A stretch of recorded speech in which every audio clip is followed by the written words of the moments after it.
fraud open where St. Clair lost last you know what? So, technically this could be an improvement overall. I absolutely get it. But speaking of previous results, of course, this is the Championship Sunday for CRL Open 2, which means we've had a ton of matches to play throughout the course of this weekend thus far. And from the standings that we have here, St. Clair Green is leading the top. Now, everyone, I'm trying to just put my bias aside for this. I tweeted out, I'm putting everything aside for this, that a Canadian school is leading CRL for the first time in history. That being said, we all knew, Taco, that when Arju came to this squad, that it was going to be a force to be reckoned with. And so far, we have not been proven wrong.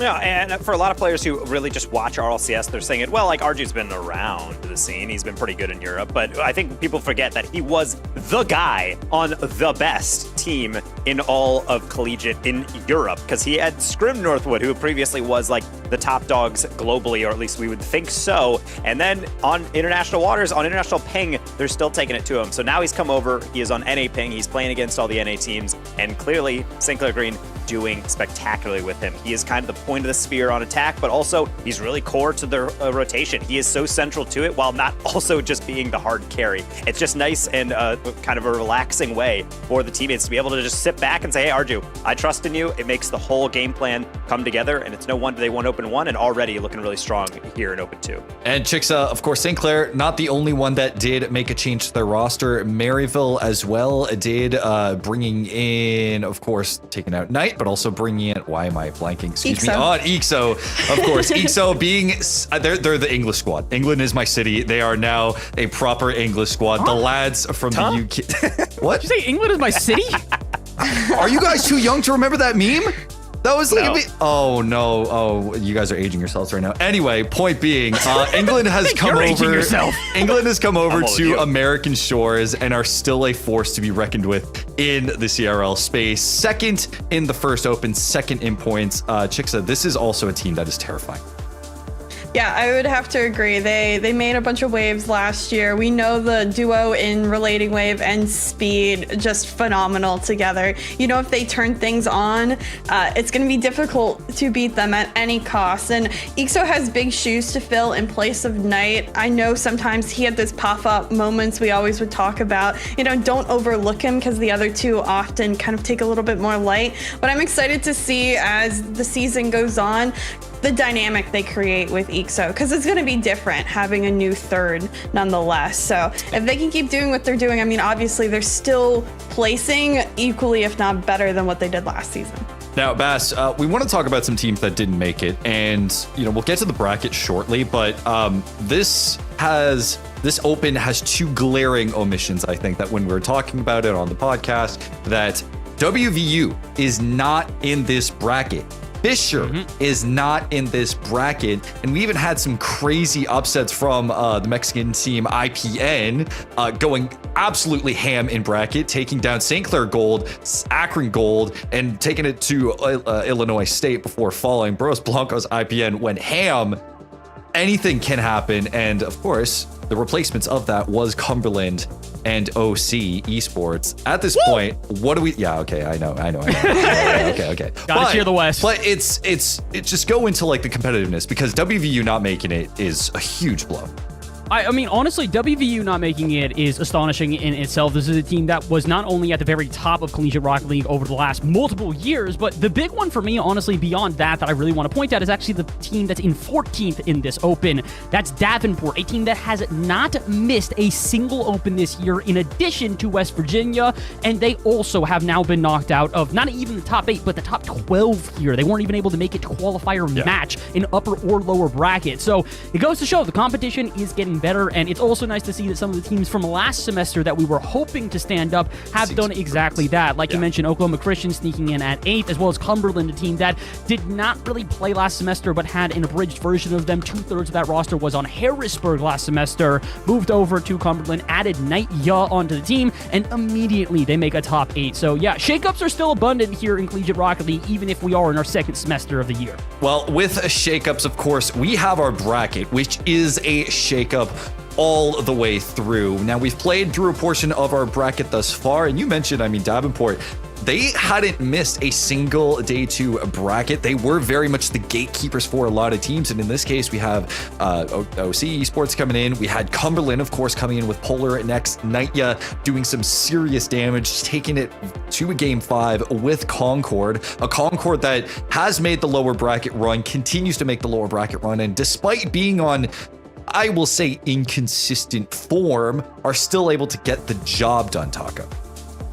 Yeah, and being able to be consistent in this format is really difficult because every single time you got to enter in the bracket completely anew and then fight your way through. And based on how seeding keeps changing up, some new rosters keep coming up. There's even whispers of even more rosters potentially being announced in the future and joining in that are at a high quality within the CRL ecosystem. It can be tough. So to be able to get these teams here, and not only that, but bounce back is huge. Concord is also another team that I think people are saying, well, they're struggling, they keep going in the lower bracket, and yet they're still there. They're in the lower semifinals. So seeing these teams all throughout, honestly, all 4 of them, continue to play at this level, despite the fact that they might be dropping a couple games, going the distance in other series, just shows that at the end of the day, yes, it might be by slim margins we separate these teams, but the best teams are the ones who end up fighting through and being able to win out in the end. And I just want to take one more point before we get to our schedule for the evening, but Bass, that glaring 3-0 that we see at the top there with St. Clair Green 3-0ing Northwood. And we had an OT, but generally I don't know, man. I'm looking at Northwood, and they're on the redemption tour, but St. Clair is a beast to deal with. I think part of it is that we're finally seeing St. Clair find some consistency, something Taco just spoke about that I do think a lot of teams have been plagued by throughout this entire, both this semester as well as the previous one of CRL. The big thing for me right now is that I think that St. Clair are kind of proving that they are no longer going to have the consistency issues that they did have last semester. Again, last time St. Clair got to a grand final, the following, they didn't even make top 16. They didn't even get close to top 16. This time, following their win in CRL Open number 1 for the year, instead, they go 3-0, make themselves known, get into the upper finals here, and it's a massive difference. So part of it is, to me, looking at Northwood and going, guys, what's going on here? Creams is on campus. Theoretically, all of your issues should be solved. The other half of it is also looking at St. Clair and recognizing, as we've mentioned, Arju has just overwhelmingly changed that team, both in terms of the skill ceiling that they can achieve, as well as consistency that they continue to prove. Well, you guys are clowning on me that, it's only one change. St. Clair will still choke in the finals. Well, we'll see. We still got time, brother. We still got time. Okay. But also, this is essentially our schedule for the evening. We're going to be kicking things off with the upper bracket finals, St. Clair Green versus Maryville, our grand final from Open 1. Then we're going to be going to the lower bracket semifinal, where it's going to be our national champions in Concord University going up against Northwood Blue. Then whoever is the loser of upper bracket final will be facing off against the lower bracket final, until we have a grand final where that will be a bracket reset format. So whoever is coming in from uppers will have 2 chances to win in a best of 7. It is a marathon of a run, but it all starts somewhere, and it will begin with St. Clair Green versus Maryville. Now, I wasn't on for Open 1, but I wish I was, because I probably would have cried. Now, boys, when it comes to these 2 teams, Chicksa, we talked about the roster changes that we have both, and they're entirely European now. Every single part of it is European, and even to the coaches. This is a European RLCS match in the making. Yeah, it really is. I mean, we talked about, last season it was Maryville, Concord, and a similar aspect being mostly European. But yeah, the takeover is here, and it's for real. They, as you mentioned, were the top 2 last Open. They're potentially the top 2 again. Concord is also the one in the lower bracket. Northwood struggling today. So you have to wonder what we're all thinking when it comes in terms of NA pride. But I'm excited to see if St. Clair can do a repeat. It was something that we couldn't see last season. We always had different Open winners. And Maryville, I know you guys had Speed on the Champion show. He talked a bunch. He had Arju listed on his top 10. He didn't have the team. He just had Arju listed himself. I'm sure you could go into greater detail as you had plenty of time to talk with him one-on-one. But all of that said, these two teams know each other very well. It's probably textbook, and I know they have a lot on the line. They both have a lot of pride, and they want to show off and show something and stay in that upper bracket.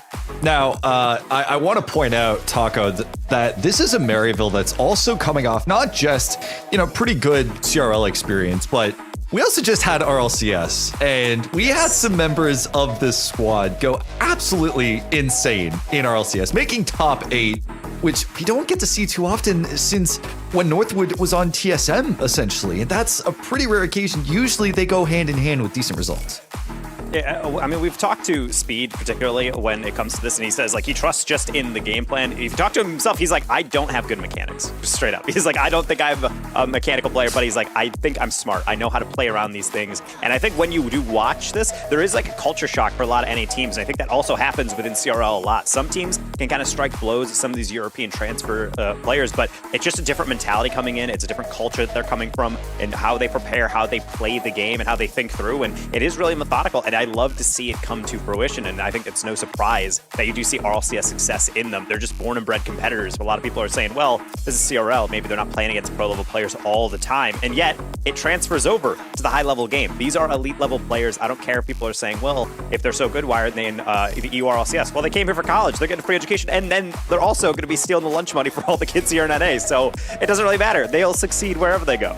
Lunch money kind of is on point for sure. But of course, we're talking about Maryville doing well in RLCS, but let's see if they can replicate those kind of results in the CRL. Of course, with this bracket, we are ready for our first match. Let's get to predictions. Bass, we're going to start off with you from the right side. Where do you see this going? I think you already know where I'm going with this one here. I got to rep my West boys. On top of that, I did rank this team number 1 in the entirety of Collegiate Rocket League at the moment. I believe Maryville have figured out how to play at this point, and while yes, the first open was a little bit shaky for them, we talked to Speed about it, the team as a whole had 45 hours past 2, meaning over 2 weeks, each player had about 15 hours of play. Now they're on campus in facility, able to play as a team, and they look phenomenal. And on top of that, look, St. Clair, you have played phenomenally throughout this weekend as well, but Maryville might be the biggest test you're going to face thus far. I think Maryville take this one. I'm not going to guarantee that it's going to be necessarily an easy battle to get there, but I can see them squeaking it out in 5. Go. Where do you see this going? Well, Bass ranked Maryville number 1. I ranked St. Clair number 1, mainly just because, of course, they won Open 1, but they're just looking so much better. They're getting a sweep in their upper bracket. Maryville goes to 5, not looking super consistent, and so I'm a little bit worried. I do believe if any team is capable of taking down St. Clair, it is Maryville. But for right now, I just think that St. Clair looks way too good. I was watching their 3-0. It wasn't just squeaking by. They were playing phenomenally, lights out the entire time. Jigsaw, you got to break it at some point. No, I'm going with Maryville. I think, honestly, things tend to not happen on repeat. Opens tend to be crazy.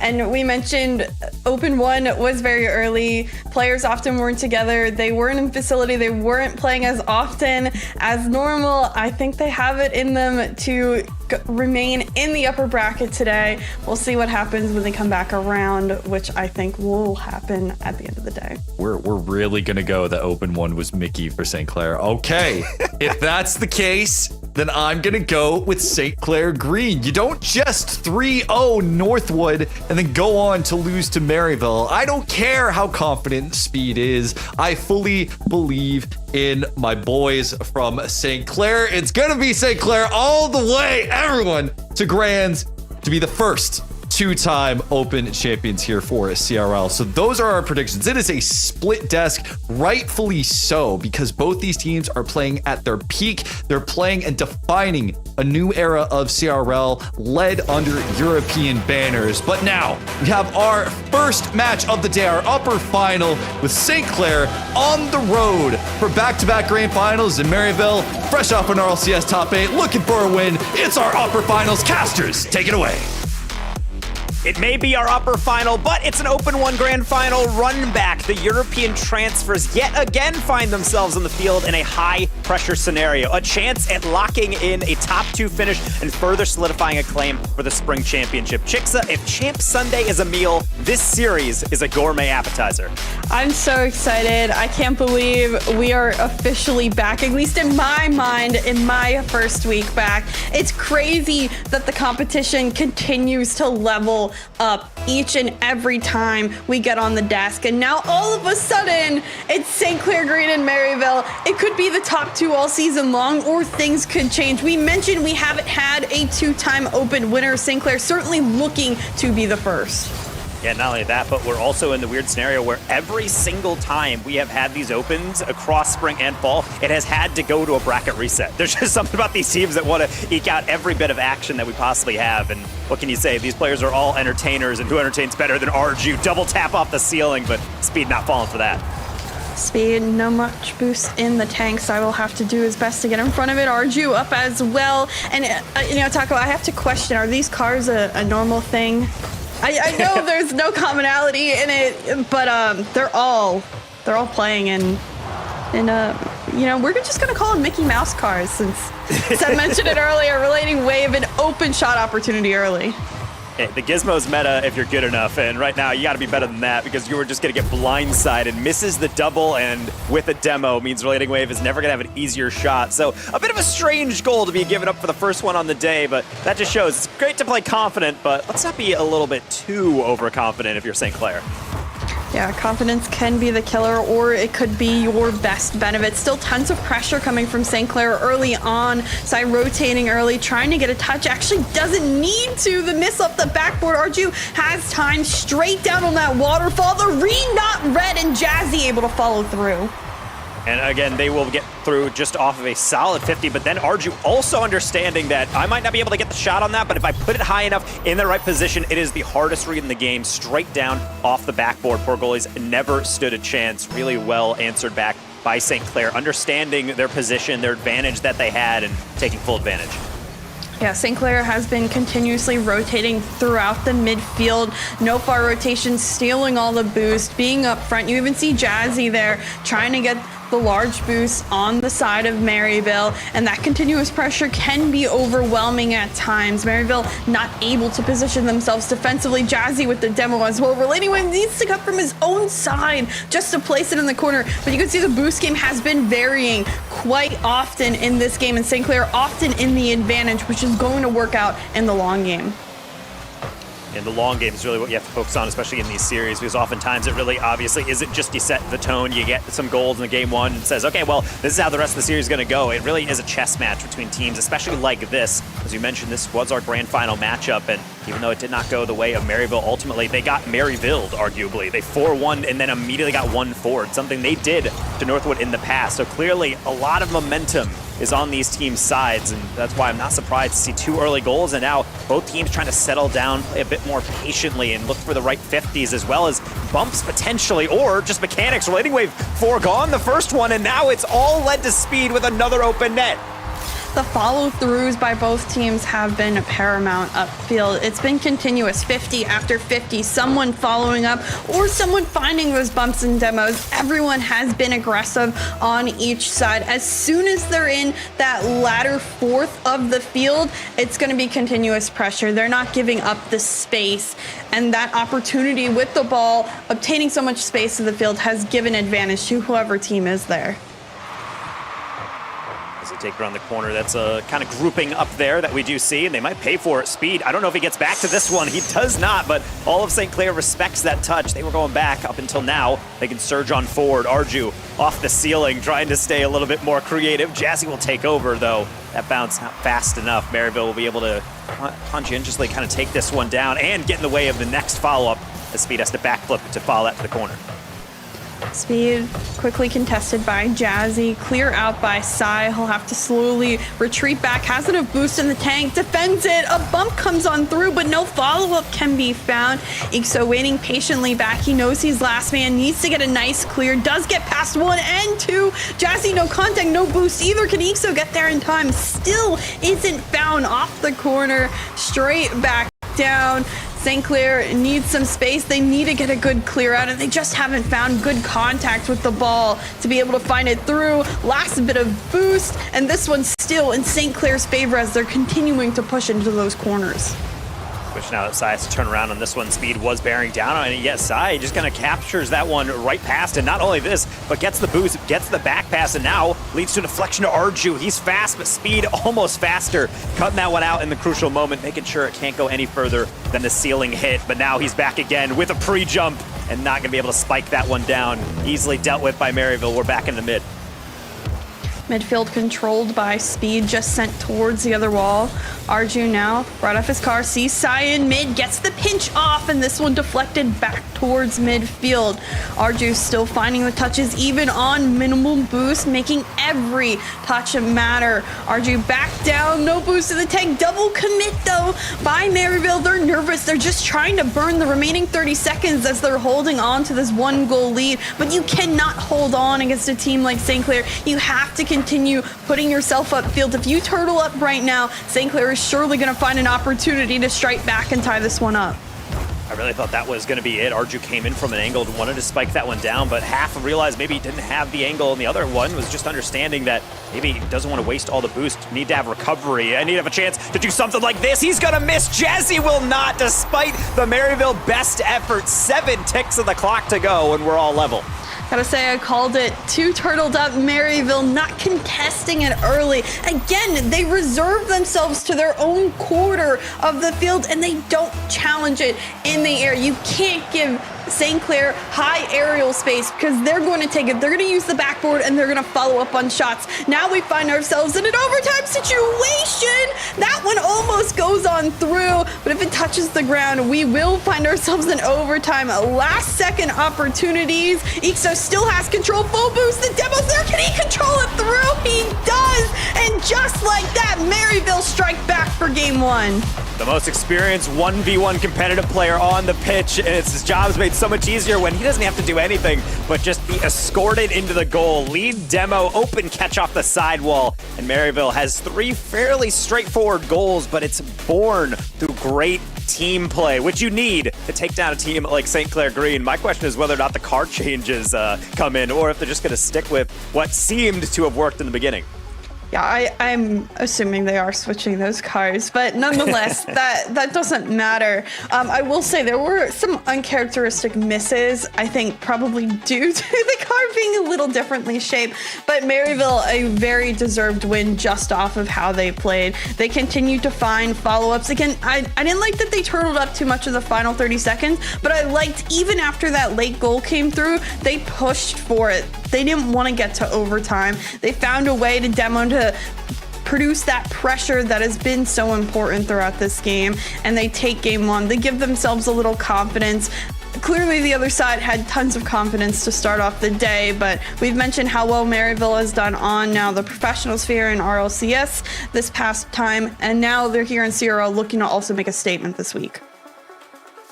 And being able to make a statement is really difficult because oftentimes when we do say, well, these teams are so high level, obviously St. Clair won the last one, and I can't see any reason that they wouldn't. I get that, but at the same time, I do also understand that we've never had a repeat winner so far within the CRL season, fall and spring. Every single time it's been teams kind of changing it up, which I find pretty impressive all throughout. But the one thing we do have to realize is that the reason that is because on any given day, these teams can pop off. And right now, apparently St. Clair realizes they need to pop off. We're under Forbidden Temple, and there's not a single gizmo on the field. Asked by Speed, what happened? Where are the gizmo? I think he already knows the answer.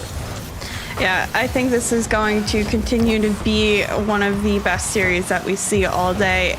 I mean, I wouldn't have guessed anything different than possibly being back and forth as we continue 1-goal games, burners, opportunities only off of the aggressiveness and bumps and demos. A lot's at stake. I think a statement to start off game number 2 will set the tone for this one, and I'm excited to see who ends up drawing that first blood. Great saves by Arju to start. He already has 2. Sai a 3rd as well for St. Clair. They have been on the back foot in the first minute of gameplay. Granted, running out of boost is Maryville. If they can't keep in control and keep contesting, then they're likely going to give up some of that space. Another save comes out out, more 50s come on through, and finally, St. Clair has a little bit of breathing room upfield with Arju's boost in the tank.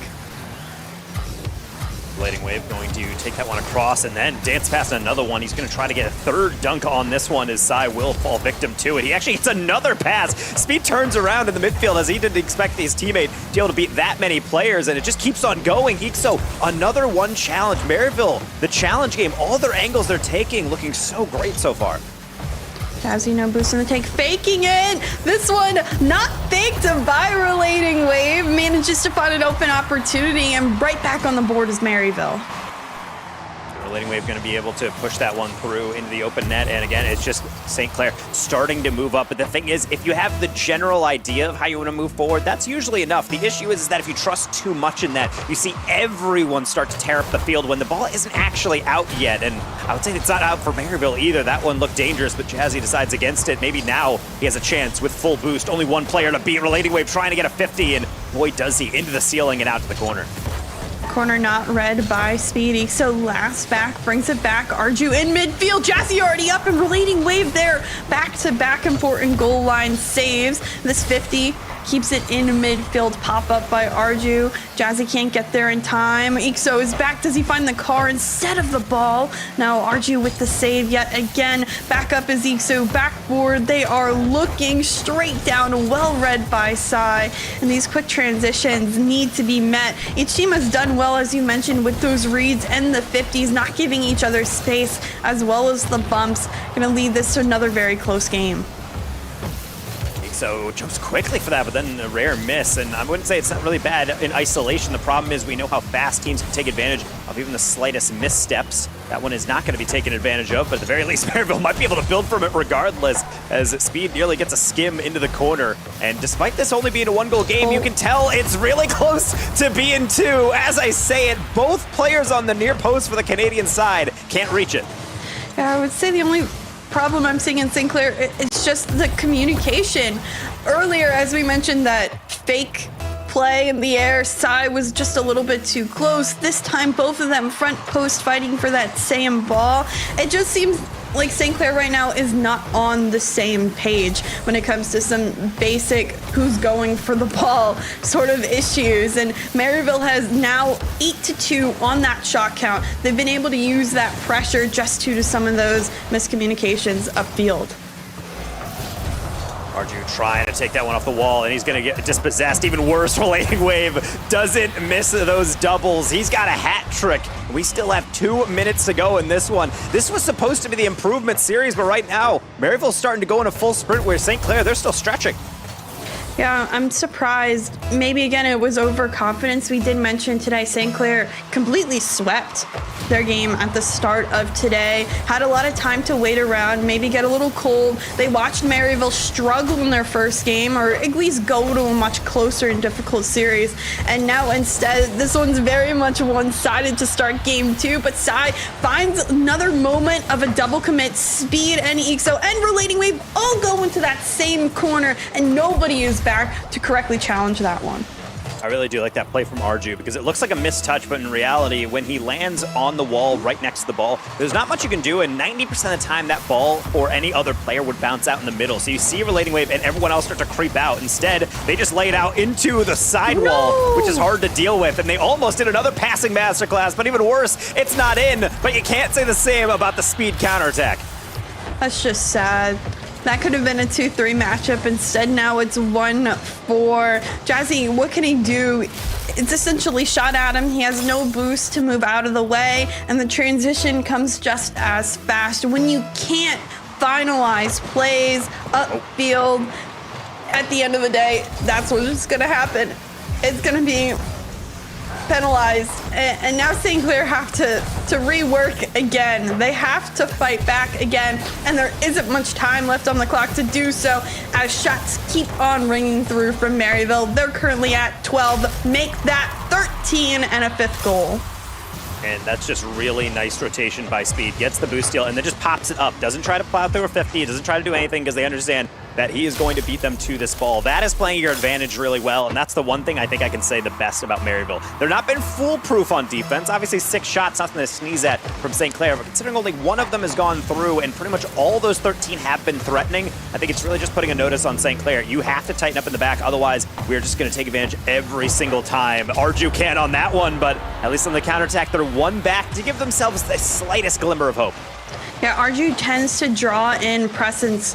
By that, it's a double commit on Ixo and Relating Wave to cover him together, and it leaves an open man like Jazzy to follow through on the play. Great use of resources by St. Clair. They still have it in them to come back in this series. I think they just started off maybe a little too overly confident, and then following up a little bit of miscommunication. That can be cleaned up at any point.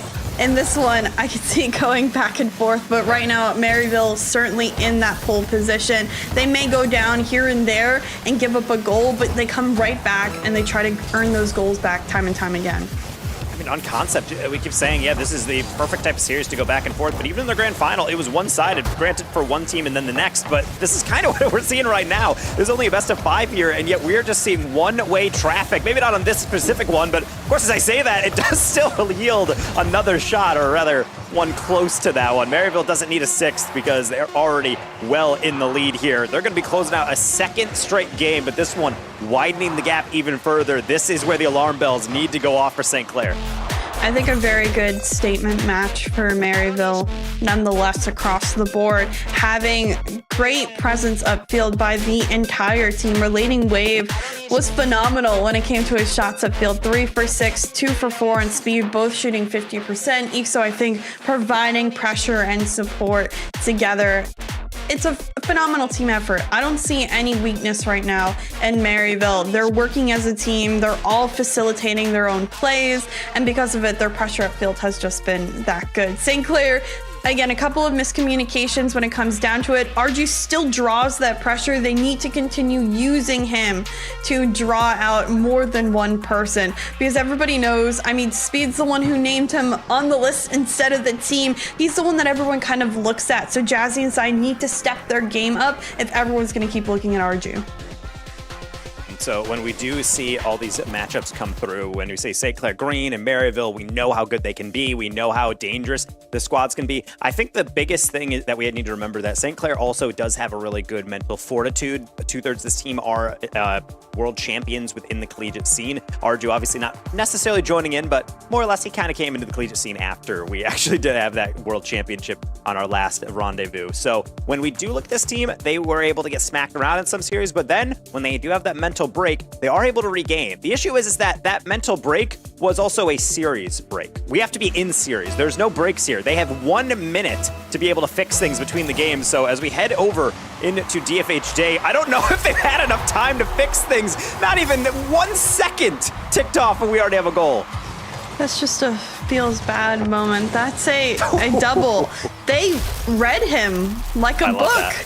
They absolutely read that play, and that's the sort of statement that Maryville is making. They're going again! They both go on kickoff! That is such a risky play to make, executing the first time and still going in after the second time. St. Clair is going to have to watch out. Maryville have seemed to drawn up everything, whether or not it's kickoff strategy or plays upfield. They are ready to play today. Speed almost got another freebie as Relating Wave touched that first and almost went for the demo. Doesn't connect, but that's all fine, and this is not going to be, if Maryville's not careful. They had an opening, St. Clair, but they decided to just go for the bump into the lead. I felt like they could have slowed that one down, but regardless, not hurting them too much. Still have a chance at offense. Ixo going to reach this one, so will Sai. Well off target, and Speed should be fine on the clear. Initially, I saw Sai and Jazzy going for that same ball. A little bit of double commits still happening. Jazzy and Arju also jumping there. I don't know if they're not communicating quick enough or they're just trying to play and focus on their own game and forgetting the comms that come with it. But those little micro things may cause issues later in this one if they're not able to clean it up. A nice touch here. The double tap by Sai. How that works, I do not know. But St. Clair with the answer. And really well done just to understand that at a certain point, the angle helps you. Passing play into Sai, a triple tap into the net from a dead angle. And you have to think from Maryville, they're understanding, all right, most likely it's going to go off the near post. Wait, why is he still there? Why is he still getting that angle? It's just something you can't really prepare for. And I suppose if it takes doing the unexpected for St. Clair, they're going to have to keep thinking outside the box. Arju not much boost in the tank, working that corner. Jazzy on the follow-up gets there. Ixo has control. Sai, the backwards touch, a difficult angle for a relating wave. Needs to find the read. Doesn't speed, not much boost. No follow-up though by St. Clair, at least not right now. And that 50 back to midfield gives a small breath of space for both of these teams. Arju just going down and under. Again, a little bit of a double. Someone will challenge him early. Follow up after the initial touch to get that read. No one giving Arju any space and time to work with. It's in the game plan. It's well thought out. And right now, 1-1 still. We find ourselves. Demos still ringing through in this one. Who's going to find the goal to get back in it? I suppose that is really the million-dollar question. It feels like at times when you do look at these two teams play and say, well, at the end of the day, they have slowed down. There's always kind of that period in a lot of these series where you have a goal and then another one answers back, and then you kind of look at each other and say, okay, let's just take a deep breath and try to build from the back. And I do like the slower ideas of Arju trying to go for these passes, but it does disconnect. The biggest thing is that when you do make a mistake, you got to make sure you have the chance to recover. Otherwise, you're giving up a free goal. And I think St. Clair has already hit their limit on charity for all these goals. They're going for something more aggressive than that. Bump does not connect, so instead it's going to be Jazzy through the midfield trying to rebuild. Yeah, only finds a 50 there, but Sai is in the correct form. Fakes it, sees Arju, gets the bar down shot. Nothing could be placed more perfect than that, and St. Clair do find that answer first.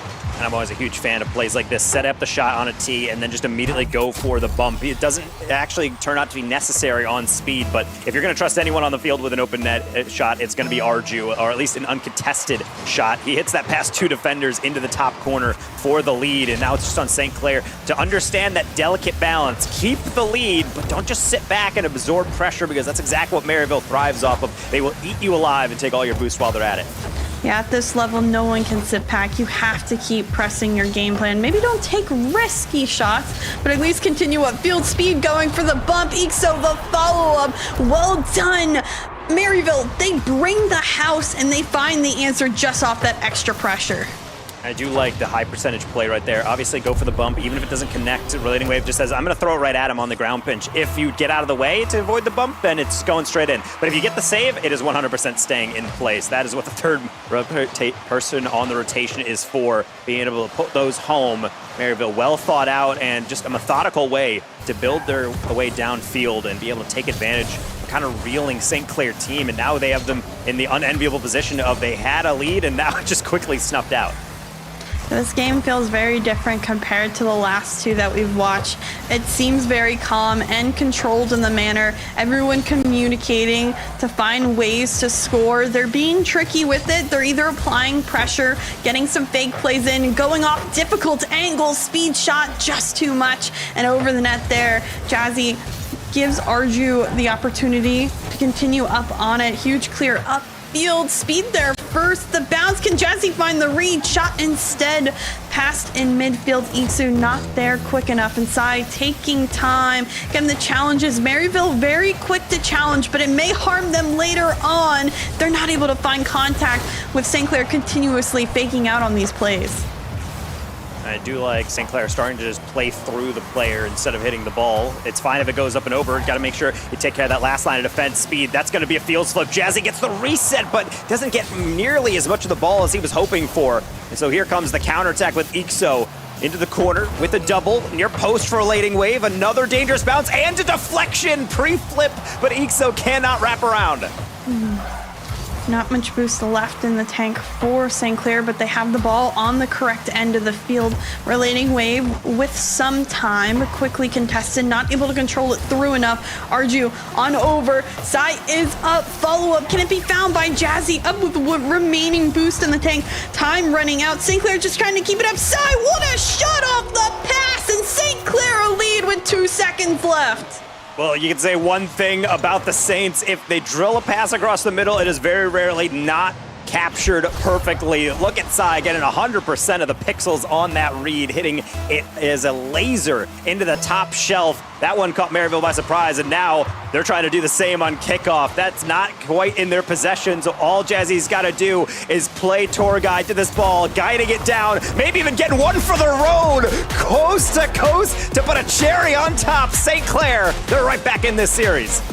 What an answer by St. Clair. I loved them using each other as teammates, as players on the field. Sai and Arju had some of the best duo chemistry in that game. Other than Jazzy's last second goal, 2 goals for one assist, 1 goal for the other, 2 assists between Sai and Arju. They were working so fluid upfield each and every time. If it was a fake touch in midfield, the other followed up. If it was a pass in midfield, the other followed up. And the shots between both of them ring so true and so on target each and every time. They did a wonderful job even after the series went back and forth. I think St. Clair plays that slow game much more comfortably than Maryville did.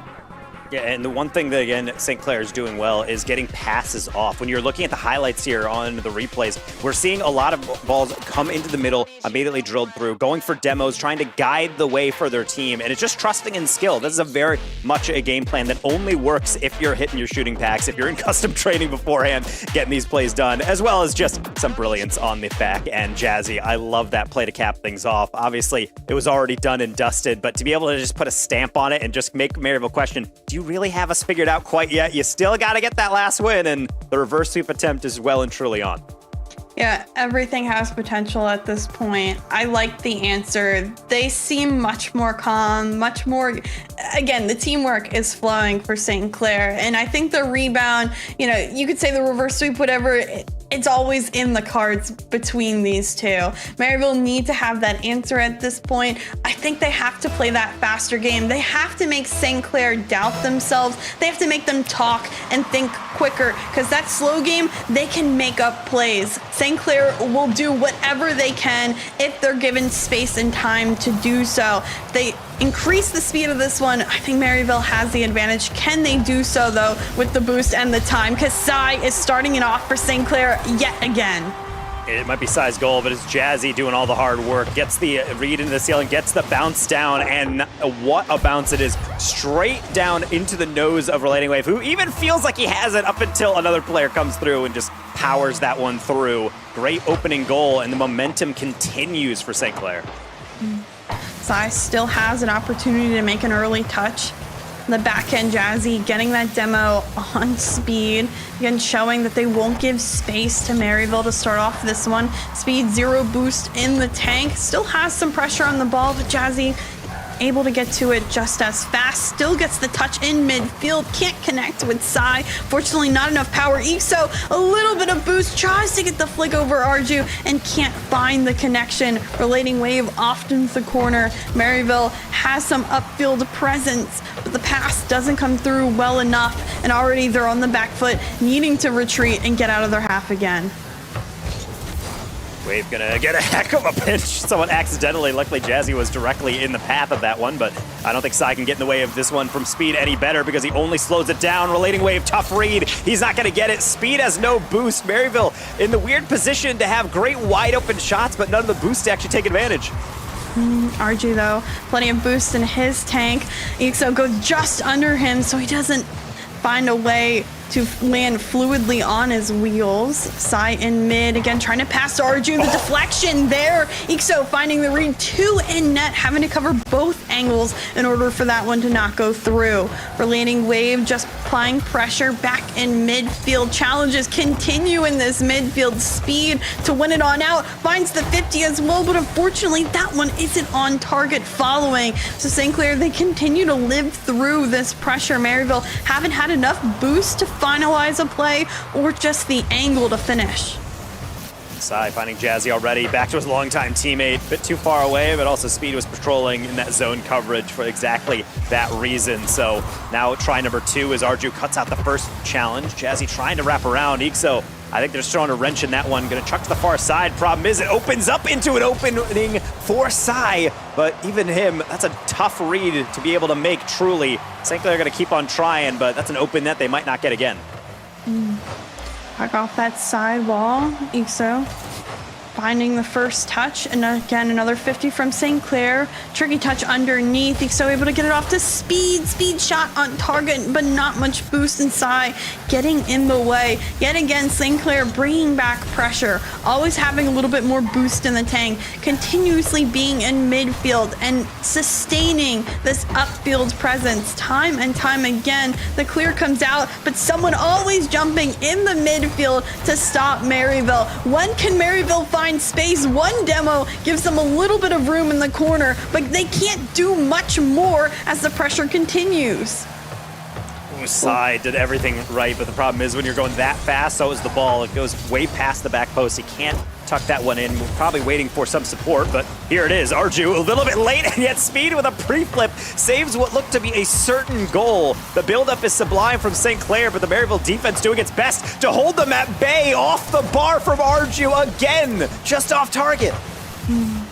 This game may come down to just a singular goal at this point.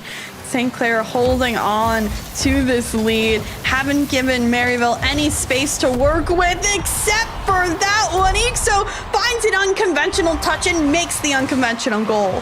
One thing I absolutely adore about Maryville is how much they play the small ball like this. That might just look like they're panicking to hit that ball, but they understand that Ixo has that unique position where he's in front of the goal. If he just dimes at him, all he's got to do is deflect it, and all three players on St. Clair occupying virtually the same exact space. It's a tough save to make. Ixo knows it, and really well worked from Maryville to improv that one. Now they just got to make sure they defend so that they don't fall behind once more.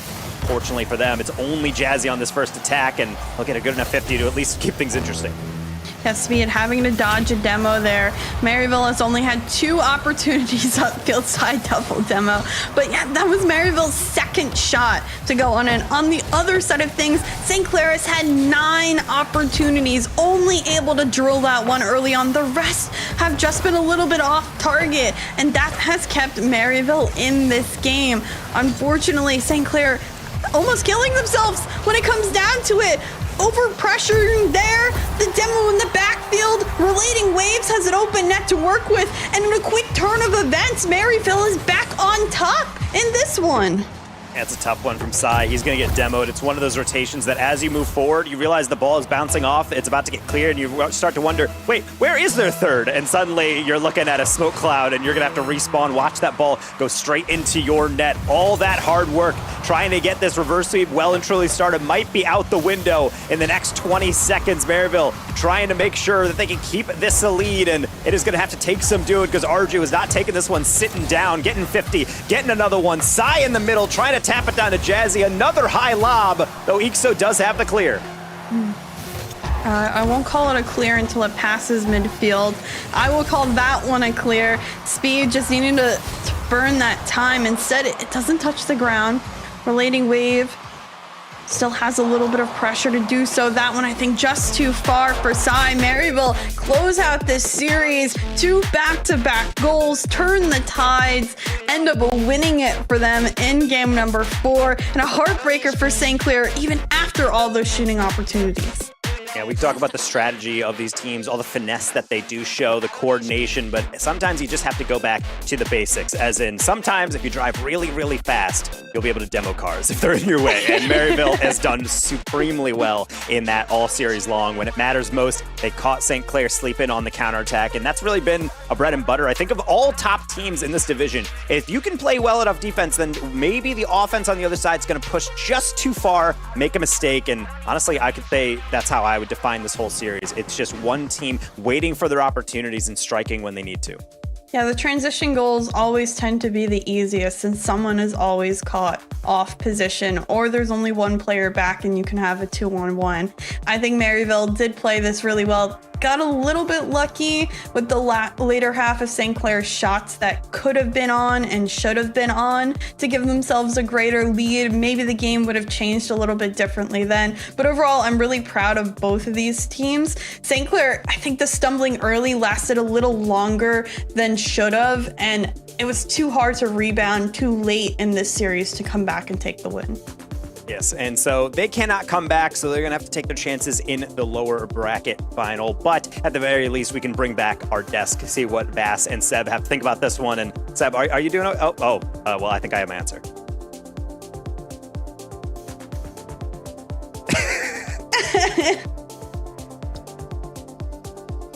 Why not? Why Gizmos? Why did we go to Gizmos? That may, you know what? We're fine. We got lower bracket. We're good. Okay, let's just move on. Bass, you get that smug grin off your face right West now. on top. I'm so tired of it.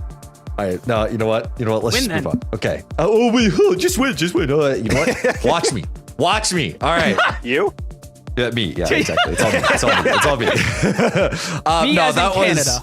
That was we felt the sauce. We felt the sauce brewing for a potential game 5, and I'll give credit to Maryville. Like, they really were able to lock in. They were able to completely reverse pressure and take over that other opposing half of the pitch. It really felt as though this was a game that St. Clair had many opportunities to. We saw there was multiple shots on net. Easily could have been in if the accuracy and the placement was just a touch better, but it was very much the case of St. Clair. They were playing up to a Maryville that is eternally consistent. Bass. I mean, part of the issue is that I think Taco kind of nailed it when he was talking about, it's not just the fact that I think there were some inconsistencies on St. Clair. It's also that Maryville had one of the best defenses we have seen all semester thus far. And the problem is that when you face a good defense like that, the pressure can get to you, especially if you are down 2 games in the series already. The stat sheet was a glaring contrast between the two teams. Maryville had a total of 6 saves in that final game, many of which saved them the game. St. Clair, 1. A single save registered throughout that entire 5-minute period just goes to show they were prioritizing offense. They full sent on almost every single play. And the problem is against a team like Maryville that do have a good defense, if you're not prepared to scramble back and get a defense of your own, you're getting scored on every time. Well, as for this match, I am concerned as to how St. Clair is going to play in lowers. I'm wondering at this point if it's just a case that St. Clair is just the bane of Northwood. Maybe that might be the case, as Maryville was last year, but we are not done. We're going to be going to the lower bracket next, where we're going to be getting our national champions in Concord University versus Northwood Blue. Now, in the meantime, you all can shoo while I go cry in a corner. We'll be right back.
said stay out of this bit, but I don't get tired of it. You told me I'd never be happy.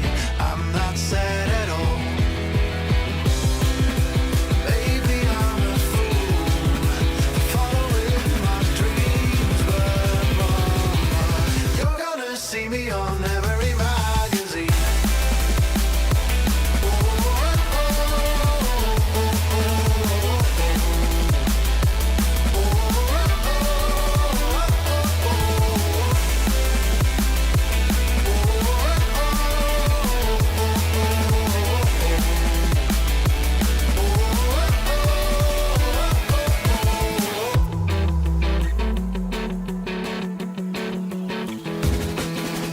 Never meant to disappoint ya.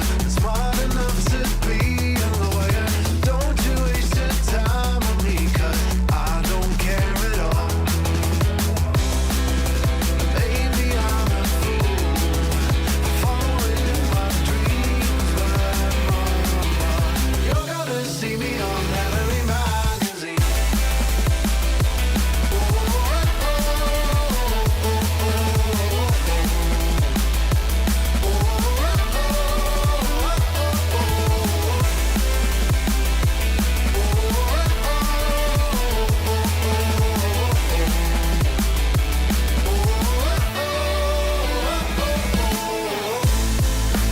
You never know your full potential if you never dare go for gold.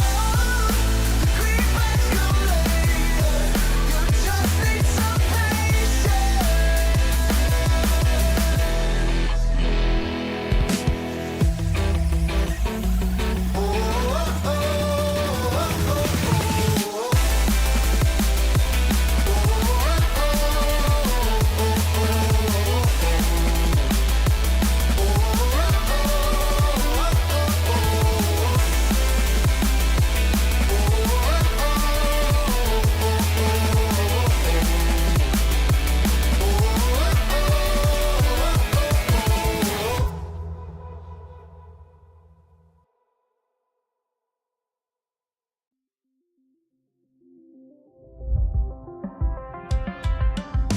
Never thought I'd hear your voice again, and now you're taking up my mind. One spark to ignite the flame, and then it happens all the time.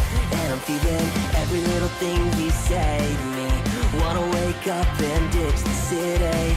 Break out, these walls are caving in, and you're a tidal wave. Yeah, take me back when you said we can do this until we're dead. Just a little bit farther, we're breathing underwater. I'm keeping your heartbeat like a drum. We can be kids out on the run. There's nothing better. I'm just glad we're young together.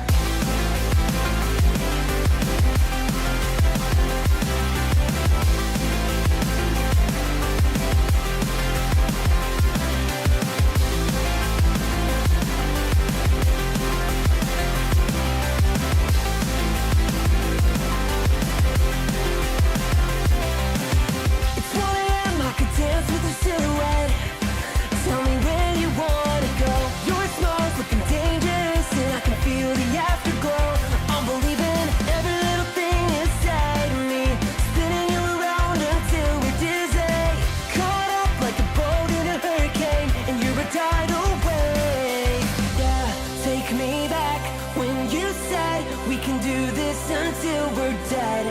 Just a little bit farther, we're breathing underwater. I'm keeping your heartbeat like a drum. We can be kids out on the run. There's nothing better. I'm just glad we're young together. I'm just glad we're young together.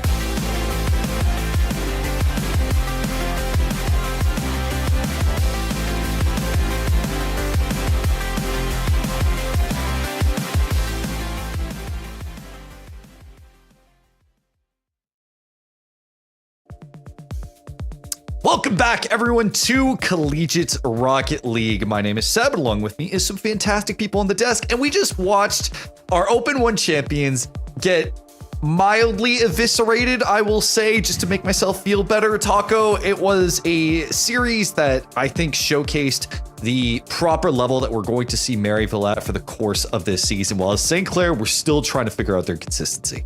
Yeah, before Open 1, we were talking to Maryville, and they said they did not have a lot of hours on the game. They did not feel 100%. And when initially asked about power rankings, I didn't have them super, super high because I was thinking, I think this team has the potential to be the best, but we'll have to see them grow into it. They're playing like they are the best. 3-1 against the team that was able to beat them in the last Open final is really impressive, but the way that they did it, I think, is mainly the thing that is really speaking to me. Taking advantage of counters, cutting in front, and doing that on kind of a weird mental. I DM'd Speed before this today. You went 3-2 against Akron to start the day. How you feeling? He said, honestly, I don't think we're feeling too hot. If that's you not playing that well, then I would hate to see you playing well. I'm terrified right now. But as far as St. Clair, they're not out of it yet, Chicksa. They are still going to be in the lower final. So if they do want to win the second Open, they're going to have to make their way through the lower bracket and reset in the grand final. But as far as our grand finalists, Maryville is there. St. Clair are going to have to face off against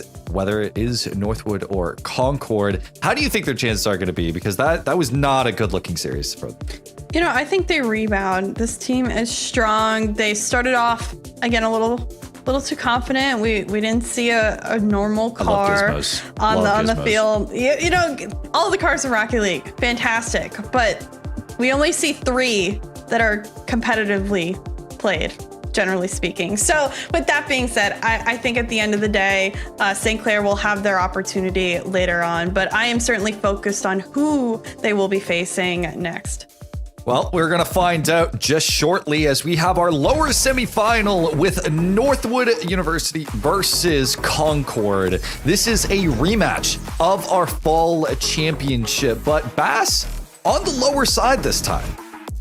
Yeah, it's a little weird that we find both of these teams in the lower bracket, but the only reason it's weird is because of last semester. If you look at the current semester, this kind of tracks. Concord have not really been able to keep the momentum since last semester, and although they have taken some good wins, they've been able to at least get top 6 the last 2 Opens in a row.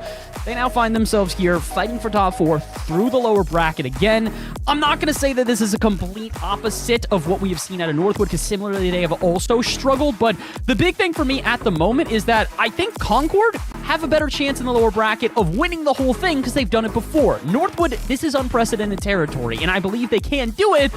They're just going to have to prove it here and now. Yeah, and Taco, I mean, we talked about Northwood. This is the first time that they're all going to be on land. They're all going to be playing with each other. I want to point out, this is also like the last fully North American team in this bracket, unless you count Creams, who's from Wales, but also from Canada. Anyway, not into that, but basically North America. Yeah, and that's the unusual thing that I think a lot of North America has had to come to terms with, is that this is going to have to be NA fighting against really, really quality players coming in from EU, including former CRL world champions, including former EU top contenders, getting into even recent in the past season main events within Europe. So when it comes to Northwood, this has gone from a scene in NA CRL where it's mostly just Northwood being able to mostly kind of casually win most of their series and then eventually get challenged maybe at the biggest games. But now it's to the point where we don't even know if Northwood's getting into these top 3s, into top 2s, into grand finals. Like, they're able to clean it up last semester, but the fact that we had different winners every single time and Northwood was very rarely even in those grand finals really speaks volumes about how much the entire scene is leveled up. I mean, yeah, it's just a level up or a new era altogether, one that is marked by just European dominance. I don't think it's a joke to say. I mean, we talked about it with Speed, where just that European players coming over and dominating CRL is only a win-win for them, because they get to dominate CRL, they get to do their education, but they also get to play in these RLCS championships. And we're seeing the results of that with Arju, I believe he made top 16, with Speed also making top 8. Crazy results that they just continue to farm realistically. Either way, we're good for predictions now. So Taco, where do you see our lower semis go? So on this one, I will say, based on these 2 different teams, I would say it's 2 squads that have kind of struggled. Concord are defending fall champions, but they did also kind of struggle in the last Open. In this one, they're starting in lowers and starting to make kind of a run, but I think they have cleaned it up, and I think they're looking a bit more impressive. I have them taking this one, not because I don't believe in Northwood, but I feel like Concord, if they start cleaning it up, will be able to recapture that synergy that got them that fall championship and against the very team that they took that fall championship from. All right, Bass, where do you see this going? I like the sentiments of Taco. I also disagree based on the facts alone. Unfortunately, right now, Concord do not have a good streak against Northwood. If they lose here, this would be their third loss in a row between two events. They lost to them in qualifiers of this one. They lost to them in the main event on Sunday of the last event, our last open as well. I'm taking Northwood on this one. I think they've just got their number right now. And while I believe that Concord can rise back to the national championship level that they once had, they're not there right now. Losses to Ball State, losses to Northwood, and losses to a number of teams that you normally wouldn't expect are starting to plague them. They could turn it around here, but I don't think it's going to happen. And Chicksa, where do you see this?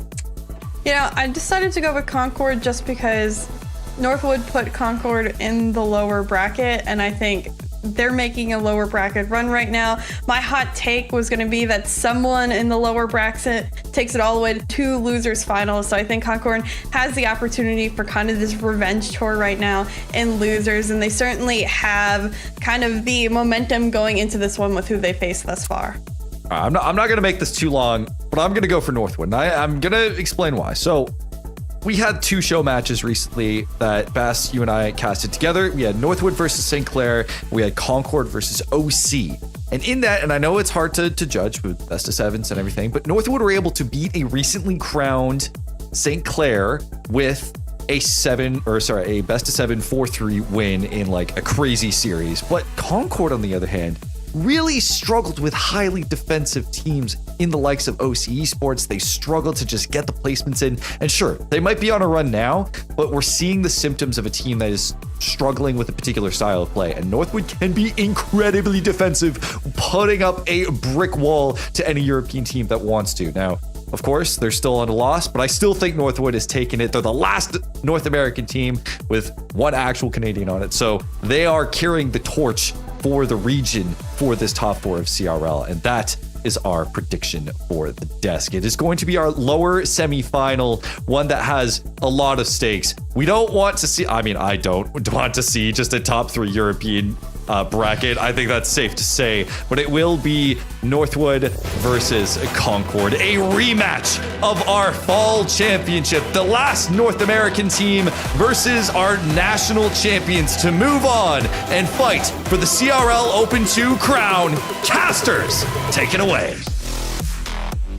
We have spent a lot of time talking about the European invasion, but for a second, let's take a trip to Brazil, because if Northwood win this, their record against Concord would be 7-1 overall since the inauguration of this Concord team.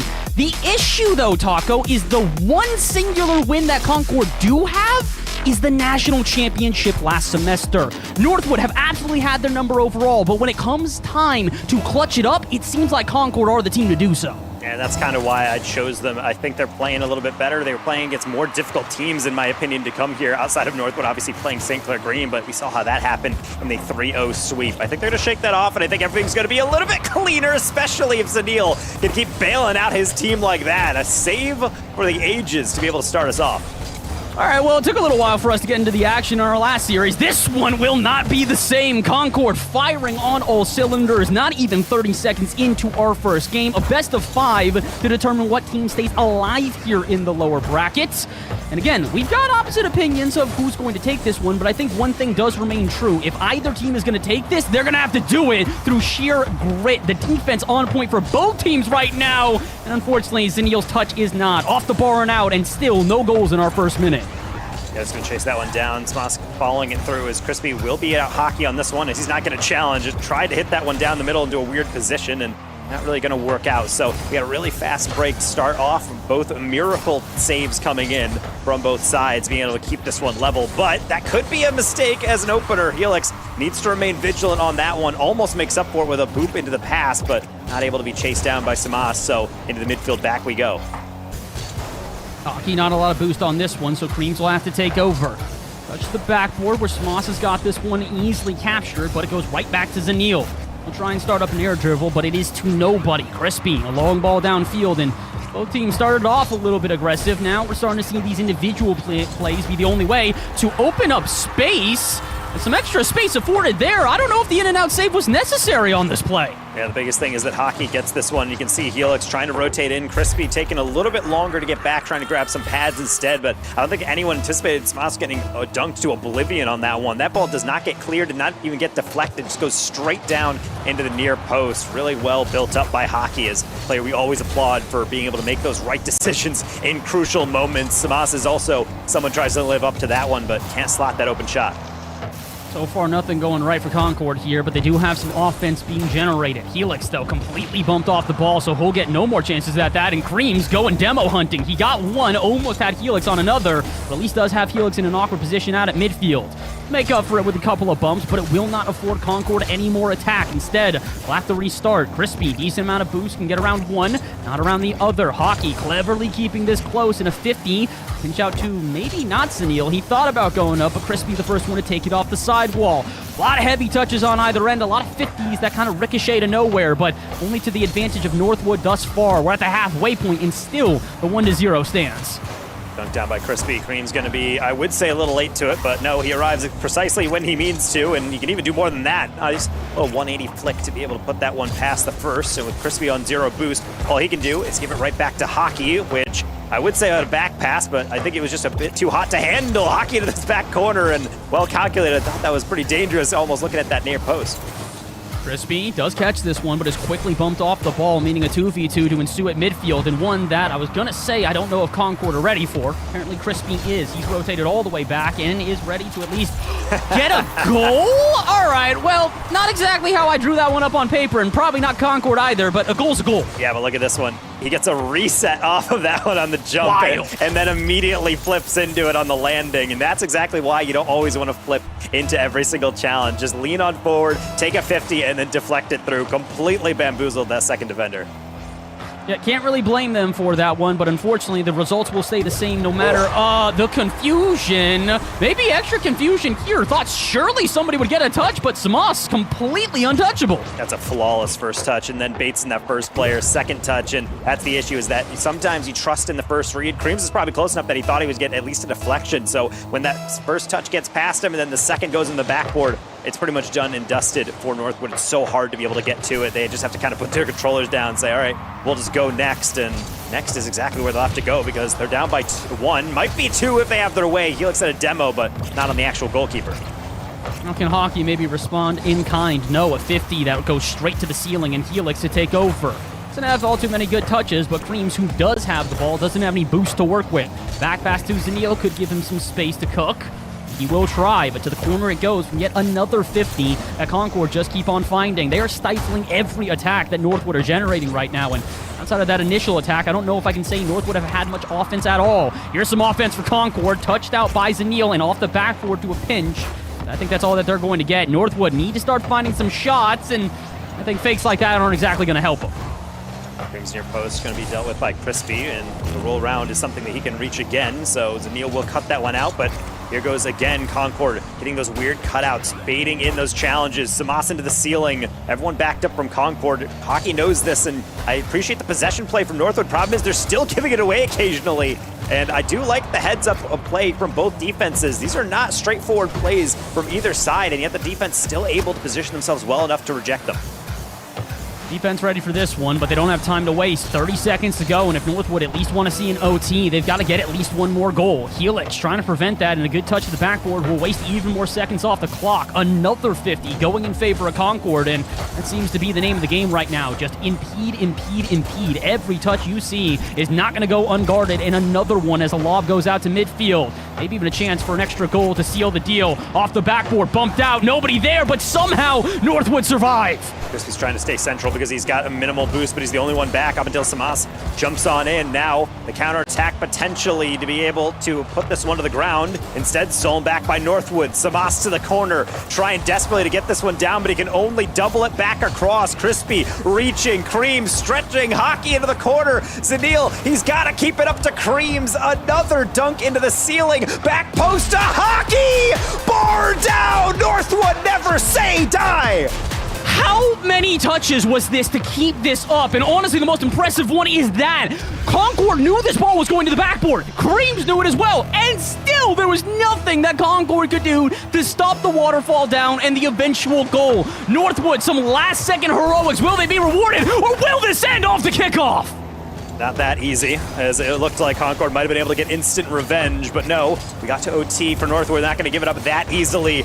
Crispy trying his best to keep this one in play. Helix the only one with full boost, and he is patiently waiting. Bites too early. There goes Creams on the far side. Controls it, slots it, threads the needle. Northwood coming from behind. They're taking game one. Cream's MVP for game one, and it is not a question. The 0-second pass to get the goal, and then the dagger in overtime, not even 30 seconds later. Northwood showing that maybe the old Concord was the most clutch team in Collegiate Rocket League. They would like a vie for that title. Oh, this is why when you look at the Northwood squad, a lot of players are saying, well, Northwood is obviously filled with a lot of talent, but Creams is the creme de la creme of that entire talent pool. 6 shots, 2 goals, 3 saves. He does it all. But even then, in the clutch, making plays, getting those assists, and then, of course, delivering 2v1, still managing to be able to fit that one through. Unbelievable amounts of defense required from both of these teams, by the way. 7 saves on either end with a minimum of 10 shots on both teams. Goes to show this really was end-to-end. Heavy touches to either end, air dribbles that would initiate plays and maybe not always come to fruition, but a lot of threat on both the defense and offense. And you can tell both these teams are starting to warm up. We mentioned how in the last Open, neither team really performed to the standard at which we would expect. Concord are starting to do that. Some run through the lower bracket have seemed to invigorate them, and Northwood have seemingly found better cohesion as a team. Of the 3 goals they scored, 2 of them were assisted, and that's something we did not see at all last semester.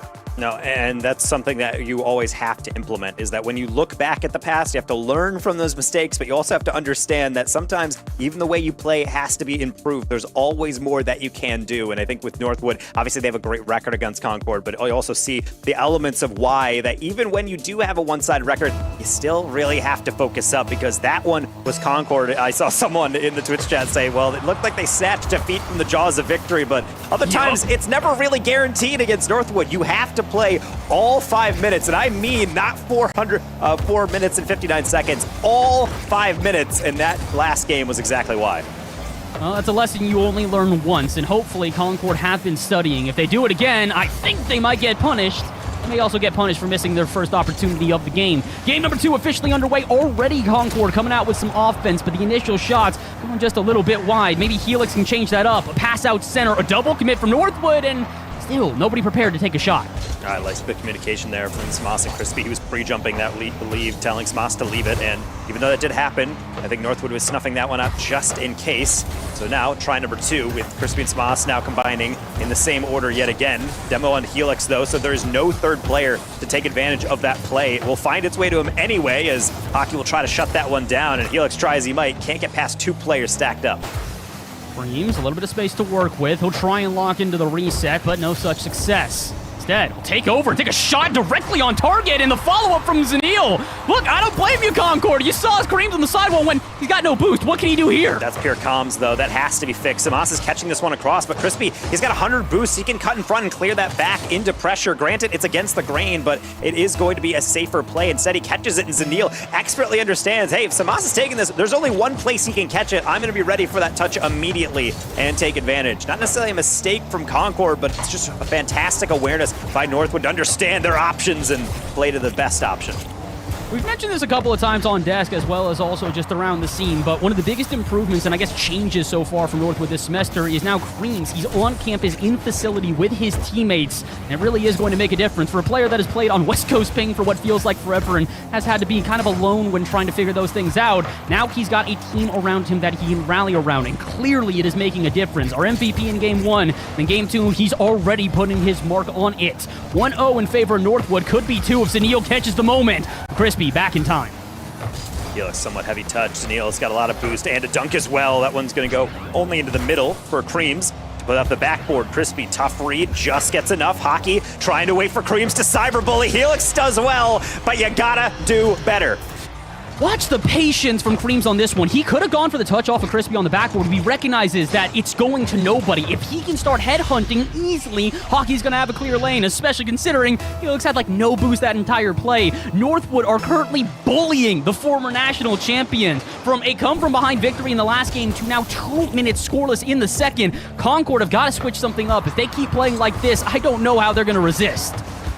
They're approaching halftime with every second that goes by, and right now in game one, it was thinking, okay, well, we can see a lot of pressure coming forward, but as of right now, 0 shots. Make that 1 for Concord, and they're still not able to get it going through. Crispy tries to switch things up to the back post, still going to be saved away. Seb mentioned on desk, and it rings true ever present, that all this mechanics on Northwood obviously builds to great offense, but it also makes sure their defense really is difficult to get through. It's never going to be an ordinary way that you can break them down.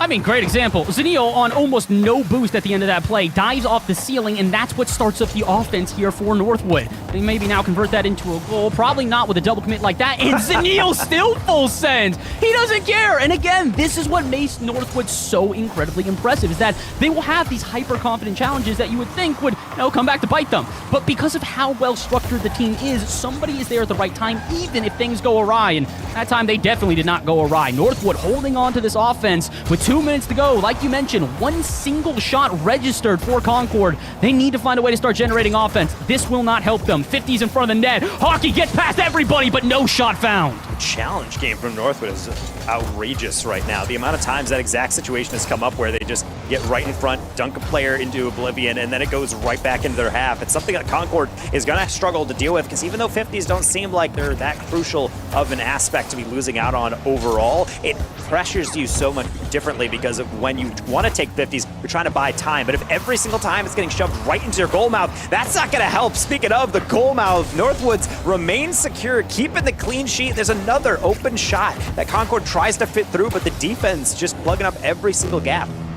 And again, getting in the way before they can even find those open spaces to take advantage of. A minute to go. Can Concord at least find 1 goal and get the comeback started?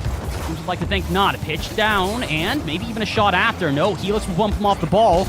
More time for Crispy now. Full field to work with and a ton of boost. The flip reset denied on the line. That is Neil's 3rd save, and he might get rewarded with his team scoring on the other end. And that's why you really do have to play for all the different options. And Northwood's putting on a clinic on layered defense. First player pressures the ball, does not care about it going backward because he knows Zanil has his back, and that's exactly who makes the save. It's why Concord, try as they might, cannot get a goal through. Meanwhile, Northwood keeps marching down, keeps getting shots on, and keeps getting goals. Zanil his 2nd, Northwood's 3rd. Yeah, he gets rewarded with the save, with the goal of his own. He doesn't even need the team to do it on the counterattack. He goes, no. Just put one up literally anywhere, and I will slot it top right. That's 3 unanswered and almost 5 minutes scoreless for Concord. I bet you it's over that, because they scored their 2 goals, and then it was 2 unanswered for Northwood in the last. That's 6 goals to 2 overall in the series. Let's make it 7. No, Creams denied on the line, but the results stay the same. Game 2 going to Northwood. Concord, I know this isn't unfamiliar territory for you guys, but it's reverse sweep time if you want to survive. And this is a similar story that we saw in the previous series. Eventually, we did see St. Clair get a dub, at least in one of those games, but as far as it went. And to be honest, at this point, it's looking pretty dismal. 5 shots for Concord, which is a pretty decent stat, if not for Hockey and Zanil single-handedly having that by themselves. Zanil this time is getting the spotlight as MVP, but really all of Northwood synergistically playing so well. Their defense is cutting out everything. And you have to think Concord and the comms is desperately trying to figure out a solution, as they only have this minute break to figure out what they want to do.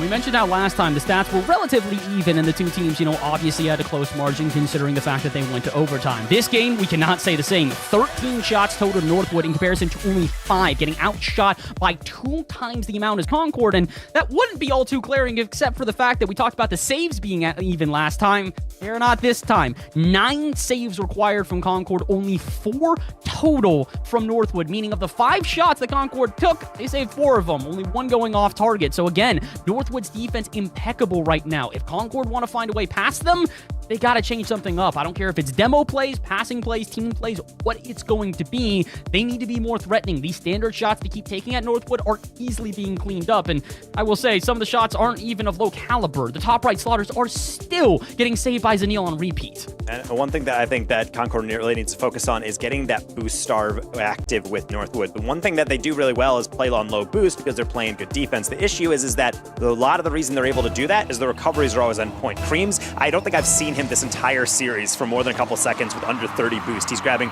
all the pads, all his corners, and right now, if Concord can't find some form of resource advantage, or at the very least in demo play something to throw Northwood off, I just don't really see that their offense is potent enough to be able to break them down. The defense has absolutely no gaps that they can take advantage of, so that's why you have to create some. Well, they got a chance to do it here, but it is quite literally do or die. If they lose this game, not only will they lose the series, but they will be out of our second open of the spring semester. This won't be a good way to look if you are the former national champions. Again, this team won in fall. They did so against this exact team, but as we've mentioned, that's their only win against Northwood throughout this entire time. They might find another one if Sunil continues to own goal. And at the end of the day, though, it's a really well done by Helix just to throw it right down the middle. And honestly, I don't think Sunil has any other choice there to just pre-jump that seriously. one. You have to pre-flip at it. You have to try to get that deflected off the post. But ultimately, that's just well worked by Helix. Really solid challenge, and then throwing it right in the near post. Doesn't lob it, doesn't slow it down. Just make sure they speed it up to make sure that Northwood gets desperate.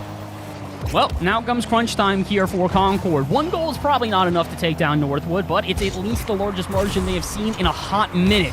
They can maybe try to hold on to this. It could give them some extra pressure and maybe start to put pressure onto Northwood instead. However, I don't think that's going to benefit them. Felix will rocket one on target, but Zanil very prepared for it. Will get chased afterwards, and that means Creams now has to take over or not. Samas on the ceiling somehow stays in the play, and Concord holding on to an offense I thought surely would die many moments ago. That from Crispy, no boost in the tank, but he just throws it forward just to slow down the counterattack from Northwood. Problem is he still has no boost, and he's the only one back. Jump with nothing in the tank, still has enough, and now he's at 100, and he does need it. Zanil trying to play slow, dispossess, and down the line, Concord attempts to go. Moss trying to get this one out center. I don't think it's really much of a pass as much as keeping this away from Northwood, who've been winning 50 throughout this series. Another one in their favor, another one in their favor, but no shot found. They recognize that. Good communication from Concord, something we've been asking for them to have. Both players on the ball, one called off, and now they can get a counterattack because of it. Crispy looking for the bump, can't get Hockey off of the ball, and Helix's 50 is not one. But Concord starting to figure out those little pieces of the puzzle that were missing before. The problem is Northwood are still pre-jumping them. Zanil, I have no idea how you read that play. Yeah, and even before that, Concord did everything right on that last stack. Air dribble past one, flick it into the middle, and then go for the bump. Hits Hockey dead on, but then Crispy still gets muscled out of the way. Hockey doesn't get demoed, he doesn't get bumped. He's hitting the campus gym, and apparently his car is as well. So even though that might be a little bit of a physical interaction, to be able to not go down by 2, Northwood is somewhat on the back pedal here. I like the adjustment from Concord, trying to make sure they mix up a mix of small ball, but also these deeper hits on the backboard to keep Northwood honest. They're still getting their awkward moments here or there. I'm not sure if I love that catch in front of net, but luckily for them, no one on Northwood was the wiser. They don't dive, and now they even get an offense of their own. Maybe not. Hockey afforded a decent amount of space. He doesn't have a lot of boost, but he's got Zanil as an outlet, and the shot perfectly on target. Samas, try as you might, you're not stopping a rocket. Really like this from Hockey. That's just full field vision, understanding Zanil not only is on the back post, but every single person for Concord, even with boost, is leaning a bit more towards the near side. So just being able to put it into Zanil, hit it with power, that's all you need. It might look like a very basic play, but it's also the awareness to understand that, yeah, you could just clear that right down the line, but why not just throw it across the middle and let your teammate do something with it? Well, they got something started, but now comes the question of who's got the clutch. Last time, the answer was a definitive Northwood. Oh, and it might be again. Somebody's got to scramble back here. Touch off the ceiling. Hockey cut out by Samas on his last ounce of boost. Concord, this is not the time to start scrambling. You played a great 4 minutes or 3 minutes thus far. Do not break the plan you have had already. And also make sure you save this one. Crispy, not the greatest touch. Zanil will steal boost. It's a little awkward for everyone on Concord, but at least they've got players back on defense. He looks good understanding there, but the problem is Cream still reads him anyway. Hockey quickly up. Crispy gonna pick his pocket, get that 100 boost, and try to dunk on Zanil. No contact made, which means Zanil can create out of the air. Flip reset, well met, but the boost starting to dwindle. Barely anything in the tanks for all three combined. All of them on 0 before Crispy got that 100, and he's the only one who has a chance at that aerial. Double whiff from Northwood, though, probably is going to at least stall this play out, if you will, and maybe even give Concord a goal. Creams, what are you doing, my friend? He's got a ton of boost, isn't really sure how to approach this one, and in doing so, he never challenges. Well, the issue is he's got a decent amount of boost. The problem is when you're reversing, you have to flick it up, and Zabas understands, okay, I know basically where he's going to go with this. I'm going to take my best guess to assume he's going to hit it to the far side, gets that hit through, and that's what happens when you challenge at good angles. That balls into the ceiling, completely destroys Northwood's expectations, and that's what's getting them their goals. They're just taking smart angles and being able to then chase it down with full confidence. Same has to come on defense, though. Under a minute, we know how quickly a lead can disappear against Northwood. We've seen it even in this very series. And this is the last player you want on the ball in a scenario like that. Creams has been so impressive throughout this series, and he's causing problems out center. Apparently not enough, though. The bump's not going to come through, and he's got to scramble back. That he will! But Northwood, again, cannot spend time on defense here. Low on boost and with very little options, Hockey's got to get something started. He can't quite, but Zanil can at least keep it away from Concord, who are also low in this play. Crispy, though, can at least pop it to Creams, and Helix can take over. Again, low boost, so no aerial found. Both teams are just trying to play preventative ball right now. Interfere, get in the way of every play trying to be developed. And for Concord, that's the right idea. 10 seconds to go. Northwood have maybe one last approach. I really do like that pre-jump demo from Zanil. Cream's trying to go up and over, but Helix is hearing none of it. Hockey to the ceiling. He can't get the touch off of the roof, so he can't pass it down. Concord will survive. We mentioned a reverse sweep attempt. This is the first step. I gotta check the stats on this one, but I don't think I'd be exaggerating when I say that Concord are probably the most reverse sweep heavy team out of any team we have seen in CRL this entire year, this semester and the last. They've done it in best of sevens, they've done it in best of fives. This is a team that, as we mentioned before, was the undeniable most clutch team of our fall semester.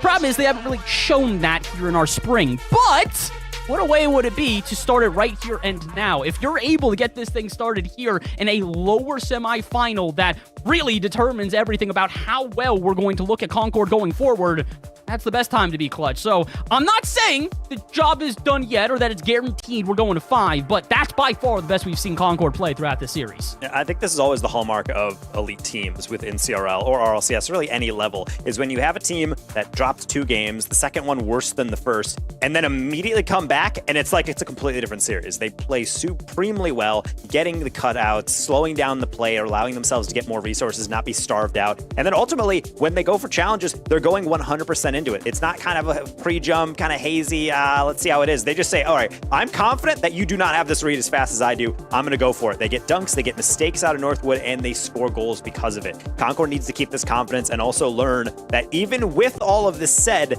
they need to make sure that they can figure out a way to keep being innovative against Northwood, because just like Concord just did in that last game, Northwood will adapt, and they want to close the series out. You do not want to have the nerves of going to Champions Field, especially with your elimination life on the line. Yeah, this is one of these things where you really do not want to take any chances. You have to make sure that you are full confident in the plays that you make, and this is what we're talking about. You have to be able to challenge it constantly. You have to be able to get a 50-50 at every moment that you find.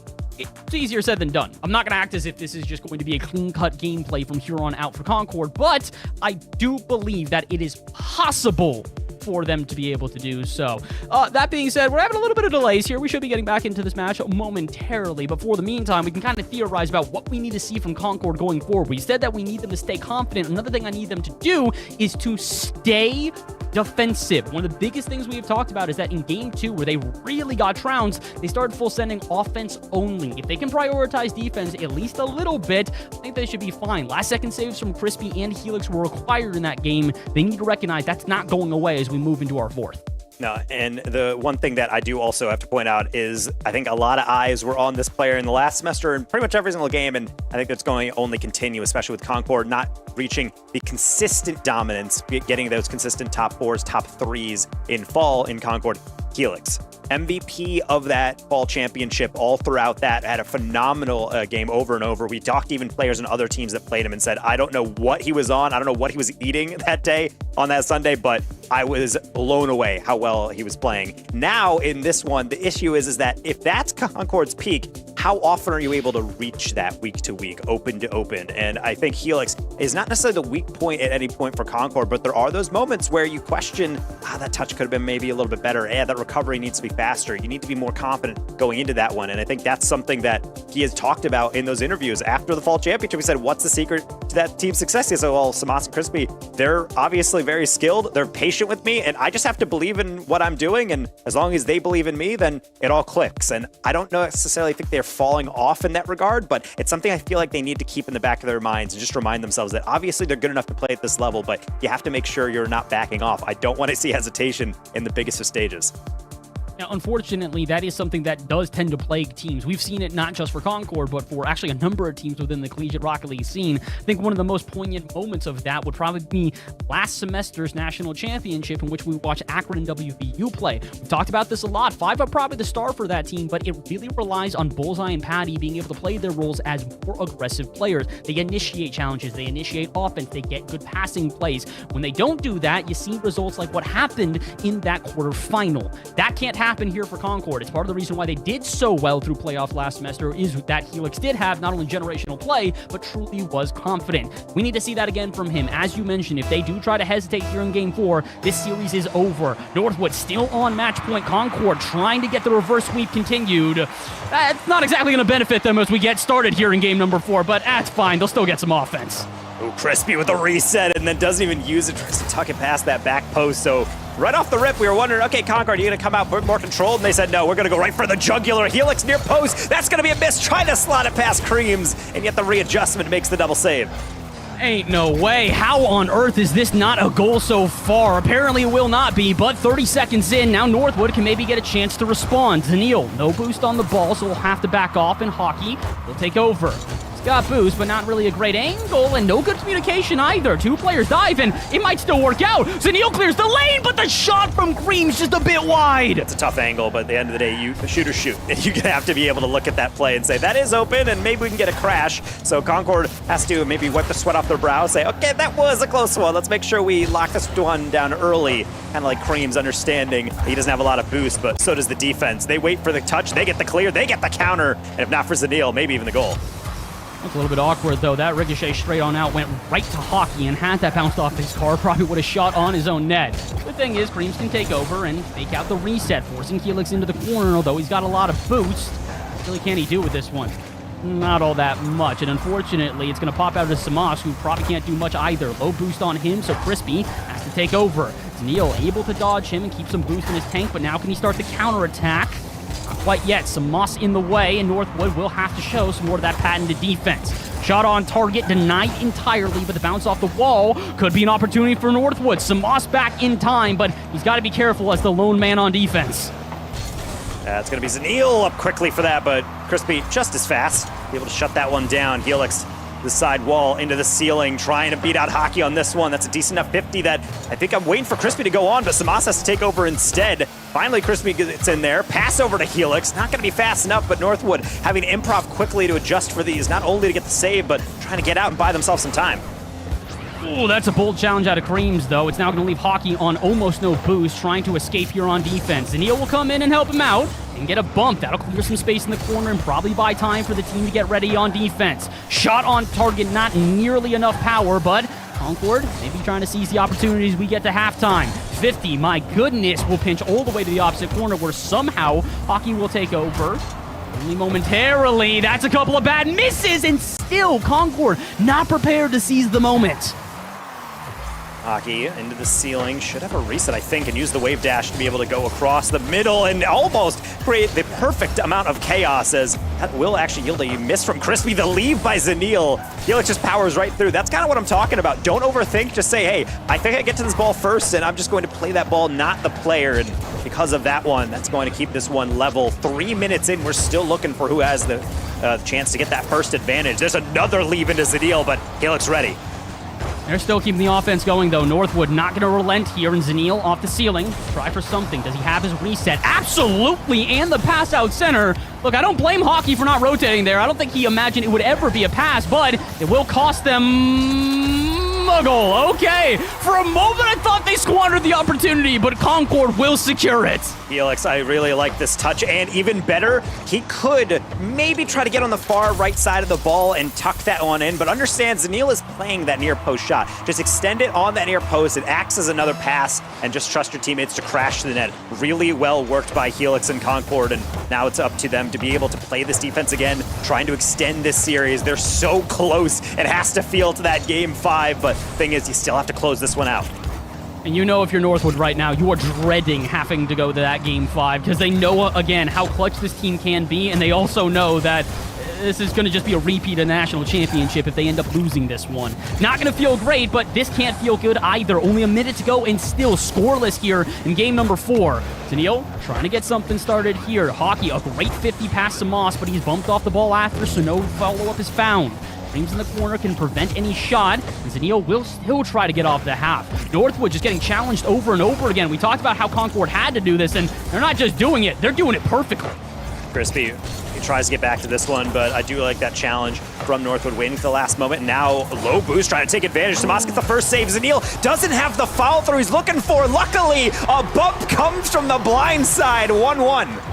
You can just tell Northwood knew this was their moment. If they did not full send here, they were not going to find another, and Creams with it in and out into a bump. So I like Zanil also going for the same play because he's like, I don't care if this doesn't go in. I'm guaranteeing this one's getting past. And that's what happens sometimes. Even if it's a shot directly at the goalkeeper, it's tough to save. It's just persistence, making sure you follow through. Samas trying to answer back. That's an angle, but if I trust anyone to hit it, it would be him. Helix tries to turn around, but Zanil is a wall, and now could be a goal scorer on a pre-flip if not for Crispy. Unfortunately, though, that's now left Creams by his lonesome. He's got to be careful, and Hockey will barely get back in time, but it requires every ounce of boost in his tank. This won't require anything, though. A freebie clear from Creams, and that's not exactly going to start up an offense, but it will absolutely buy time now for Concord to get themselves a chance and for Northwood to get boosted up for the final play. Crispy, a good 50 out, and it goes the other way. Is anyone from Northwood there? No, Samas will let it hit the ground. Overtime game 4. If Concord win this, we keep playing. If not, Northwood move on through our lower brackets. This is the pressure that Concord thrives in, but Northwood has also been here so many times just due to the sheer dominance they've shown throughout their time in the collegiate scene. Hockey going to be cutting that one out onto the near post. Crispy will grab, and Samas wants to slow it down. You do not want to play at Mach 5 speeds the whole time. You want to make sure you take a breath and also be able to build things up, but not for too long, because here comes Zanil past the last defender, and it got scary, but Northwood, they're the terrors of CRL still. Oh, you can't blame the last defender here. He sees Zanil walking to the reset, and although Zanil makes no contact, that's actually what gets it past. You're expecting a 50. When no touch is found, all you can do is go, ah, shucks, that's in my net. And Concord, unfortunately, you're going to have to take a quick trip from EU down to South America. That's the Brazil series-wise for Northwood. That is now 7 wins to the single one that Concord has got. I mean, again, Concord, congrats on it being a national championship, but as of right now, Northwood has your number. And it did get a little bit dicey, I will say. Not a decisive series by Northwood. The scoreboard on the series does show, yes, a 3-1, but ultimately it was Concord answering back. If not from a really well-worked, chaotic play like we just saw on the replay, that could have been Concord's dub, taking us into Game 5. And they will be back. This is an elimination game for them. Northwood moves on to that lower final, but really well done by Concord, showing that at least they're answering a bit of my anxieties. After Open 1, I was not really happy with how they were playing. I felt like they lost a step a little bit. I felt like they could clean it up, and I felt like for the most part, if Northwood's playing this well, a loss like this doesn't really bother me too much. Excited to see Concord back on top, and also seeing Northwood get that dominance back, being able to finish again in a top 3 position. Problem is for them is that Northwood's competition only gets stiffer from here on out. They got to face off against St. Clair in our lower final for a chance at going to the upper bracket, and then having to still bracket reset against Maryville. And why does that sound so familiar? Well, it's because it's happened before. Either way, we'll bring back in the desk here to get their thoughts. As Seb, you might have not gotten the Canadian dominance that you were hoping for, but you did get a Canadian win. Cream still did get a W. Creams is playing so good, man. We've been calling it, just he's such an intelligent player. He's playing so many different sides of the pitch that it just feels like he's looking into the future with his positioning, with how he's playing on the goal line, whether he's playing on offense as well, getting that read from the waterfall and then sending it straight to Hockey, who was also there with an incredible read himself. Northwood are playing, I think, to the standard. And Chixa, I think we're seeing them playing in the LAN environment is having tangible effects.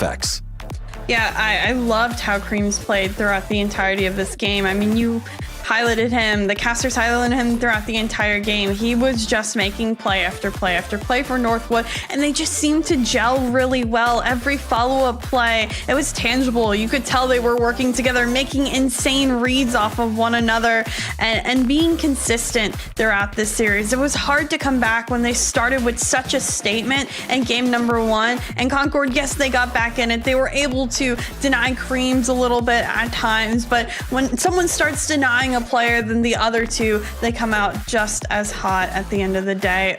Overall, phenomenal team job by Northwood. It was impressive to watch Hockey, Zanil, and Creams all have standout plays throughout that entire series. I mean, I'm only looking forward to seeing more of it. To be fair, I think, Taco, what we're seeing from Concord generally is that their win con at this point is that CMOS and Crispy really need to take the game into their hands. It's not a case where, you could argue that in series past or in seasons past at this point, where they can kind of let the reins go to Helix and just kind of run. Same with like old Maryville, where they could just let Knight just do whatever. This is a thing where you need the RLCS players to show up and really take control of the game. But when it doesn't happen, it just kind of falls apart. Well, I mean, for me, it's mainly just those moments where everything just gets a little bit off kilter. Obviously, all these players are in comms with each other. They're in the call, trying to call out things.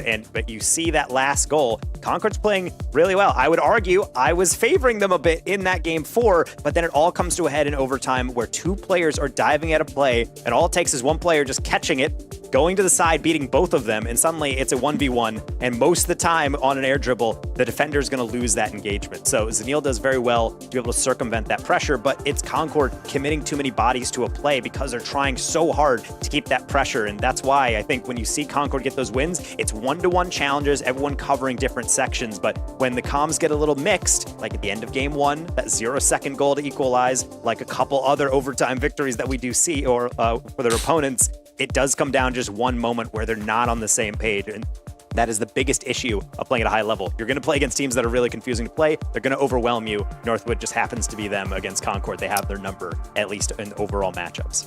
Well, Northwood, they continue to carry the North American torch throughout the lower bracket. Again, the last North American team within this bracket, with only 3 teams left. Next up will be our lower bracket final. It's going to be Northwood versus St. Clair once again after the break.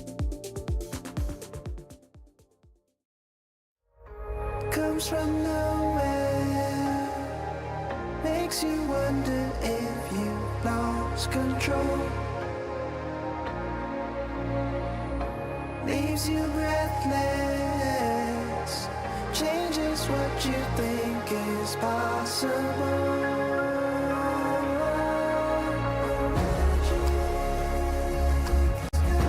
Got me to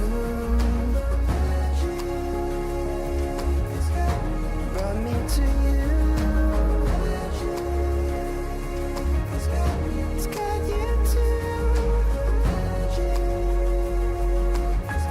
Your magic's true. Your magic's true.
Welcome back, everyone, to CRL, and we are just about ready to get going into our lower bracket final. Everything has come down to this final. It's our final 3 teams, and it's been a crazy road thus far. I'm not going to bring up the bracket just yet, but in terms of our previous matchup, actually, no, we are going to bring up bracket. That's crazy. Wow. You lied. I Yeah. manifested that into existence. Thank you, production. But from what we've seen here, we've had absolutely crazy matchups. Some teams have been at the peak of CRL and have fallen early, and some have found their way here despite being the Open 1 champions in the lower end of the bracket. Now, of all of these results, our previous one, which was Northwood versus Concord, our fall national championship match, Taco, this was a Northwood, I mean, pretty, I don't want to say dominant, but this is them handling business and really showing us Northwood who they are.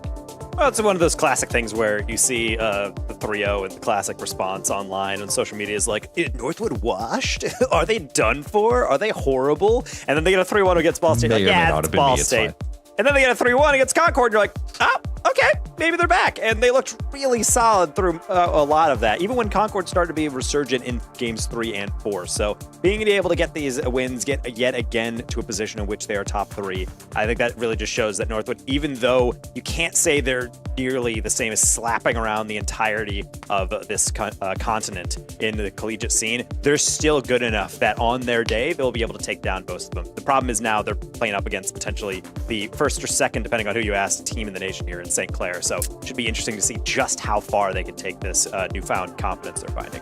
Yeah, I mean, we went and did our pre-ranking before this entire bracket happened, and I think it was generally majority that either St. Clair or Maryville was going to be collecting the top. Bass, is Northwood going to be making a case for themselves here that they deserve to be in that top 2 conversation if they haven't already? I'm starting to believe that they might, man. They're not only looking really good on the day, but as we've mentioned before, this feels the most confident and the most well-rounded we have seen Northwood throughout probably both the semesters this year for the collegiate play. I honestly am glad to see how well they are doing, but on top of how well they are doing, I'm glad to see that the individual prowess is also starting to show itself. We did mention a lot of Creams' names last time, but I gotta give a shout out to Zanil, man. Brick wall on defense, Crazy. did not let anything get past midfield unimpeded. The amount of 50s that he had, the just confusion he continued to cause Concord, I think will be a problem for St. Clair, because look, I'm not going to say that St. Clair necessarily are going to be the same caliber of a team as Concord. Clearly, they have had a good day thus far. But for a team that looks maybe a bit too disjointed for their own good at some times in their last series, can't afford that against Northwood. No, they can't. You know, I get it. You want to gas up Creams too, but I will gas up Creams. Great player, great mind, continues to impress, and honestly, he's actually my favorite. Bias aside, favorite player on Northwood right now, because dude, you talk to this man and he is so smart of how he plays the game, and we're just seeing it manifest in real time. So let's get into predictions, because with Northwood versus St. Clair, this isn't the first time that they've matched up. They matched up in the upper bracket already. They've matched up previously. We even recently, Bass, we had a show match, a full best of 7 show match between St. Clair Green and Northwood. That went the full best of 7, with Northwood just barely edging out. And frankly, Chicks, this is a tale of 2 teams with such stark different styles in how they're playing. St. Clair Green, that plays a very typical... We have a very typical European style where it's just focused on passing, safe plays, and just finding and breaking apart a defense. In Northwood, they're willing to completely throw up a brick wall, and it is a huge difference between just one team emblematic of North American play and one team emblematic of European play.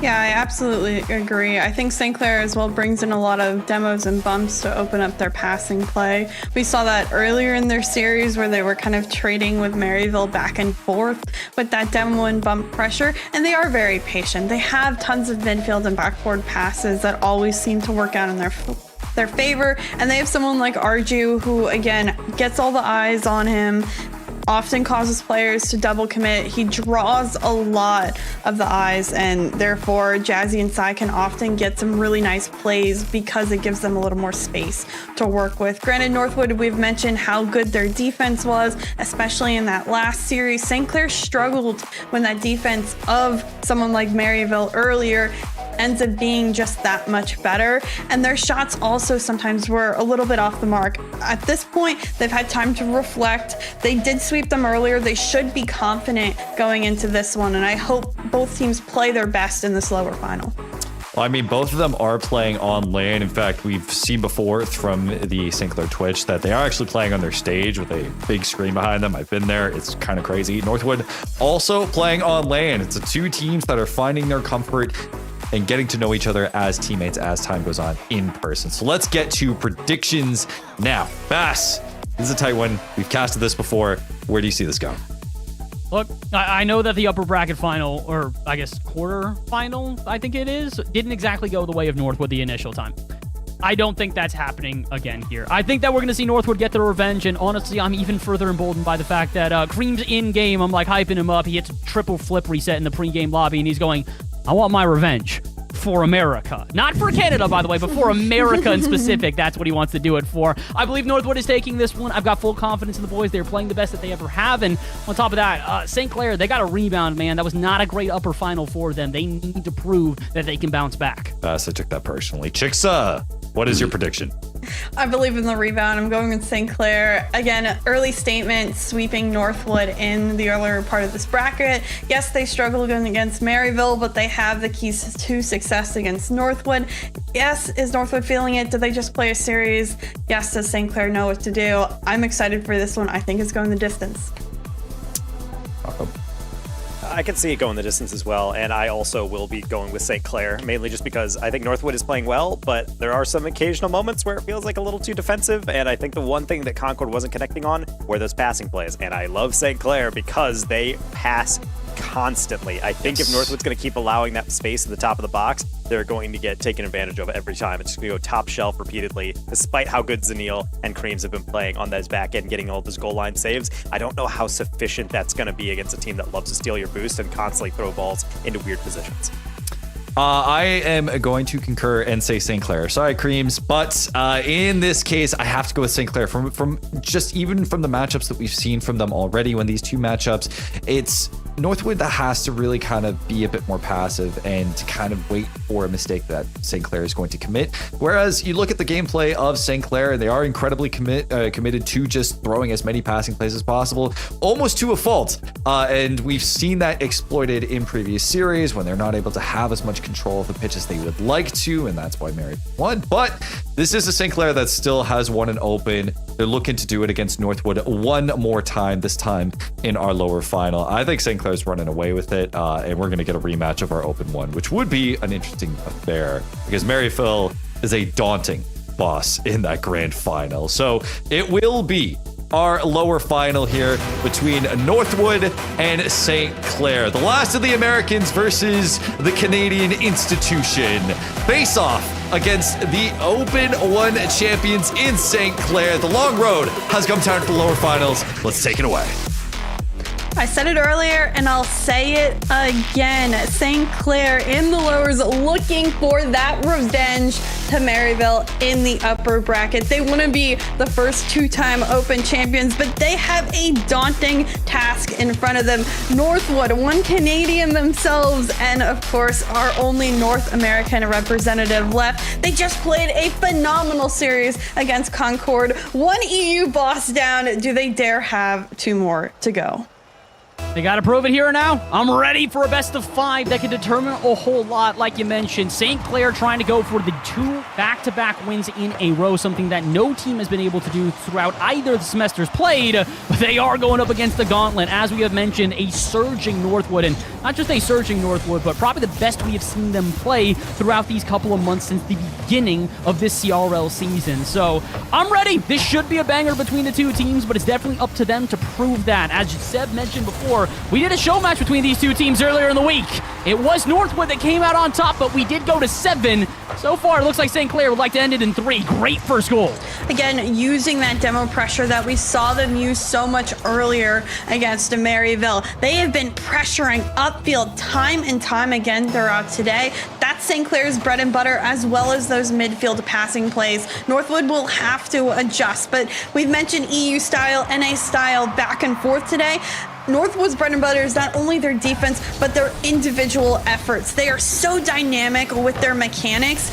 Every one of them, Zenil and Creams and Hockey, we've watched them time and time again do things that we don't think are humanly possible. And that is what they need to channel in this one. I think this is almost a bigger game feeling than our grand finals right now. Both have a lot to live for at this point. Yeah, definitely so. Again, it's a big proof of concept here for St. Clair to show that they are not just a one-and-done team. Again, last semester, that was unfortunately the name of the game, is that they did find a grand finals appearance and then afterwards missed the next open. So it's a team that really does need to prove that they can not only stay consistent, but they can consistently be good at that. So far, so good for them. An early goal so far. But can they maybe find another? Arju trying to look for a pass down to Sai, and he will get it. Zenil but hesitant on his challenge, and Hockey will have to take over. Pinch on out.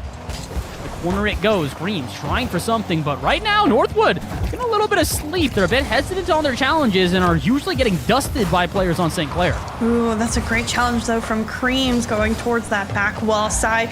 Great touches, actually beats almost the entire team of Northwood too comfortably. Can't get the last defender, but Arju has time to work with. Creams has some boost, pops over one, needs to get this 50 or a touch. Sees Zenil, who's close next to him. And this 50 by Hockey goes back safely into their corner. But stuck in their corner right now is Northwood. They haven't comfortably got out of the half because those 50s keep coming through. They're searching for cars, target seeking missile, car after car, and yet somehow Northwood sneaks on through. They'll stay scoreless here, but I'm a bit surprised at this point. The one goal that we've seen from St. Clair, the only thing on the board thus far. And I don't think that Northwood are going to change it up here. Although, Jazzy, low boost, this could be a problem. Arju will go up, but it is going to be at the cost of his rotation. Speaking of which, though, where is Creams? Comes into the play far too late, and Northwood will keep the offense going, but they need a shot on target, and with the rebound man and Zenil getting just demolished, there's not much of a chance. They'll keep it in the offensive third, but they need a shot. Could it be this? Off the backboard, Zenil is there, but he's beat out by Arju. Yeah, it's way too difficult right now for Northwood to get a follow-up touch. The shots, not on target initially, but it looks like they've rebounded into spots where there is follow-up potential, but no one's searching that close. The boost certainly not in their favor either. Jazzy going up initially, Zenil also committing. Creams is front post, nobody on back post on the rotation. May give an opening, but Jazzy didn't look ready for that pass just yet. Hockey doesn't have any boost to work with. He'll get, again, absolute car after car after car coming from St. Clair. A demo comes through. The space gets relieved for now, but St. Clair still seems to be in pole position. Hockey, not a great touch, and this could get punished if not for the shot going off target. Sai gonna probably wish he gets that one back, but instead, we'll have to play some defense. Jazzy getting pre-jumped by Creams after his initial heavy touch, and Hockey rips one on target. Sai will make the save. More offense from Northwood here, or so I thought. Instead, they'll have to go all the way back, and a passing play will ensue. Zenil to the backboard, back to himself, or he'll fake it out, and the shot on target blocked by Arju. Northwood starting to generate some offense, but they need one of these to ring home. With only about a minute to go, they need at least one goal to see an OT. Could it be here? No, the pinch out goes to Hockey, but he'll have to keep it going from the corner. Northwood playing pretty conservatively. Often the third man on rotation's very far back on rotation, and that's not helping their offensive pressure where you normally rotate throughout midfield to have continuous, more upfield presence. But at this point, wide rotations are preventing them from being scored on again, especially in transition, but it's also not helping them offensively as they keep trying to get upfield and in middle, but it's only one and done shots, and St. Clair quickly keeps thwarting them away. 20 seconds to go. Northwood still have this offense in their favor, but again, very little shots being registered here, or at least in this approach. Creams will retry. Back out at midfield. An air dribble that'll go up against Jazzy. The 50 to the ceiling where Arju is waiting, but he needs another one, and the pinch out perfectly to Creams. He's had last second heroics before. Can he do it again? Apparently not. Jazzy tries to keep this out, and Arju will send it back downfield. Zenil has some boost. He's basically going to have to psycho this one if he wants a chance. It won't happen. Arju will keep this close, and as long as he can spike it down, game 1 goes to St. Clair. Really skillfully done by St. Clair. The appropriate amount of pressure upfield, great defense on the back end, and those demos to boot. They took the opportunities when they can. In fact, both teams, equal amount of shots, equal amount of saves. The only difference, that single goal going on through. Very close game back and forth. I mean, we said it could probably go the distance, and at this rate, it will if we keep seeing 1-goal games just like this. I expect them to continue to be this close of a margins. Again, equal shots on both sides, equal saves on both sides. The only difference is the single goal that St. Clair finds. So, goes to show you, these are about as even teams as ever, and I don't think many people are really surprised by that. Maybe more surprised by the fact that Northwood have risen back to this occasion. As we mentioned, their, I'd say, pretty much highlight of the last semester was either A, the regional or the open win that they take, or the fact that they make it to the grand finals. But overall, it was very much a high and low type of semester for Northwood. To see them back in this form, playing well, and playing up against the St. Clair, who were the former Open champions to this close a degree, it's good to see. But my compliments still must go to St. Clair. A great first game, and very clinical at that. It didn't ever feel like the pressure got to them. The defense was really solid. The offense transitioned well. They keep this up, it is definitely not going to be as easy of a path for Northwood to get back to another grand final. Yeah, everyone seems settled into today. Championship Sunday can be rough, especially. Sometimes you're waiting in the back end for a game to finish, or you're watching another team dominate, or you're struggling with a loss. No matter what, all these teams, they have a great support system behind them, so they're taking all the steps they need to be successful in this next series, and they're keeping things interesting, of course. That one almost going the way of Arju early on, but St. Clair, very patient play again to start, and just as well, those demos will not be going anywhere. Y'all better pay attention to Arju. If he's starting off this game going for pogos, I have no idea what this dude has got up his sleeve. Maybe a couple of aces, but not an early goal. 30 seconds into this one, the shenanigans of the last game will not stay the same. Or maybe they'll just go in favor of Northwood! Hockey! I don't know if I call it a fake. I don't know if I call it a tactical whiff. It's perfect, though. No one on defense the wiser. No, Arju, that's a big mistake. Not finding any contact on that read. He had the early jump on Hockey, but it seems like everyone was so hesitant and didn't have the right angle of attack, and just like that, Northwood's on top early with a statement goal. It's incredible what they can do so early on, and this is what we talked about, the dynamic ability of the entire Northwood roster. Someone will pull on a play that's unexpected, and Hockey does that so well. Double demo by Zanil. There's only one player back left. Both of them respawn, and still no opportunity can be found, at least in quick fashion, for Northwood, even after 2 players are gone. It's a little bit weird to see where we're at. If you stay silent enough, you can hear it. It's the sound of the tables being turned here. After game 1, where we all of a sudden find an early St. Clair goal, they seem to hold on to that for the remainder of the game. Who's to say that we don't see the same here, but for Northwood in the second?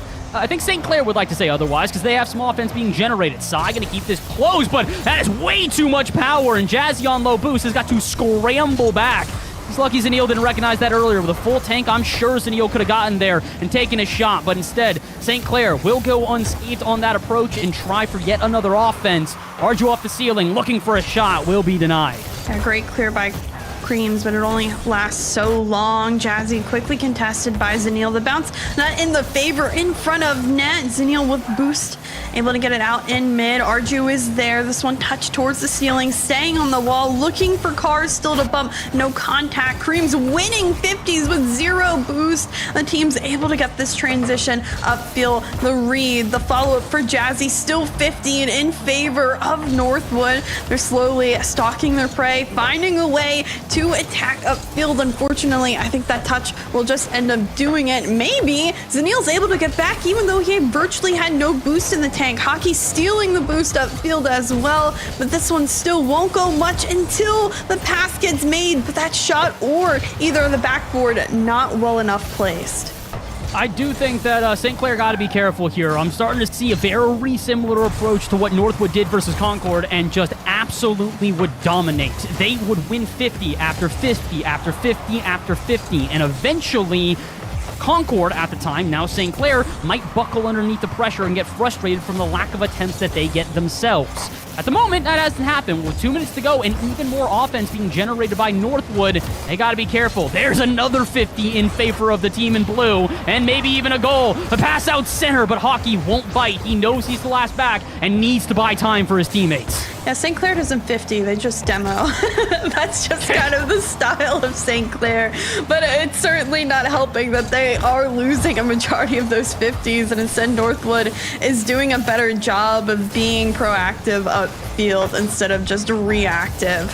At the end of the day, the time's still ticking. It's, again, another one-goal game, and always something could happen. St. Clair tends to play pretty safe when it comes to things, but at this point they have to ramp up the speed and pressure. They can't be patient anymore with 1 minute looming. They have to draw up a play. They have to execute it quickly, or else they might find themselves a little too panicked to make this game seem still within their reach. No boost there, and that again will fall by the wayside. Sai has an opportunity to challenge. He will get contact, but again, another 50. The shot comes through. Hockey only so much boost on the goal line to find the save, and luckily the clear will go out towards the other end. Jazzy just trying to prevent any more offense from Northwood. I'm sorry. We've talked about Zanil's pre-jumps off the ceiling a lot today. I mean, I would say expect them. How are you supposed to expect that? Well, actually, if you've been watching St. Clair throughout the entirety of today, they are very comfortable in that high aerial space. And Maryville was doing something similar, very similar earlier, and trying to get rid of the comfortable nature of that high air that St. Clair has been in. And Zanil reads it so well, because that's the first thing St. Clair likes to do in a full boosted tank. Go off the ceiling, stay up really high where it's difficult to challenge. But eventually it becomes predictable, and Northwood striking exactly where they need to at this point, causing quite the ruckus in this game. With 20 seconds remaining, it may go back to a 1-1 and a back and forth, but not late. Not too late for a comeback, especially when Jazzy's able to contest and win a 50 just like that. That's a perfect play from Jazzy, and definitely, I mean, we talk about, hey, expect the unexpected there. Jazzy didn't expect kneeling off the ceiling. They didn't expect Jazzy to straight up win. However, now we gotta hold our breath. Watch the kickoff closely here. If St. Clair coordinate this right, they could have a chance. Arju off the ceiling, and no follow-up is found. No teammate prepared for the passing play, and yeah, they'll keep the ball in their possession, but now Northwood have locked St. Clair back into their own half. Jazzy off the sidewall trying to get something started, and they cannot. Northwood respond with a big game after shutout in the first. I think they're just reading St. Clair like a book. They're doing really well. Again, defensively, 3 saves, not a single save for St. Clair in that one. 3 shots, 2 goals go on in. They did a wonderful job of taking the opportunities they had and working with it. Hockey, Zanil, both very patient plays executed to perfection. Really wonderful job by Northwood, and this is the back and forth that I expected in this series to go. St. Clair has to change up their game plan, because at this point, it's well read. Yeah, this is St. Clair trying to play the same game they did in the first and learning very quickly that if they do that, they're just going to get beat. Again, we've talked about this. Northwood really good at that suppressive type of midfield. They don't let touches go unimpeded. They don't let that interference go untouched. It's over and over again. They will make challenges on the ceiling, out at midfield, on the sidewall. They make it difficult for St. Clair to find the strung together passing plays or really any aerials that aren't just interfered with. And that may not seem like a lot, but it's frustrating when you're taking shot for shot, trying to develop play after play, and over and over and over again, your best efforts are getting stifled. Eventually, you kind of have what I like to call a full send attitude. You throw yourself into offense, and that's why we see St. Clair with 0 saves. They were so offensively focused throughout that game that the defense kind of became an afterthought. And yeah, I'm not going to say the defense was shambolic, but it's got to be more conscious than that. As we've mentioned, Northwood, a very good team, a very full field team. If they don't pay attention to that here in Game 3, this should be another one for Northwood. Ooh, that was kickoff attempt by Northwood. Actually missing the first ball, trying to go for a demo, but didn't end up getting executed as they wanted. Of course, something to think about is we've seen teams use kickoff strats to start off today, and they've been executed fairly well. That being said, we're back into the regular blow-by-blow of play. Northwood managing to get out of their half yet again and start bringing in some pressure of bumps and demos of their own, still winning those 50s. Cream's high, sending it over to Hockey. Not the greatest pass, a little bit at Hockey or just behind him and needed to be in front. Granted, Hockey still has boost to work with, going for a car. Side ends up coming through, gets demoed for his efforts. Cream's on the follow-up, can't find the angle, and that's a great touch-up field to make it more difficult for Northwood to continue pressure. Granted, don't give Zenil time with that ball because he knows how to play. So many people diving right now for bumps and demos to start up in this one. See on the sidewall, trying to get something going. Good 50 out, and I don't think anybody's back for St. Clair. Barely in time will be Jazzy. I don't necessarily think that's going to end the offense, though. Jazzy tries to run off the backboard. Arju out of the corner. Zenil shot on and in. And unfortunately, this is what we talked about. They're so good at this, man. They will break you down over and over again. Touch after touch impeded, and eventually an open net will be found. Great job by Northwood. They don't give up in the initial onslaught of shots. They have pressure. They keep using it. They do apply bumps and demos themselves, which has generally been St. Clair's thing. And coupled with the 50s we've seen throughout this series so far, it's really strong to go up against. Hockey back wall. Jazzy there in front of him, managing at a 50 on Zenil. Still won by Zenil, and even a follow-up is found. Cream's trying to take it, demoed for his efforts. Hockey back towards the skies in that high air there where everyone keeps contesting one another, only trickling out towards midfield where those rotations are tight for Northwood. They're able to keep up pressure because they're staying so close to that midfield line. Jazzy, a pass out, goes to nobody. Zenil to take over in the 50. Kind of won by nobody as well. Getting a little bit awkward here as both teams to try to find a way to escape. I don't think they're going to. Wow, Sai, what a challenge to the backboard. Might give his team a little bit more offense, or it might have been an overexertion, because now here comes Creams on the counter. Jazzy, though, full boosted, can contain this out at midfield. Maybe get some extra touches. He's looking for a demo on the backboard. Oh, at least get Hockey off the ball, but no one from St. Clair prepared for it. Just not anticipating the floater out mid, and I can't blame them. Again, the defense has been so solid from Northwood, but if they make a mistake, you have to punish. Yeah, unfortunately, I don't think they were ready for Hockey to be bumped on that play. It's a wonderful thought throughout. But again, it's hard to play risky in a sense. St. Clair doesn't like to play too risky when it comes to upfield plays. They like to have a nice, well-done setup play, and they often don't have a close follow-up unless that's a double commit follow-up, and now they're overthinking plays just like that. At this point, they have to lock in with the 2 minutes remaining on the clock. It's only a 1-goal difference, which has been a majority of this series. Just a single goal spreading the difference between the two teams. Creams got to make a good 50, and he will. Hockey in the corner, doesn't have boost to work with, but may not need it. Jazzy comes in a little bit too late, and Zenil gets a free touch out to midfield. Goes into the hands of Arju, though, and that's not a player you want to start up a triple. And, oh no, unfortunately, I don't think he was anticipating Sai to fly through the corner. A little bit of calamity. Both St. Clair players bump into each other, and that's the end of their offense. And maybe a goal on the other end. Cream's trying to dunk it. Zenil on the rebound. The shot not going to make it past Jazzy. But at this point, it does feel like Northwood have such a handle on offense and defense both, and St. Clair struggling to find a way to just break on through. Northwood does very much feel in control of the tone and pace of gameplay. But a demo there, Jazzy one-on-one with Creams. Can Creams find it? He does get the touch away, but Sai has the close follow-up, and that's the play that St. Clair Green needs to get back into this one.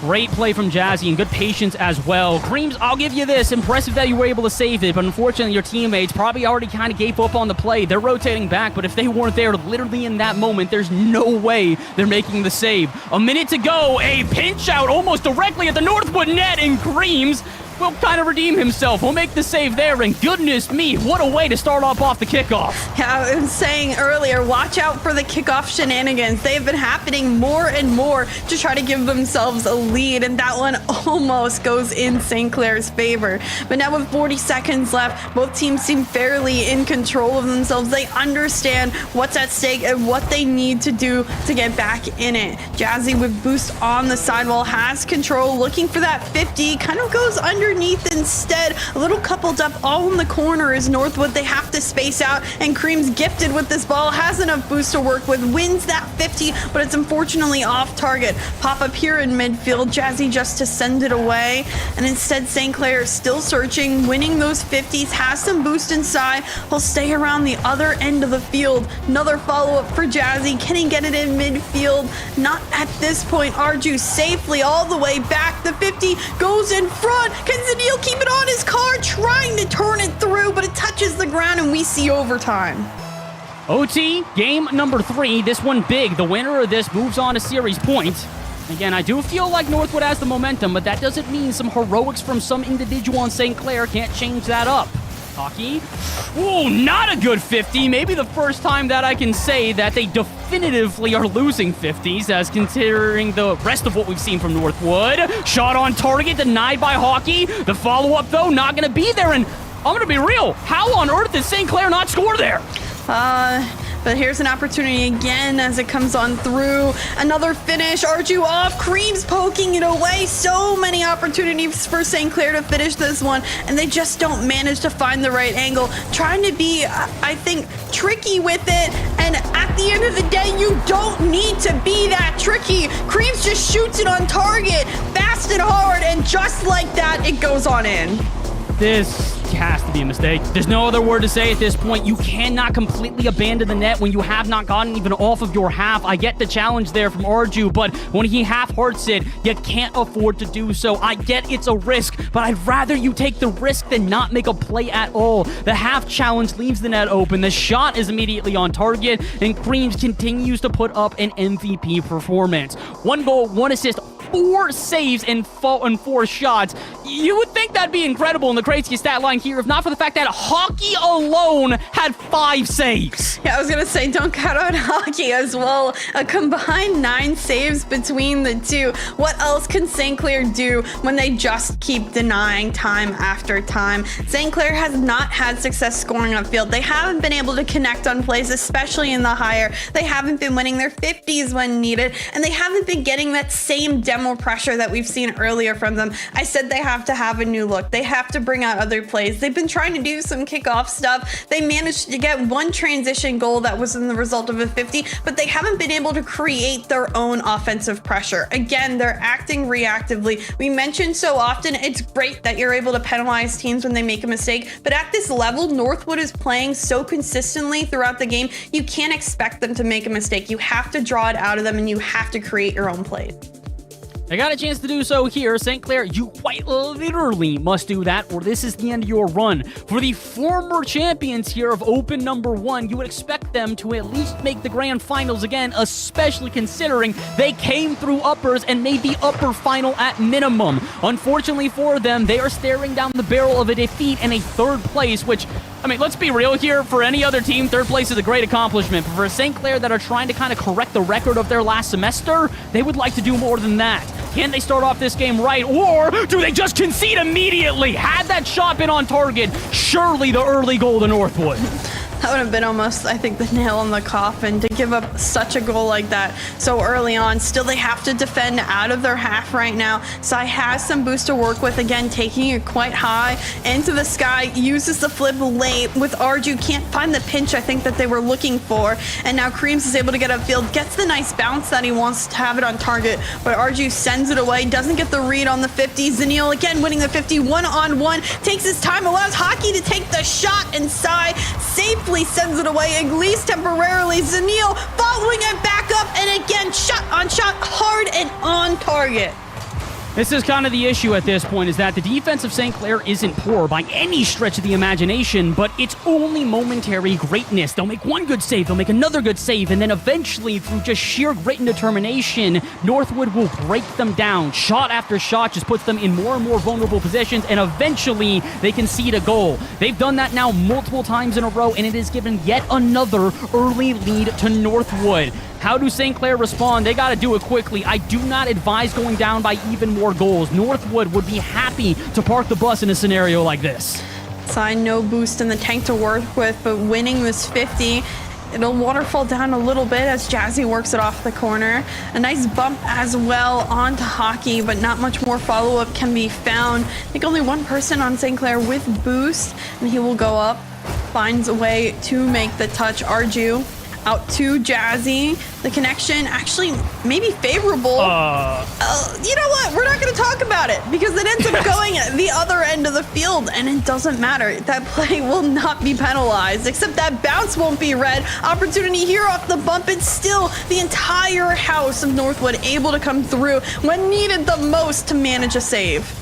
I gotta say, I'm starting to both get impressed and a little bit disappointed by the ways that we're seeing these interactions in front of the goal mouth from Northwood. Impressed at the fact that they are so quick to find these responses. Even if they double or triple commit, it still feels like one of the players is there for the rebound every time. At the same time, I'm starting to look at St. Clair and go, guys, if this ball is ricocheting in front of the Northwood net for this long, you have to start diving. Even if it doesn't guarantee a goal, you have to do what Northwood is doing to you. Keep the pressure on. Keep the shots firing until eventually you find a golden opportunity. They haven't found many. The closest they've gotten is probably like bronze, I guess, but that's not going to cut it, especially while you're still down a goal. This should be the rebound. That should be the shot, and it's off target. Save with a follow-in. You gotta be kidding me. Where's the shot? Sai here looking towards the backboard yet again. Jazzy follow through. Wait. This one a bouncing one. How many people are in net? 3. How many people went up for that shot? 3. Does that one finally go in on the far post? Yes.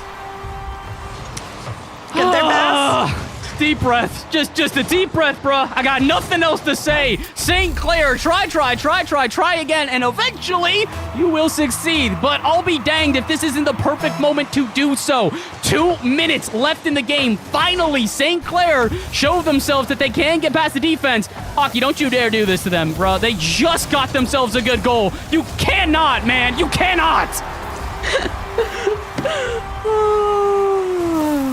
Again, a missed read and a failed 50. It's the same thing again and again and again. And I gotta say, the fundamentals for Northwood are, I mean, chef's kiss. They're phenomenal. They're not doing anything quite special. They're just being consistent with it. It's the 50s. It's the shooting on target. It's with power. It's placed where it needs to be. All of that coupled with just being overwhelming, continuous, they eventually find their opportunity to go on in. They're 2 for 5. That's all that's needed, because at the end of the day, they're up by 1. They've done what they need to do. And is it the prettiest gameplay sometimes? No, but is it good, solid gameplay? Absolutely. Look, my favorite phrase in just everything, and especially Rocket League, if it ain't broke, don't fix it. It might not be perfect, but if it's getting you wins, it is getting you wins. And right now from Northwood, they're just kind of letting St. Clair fall into their trap over and over. If St. Clair want to play with this amount of passivity, with this amount of space afforded, they will make plays like that every time. The collapse, though, here from St. Clair, they are going a little bit quicker, but they are not putting the shots on target. Another one goes wide, and Zanil, come on, let's see if you can cook. Not quite. Instead, this one ricochets out to the sidewall, but Hockey there in time to take it off the ceiling. 1v1 versus Jazzy, and he can't get around. But for every approach they make here, it's more time wasted. St. Clair, you need a goal just to see an OT and to survive. I love the way Northwood plays even when they're up ahead. I mentioned it earlier. Teams sometimes turtle back. Northwood doesn't. They still play their game plan. They still have that continuous pressure. They don't give the space, and they don't give St. Clair any time to be comfortable. At the end of the day, they're doing what they need, again, to get the job done. Great pass up field. Hockey opportunity. Doesn't have the double tap read. I really wanted him to hit that shot, but unfortunately, the fact that it's even threatening and still there makes it that much harder for St. Clair to find a way to come through. One last opportunity for St. Clair. Shot on target. This one saved by Creams. Yet again, another save is done. Hockey upfield stays, keeps this ball away. Arju has some boost to work with. He needs help. That one won't stay up. Northwood take the series and they move on forward. No repeat winners just yet in CRL. Gotta feel bad for St. Clair there, man. I feel like the further they got into that series, the less confident they were, and you could tell by the challenges. Live by the passivity, die by the passivity, and that final challenge from Arju, I think, is the perfect example of what we're talking about. They just didn't have confidence in making these more bold challenges, and at the beginning of the series, that's what kept it close. Whether it's the dives from Jazzy out at midfield or the dives off the ceiling from Zanil, both teams were playing on full cylinders, just barreling into every play. The moment that St. Clair took their foot off the gas and started trying to think about these plays, they started to overthink these plays. And unfortunately, against a team like Northwood that are so quick to the ball, that like millisecond of thought that you make to figure out how to approach is the millisecond that you get beat by. Northwood played a phenomenal game, especially through the back half of the series. You got to feel for St. Clair. I think they got the win in game 1 and went, all right, we got a strategy. And from there on out, that strategy was not successful. Yeah, one of the biggest things that teams need to do at the end of the day is adapt. Throughout a series especially, they have to change game by game by game sometimes, especially if something isn't working. As you mentioned for Northwood, if it ain't broke, don't fix it. It's true. They didn't have to change what they were doing, but St. Clair had to adapt and change it. I just didn't see that flexibility in their gameplay throughout that one. So unfortunately, falling, again, like I said, we don't get a 2-time repeat winner in the Opens just yet, but at least for now, St. Clair can be pretty happy with their placement time and time again. It's still good to be consistent, first in the first Open and third in this one. Hey, look, you know what? They're staying consistent. You want to know the only person maybe a little bit more consistent? Wah. That's 3 predictions in a row. Seb, how you feeling? Bring them back in. All y'all thought it was Concord. One person had faith. Yeah, Seb, yeah. You okay there, Seb? I'm in You there? pain. I'm in pain, and you're laughing. You're laughing. You're laughing at me, Bass. You're laughing at me, and I'm in pain.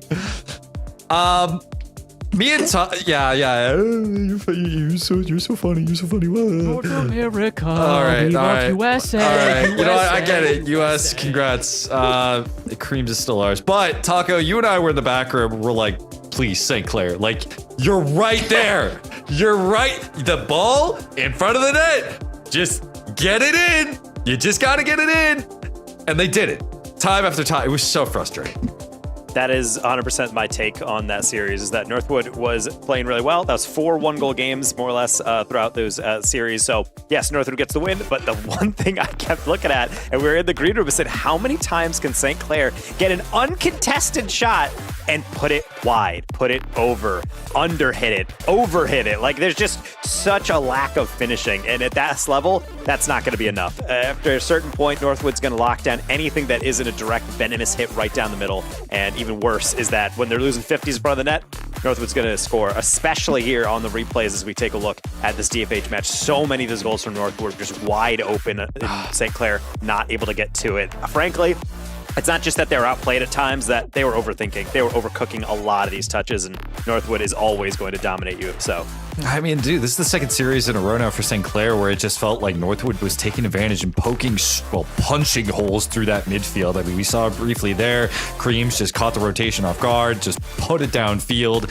and eventually scored off of it. And it was just the symptom of the series throughout the entire thing. It was just Creams, or whoever it was, just taking down and dismantling, and St. Clair overcooking at times. That is very much kind of the story of the series. And unfortunately for St. Clair, that means nope, we will not have a two-peat this time around. They will fall in the lower finals, but for North American fans within CRL, Northwood and North America are still in it, and they will be going off to the grand finals to face off against a Maryville that to all of us is actually terrifying. Okay, fine. You get to claim West. I'll claim St. Clair. You get to claim West. That's fine. But Northwood and Maryville, they go way back, and it's going to be an absolute banger of a grand final. You're not going to want to miss it. Up next is the grand finals for CRL.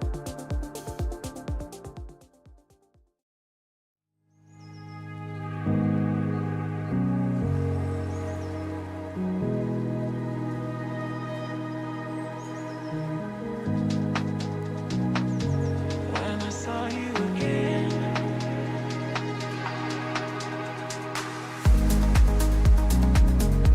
'cause I have grown strong without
said stay out of this bit, but I don't get tired of it.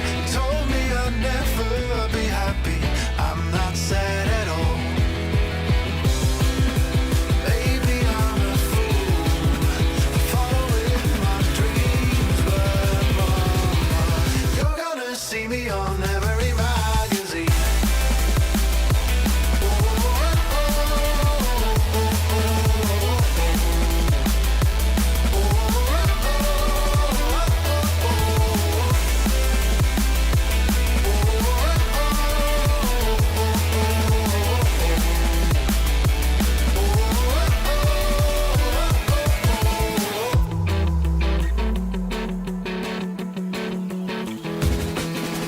Never meant to disappoint ya. Smart enough to be a lawyer. Don't you waste your time on me, 'cause I don't care at all. Maybe I'm a fool, following my dreams, but mama, you're gonna see me on every magazine.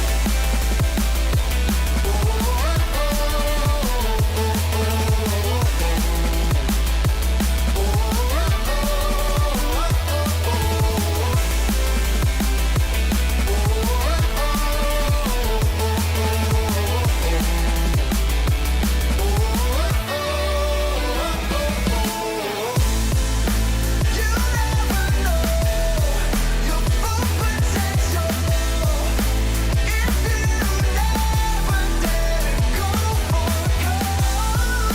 The greenbacks come later. You just need some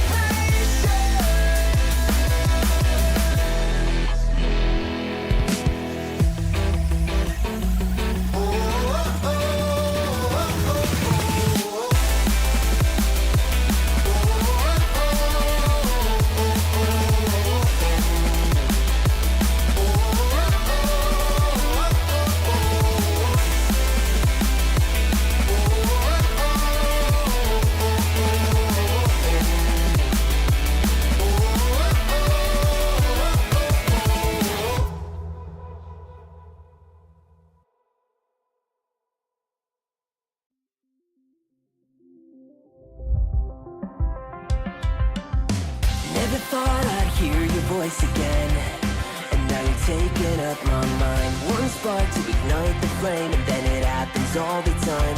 And I'm feeling every little thing you say to me. Wanna wake up and ditch the city.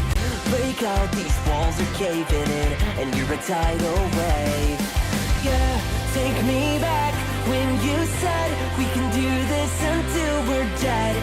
Just a little bit farther, we're breathing underwater. I'm keeping your heartbeat like a drum. We can be kids out on the run. There's nothing better. I'm just glad we're young together.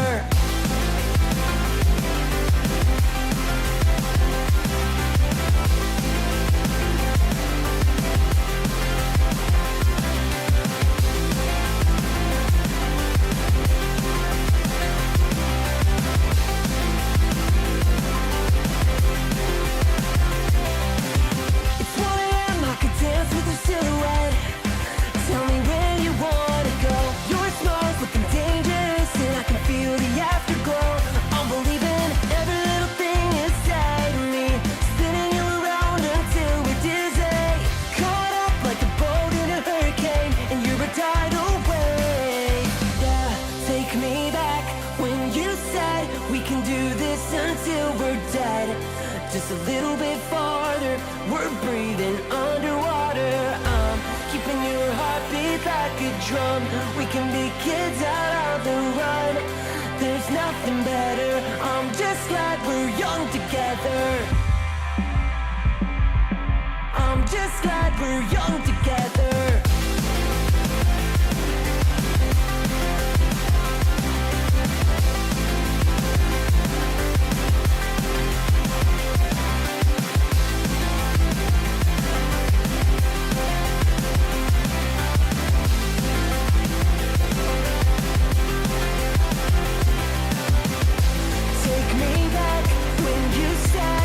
There's nothing better. No oxygen.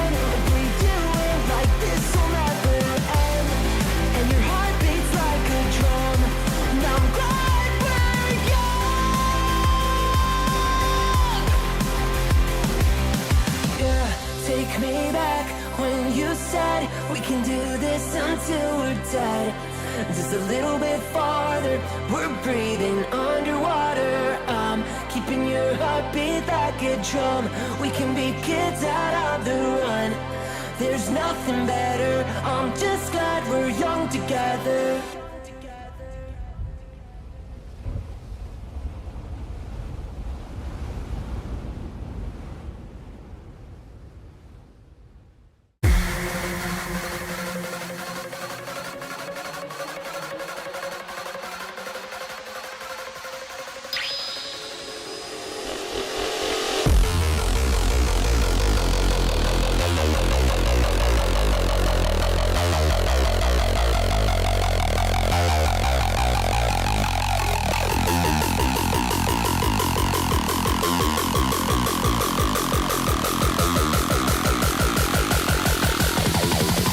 Let's move those feet.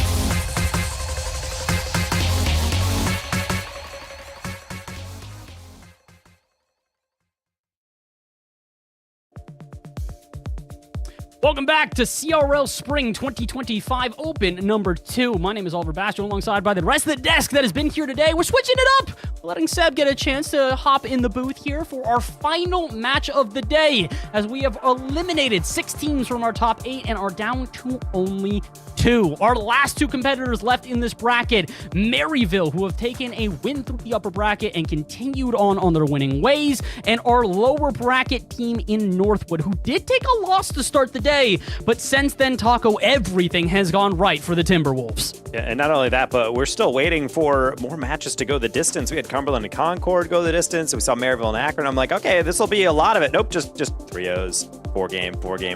And now we're up to the grand final. Historically, we have always had a bracket reset. So if Northwood's coming from lowers and potentially could dub this in the first round, maybe we can keep that streak alive, but that's asking a lot. As we know, Maryville's playing very well lately. Yeah, they are playing phenomenally. Again, as we mentioned, undefeated thus far through this qualifier, both in the qualifiers yesterday as well as today, with wins over Akron Blue as well as St. Clair Green. And again, St. Clair not returning to the grand finals. I'm not trying to rub salt in the wounds here, Seb, but I do have to ask you not only what went wrong in that lower bracket final, but on top of that, what could have changed for this team? It's just, I think we're still figuring out what the consistency level is for St. Clair. We know where their peak is, right? It can be the best in CRL, but they went into a Northwood that looked probably the best they have since the start of this CRL season, since the start of spring. This is a team that looks so incredibly comfortable in how they play the game. They have a style that is trying to counter the hard passing European style, and it's really working out in their favor, to the point that they've taken down 2 of the EU teams in a row now. They only have 1 more left to go. They've got one last team standing in front of them. Unfortunately for them, though, it might be the hottest team on the day. In front of us for our grand final here for Open number 2, Northwood and Maryville. And as we've mentioned, this Northwood squad has definitely gone through some changes, but this roster has been around for at least a semester. In comparison, Maryville, their new addition, has absolutely accelerated them straight to the moon. They've got Ixo, the newcomer, relating wave and speed. On the other side from Northwood, it's Creams, Hockey, and Zenil. Now, last time we talked to Northwood, they took this upper bracket, or excuse me, this grand final pretty seriously, Chicksa, to the point that they were doing VOD review in between the resets. You think they're doing the same prep today against Maryville, or do you think the VOD review they did last time on Maryville might be enough? I think they're always having to adapt to change and just review with how the teams have been so ever changing today and that much more difficult. We saw in the last series, you can't just keep doing the same old thing and expect it to work time and time again. So I hope Northwood is ready against a Maryville team that has been very hot today. And I hope Maryville is ready for Northwood that, started off the day very rocky, losing to St. Clair in a sweep and has just dominated since. They have momentum on their side at this point.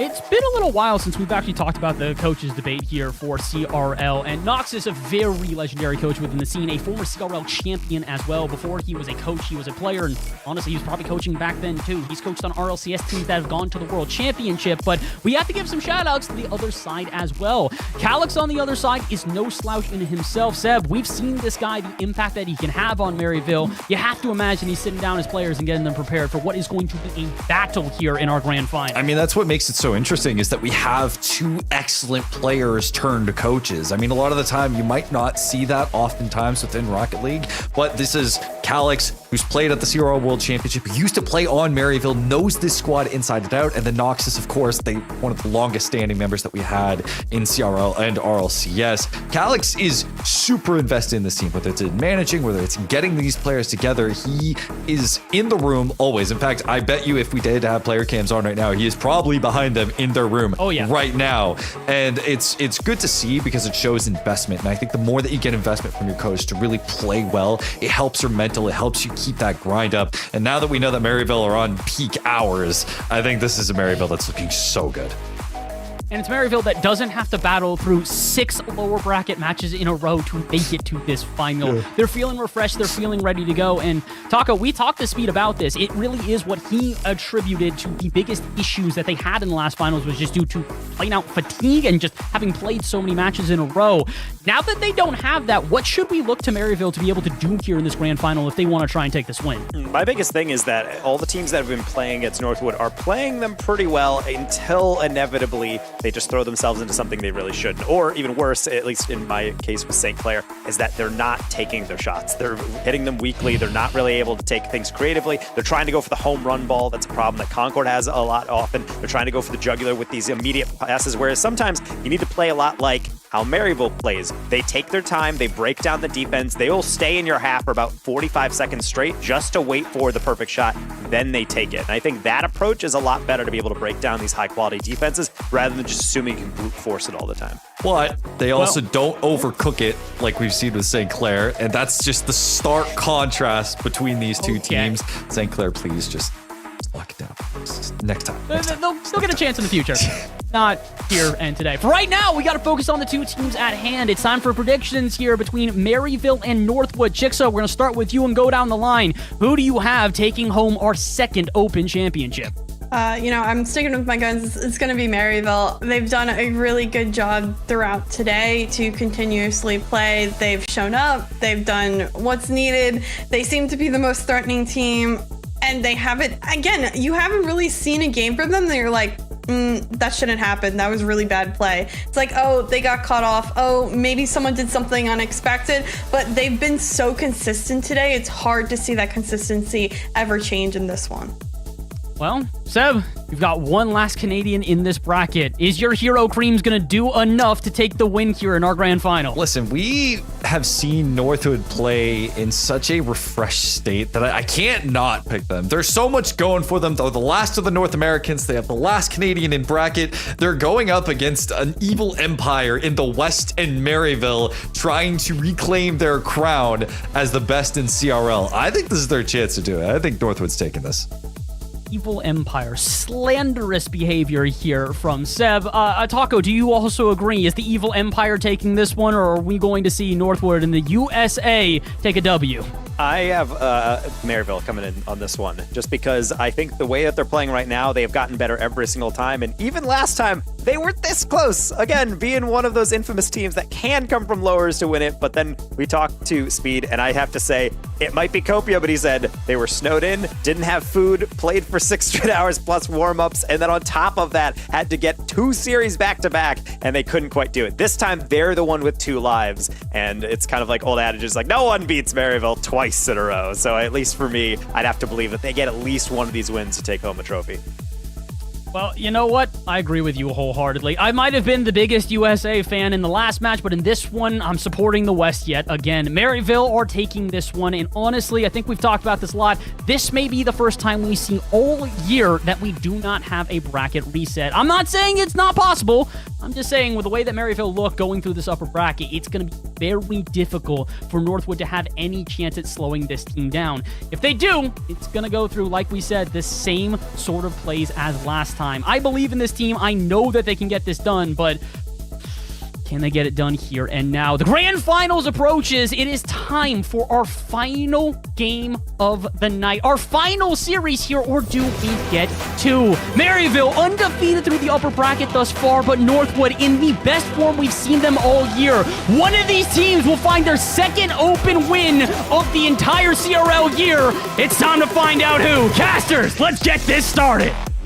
The last of the North Americans versus the boys from the UK. It is the grand finals of CRL Open 2 with so much on the line, points for nationals, everything to ball for. Let's get on to the pitch, Chicksa.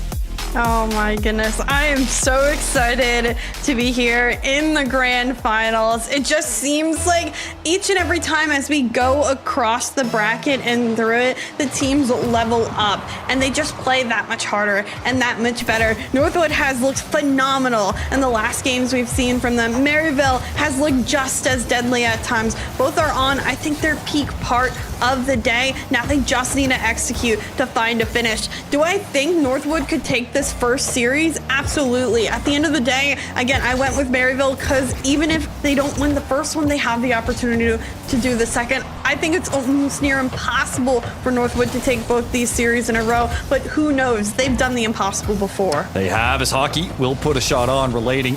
Going to be on the back wall to save. Again, Maryville so consistent as ever. Speed of the grade 50. Hockey's going to have to cut for it. Relating looking to keep it in the blue half, but it will be sent back down. And I just want to see the adjustments that Northwood do make because, again, this is a team that they have that goal line defense that can be so hard to break. Hockey going to put a shot on. Zanil can't get the bump in time.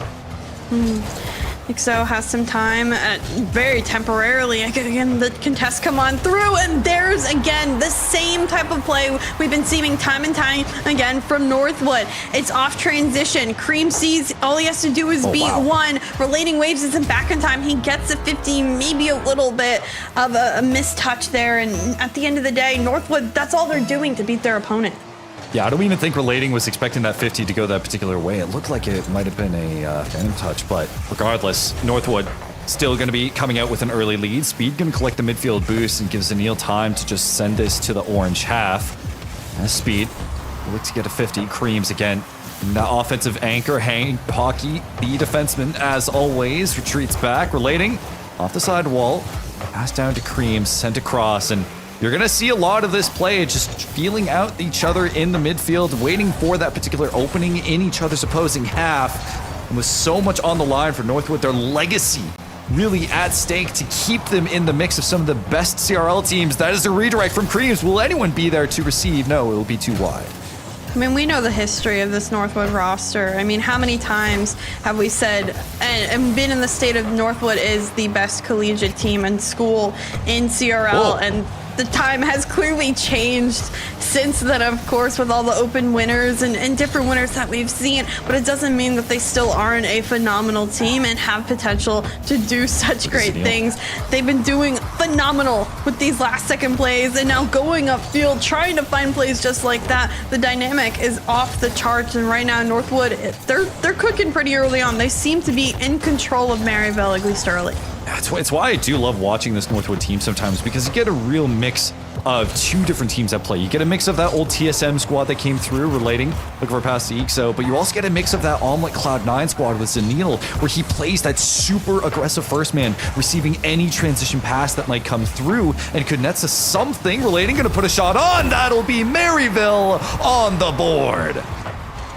No surprise here that it's a well done shot. Again, Northwood clumping up, all three of them initially go where that ball bounces on the ground, and you don't have the contact or the challenge that you need before the shot is made. Once that shot is on target, it's almost impossible to stop it on the goal line. We've been seeing, again, how many times is a kickoff play at this point executed for a goal? This is, I think, third goal for Maryville off a kickoff. Yeah, and even at a high level like RLCS, like, you just don't see it that often. But of course, with Maryville having two members that are so experienced, well, all three of them are really experienced, but more recently within NARLCS, they've been getting that practice at the top level. Speed, looking for the double touch. Hockey, going to be there along with the rest of Northwood. Zanil keeps it out, but Maryville not off the gas just yet. EXO looking for a pass as well. Nice bump that's going to come through, but no one will be there. Speed didn't have the boost. Yeah, crazy attempt by Maryville. They're pulling out all the stops when it comes to mechanics, slowing down plays, or the bumps all day today. Maryville and Clair have been leading on the demo plays, and at this point, Maryville needs to lean into it. Make the defense that we've said is so good to kneel 1v1. How can you beat it? You can't. And again, Northwood, they tie it back up. They're just going blow for blow to start this one. That recovery from Hockey straight into a pass from Zanil, and it was just as free of a 1v1 as you could possibly ask for. Northwood dismantling Maryville slowly, but 90 seconds remaining. A kickoff goes Northwood's way. Are they going to be able to capitalize? They're going to go for the boost deal instead. Cream's going to leave it fake over to Hockey, but Relating gets the save. We're going to go back into the blue half as EXO takes possession. Ooh, I think I misstepped there. Tries to poke it up.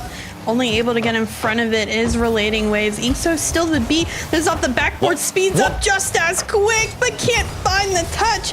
That Northwood defense, sometimes too difficult to get through. And at this point, they've continued with the denies. EXO pass in midfield. This from backboard, follow up by Relating Wave. Double tap is on and good, and Maryville back with the lead. I didn't even think Relating off this pass had the angle for the double tap, but the horizontal movement made it possible, using everything to put this shot on. 3-2 for Maryville. We're going back and forth. Oh, this is what we wanted to see at a grand finals matchup level. Don't count anything out. Until that ball touches the ground and hits zero, I will not declare any sort of winner with what we've seen from both these teams. Oh, space right now for Maryville to work with. They clear it upfield. A bump though. EXO last line of defense. Luckily, Creams has no boost to work with. Granted, Hockey jumping with zero boost. Zanil on the pre-jump almost gets there in time, but still in the way. Zanil trying to go for the bump, but you're correct. That is a double commit. And because of it, right now, Maryville defense in shambles. Can they put it on a silver platter for a teammate? Northwood not able to capitalize that much further, but still in control of this ball in the Maryville half. Yeah, Maryville playing a bit squirrely, and it's on Northwood if they can capitalize. This is a bit of a fumble. Creams, can you put it on? He does! With 10 seconds left, Creams makes it possible. What is this touch? I want to know, what was Relating thinking? Why was that a decision that was made? He almost scored on his own net. It just makes it so difficult for anyone to read that play, and Northwood takes full advantage. Again, though, this is awkward. Kickoff. Hockey.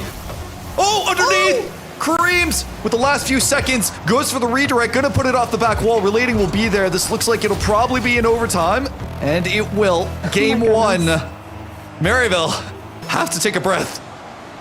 I need a breath. Anyways. We all need a breath. Heart attack in the making. What is happening? Oh, no. Hockey and Zanil aren't connected on that play. That could have been it. That could have been the play, but instead the communication isn't there. Instead they rebound. They have time. Huge clear by EXO, and Zanil will have to put it down to Hockey in the corner, who has boost to work with. Gets a burst up field. Creams on the follow-up.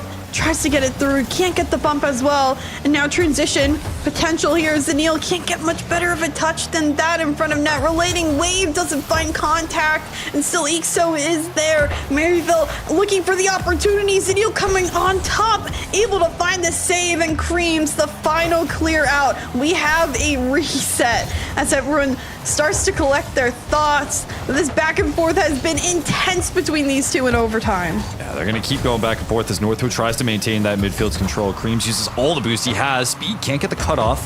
Zanil will take control again. Creams just looking to be annoying on the defensive rotation, but Relating will cut in. But Zanil, again, able to control the boost. As we just approach over a minute, Hockey looking for the soft touch, can't get it over. Where's Creams? But he can't put it in either. Relating put a defensive in.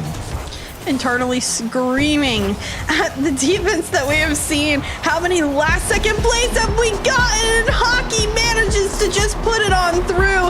I need a replay of that because I didn't know Hockey even had the opportunity for the shot. Look at that deflection just underneath the bar and over speed. Perfect placement from Hockey. Brilliantly done. It was only a matter of time with how much possession that Northwood was going to be able to put on with this one.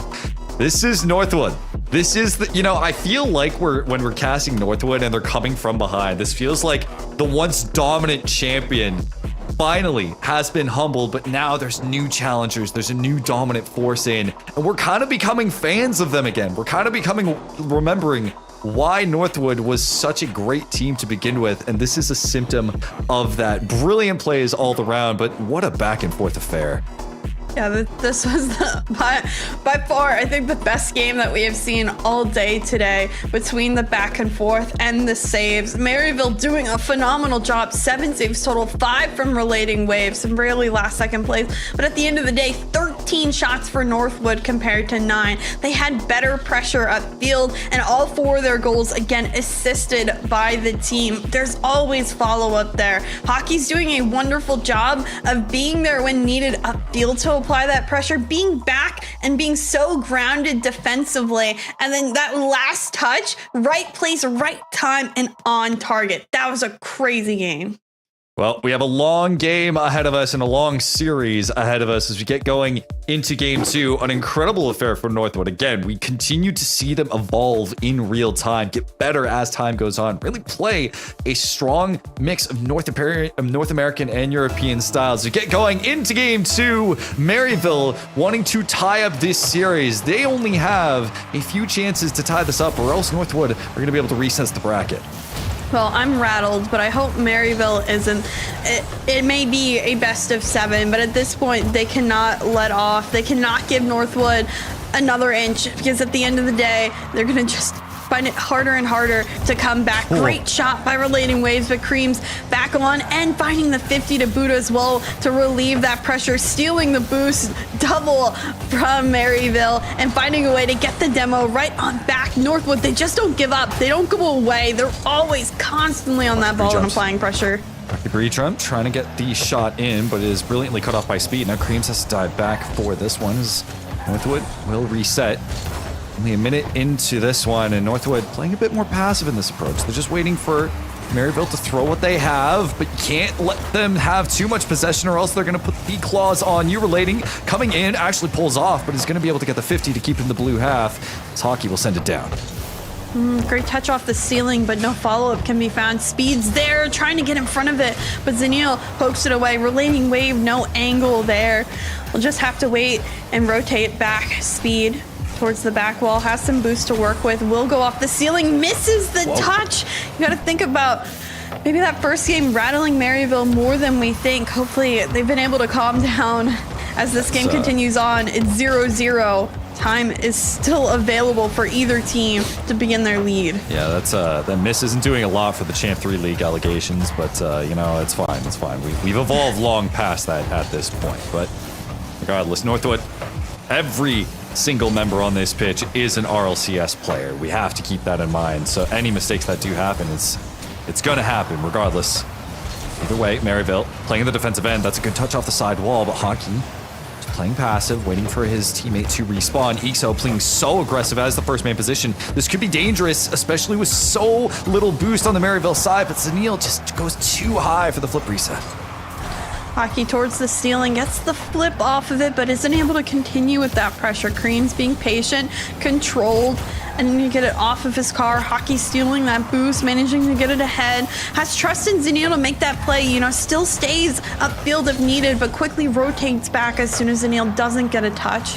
Hockey's there, but no boost left in the tank. May give Ixo some space to work with. Still no challenge comes on through until late, but great into the corner. The safe space defensively, but not much boost for Northwood to do, and nobody jumps on that ball from Maryville. That's a missed opportunity with 2 players on Northwood waiting in net at 0 boost. Yeah, Northwood playing surprisingly patient as well, especially with how Maryville are sending that first man so deep into their half, looking for as many demos as possible. Hockey gets a 50. Zanil, do you have the angle to put this on? Relating is right there with the save. Closest chance Northwood's had thus far. Zanil back on it. Huge clear by Ixo. Actually maybe on target, but demoed for his efforts. May give some space to work with, but not really. Still coupled in the corner. Zanil able to control. Has a flick to do just that. Ixo to send it off towards the corner wall, but Hockey is there first. Gives it softly to Creams, who's able to finish up. But this one in midfield and relating waves is there. Ixo trying to get it through. Speed was going forward, expecting the pass, but always someone to cut it off. Time and time again, everyone is reading plays when it comes to defensive moves. It has been impossible to score so far in this one. Yeah, it's been quite difficult, especially with Maryville just putting up a wall, speed, playing passive, and Creams. You look at the positioning as he tries to play first man, receiving a pass, but the amount of pre-jumping that Maryville is doing on these defensive touches, it's going to require a double demo from Zanil. Will anyone be there? Hockey will finally breaking the deadlock for Northwood. Hockey is one of the best positionally placed players I know, and he understands that double demo there. This is now or never. Northwood is not afraid to bring the house, and they bring everybody to make that play possible. Well done on the risk, and now they even get the kickoff to boot. They enable themselves to be up that much further, get the pressure already favoring them. Granted, now this is a 3-on-2 situation. And again, the defense so well done. Creams looking for the double tap read will be denied, but still they don't let off the gas. They don't give Maryville space, and they keep on finding these saves. I mean, if they're able to keep Maryville in a corner, just keep that boost starvation up, as we see Zanil going all the way through, trying to get a bump on the defensive player in the midfield. Hockey pass over to Zanil, but way too wide, and Relating gets a read on it. Straight back down, trying to do something. The end of this one is Maryville. Relating waves has boost to work with. He sees the pass potential. Oh my. Ixo puts it in, but Hockey, the goal line save, manages to deny. They just need to survive that much longer. Speed trying to find the back pass. He gets a car on top of him, and just like that, Northwood squeaks out yet another win with their defense. And especially with a double commit literally on the last touch. If Maryville just had a second or two left, it could have been all over. They would have had that opportunity to tie it up. But again, we see Maryville just come in a little too late when Northwood already comes out so early. How frustrating does it need to be for Maryville right now? They've been able to score in the first game, but again, there's always an answer for Northwood. Not able to score at all in this one. How do you have to feel at this point? You've been denied. Northwood's just been continuous on the pressure and the efforts. I mean, Speed didn't even cross 100 points, and I mean, points don't mean much, but a player at his level, seeing that ending scoreline with almost zeros across the board, that's got to be very defeating. The thing is, of all the players, Speed doesn't care. He will tell you, as long as I'm doing my job, which is trying to be positionally well, he doesn't care how many points he gets. He's flat out said his mechs suck, which is, fair play. I don't agree, but it's fine. You can criticize yourself as much as you want. As long as Maryville are just able to keep up that wall against Northwood, they almost kept him scoreless the entire time. It took a double demo from Zanil to actually make this happen.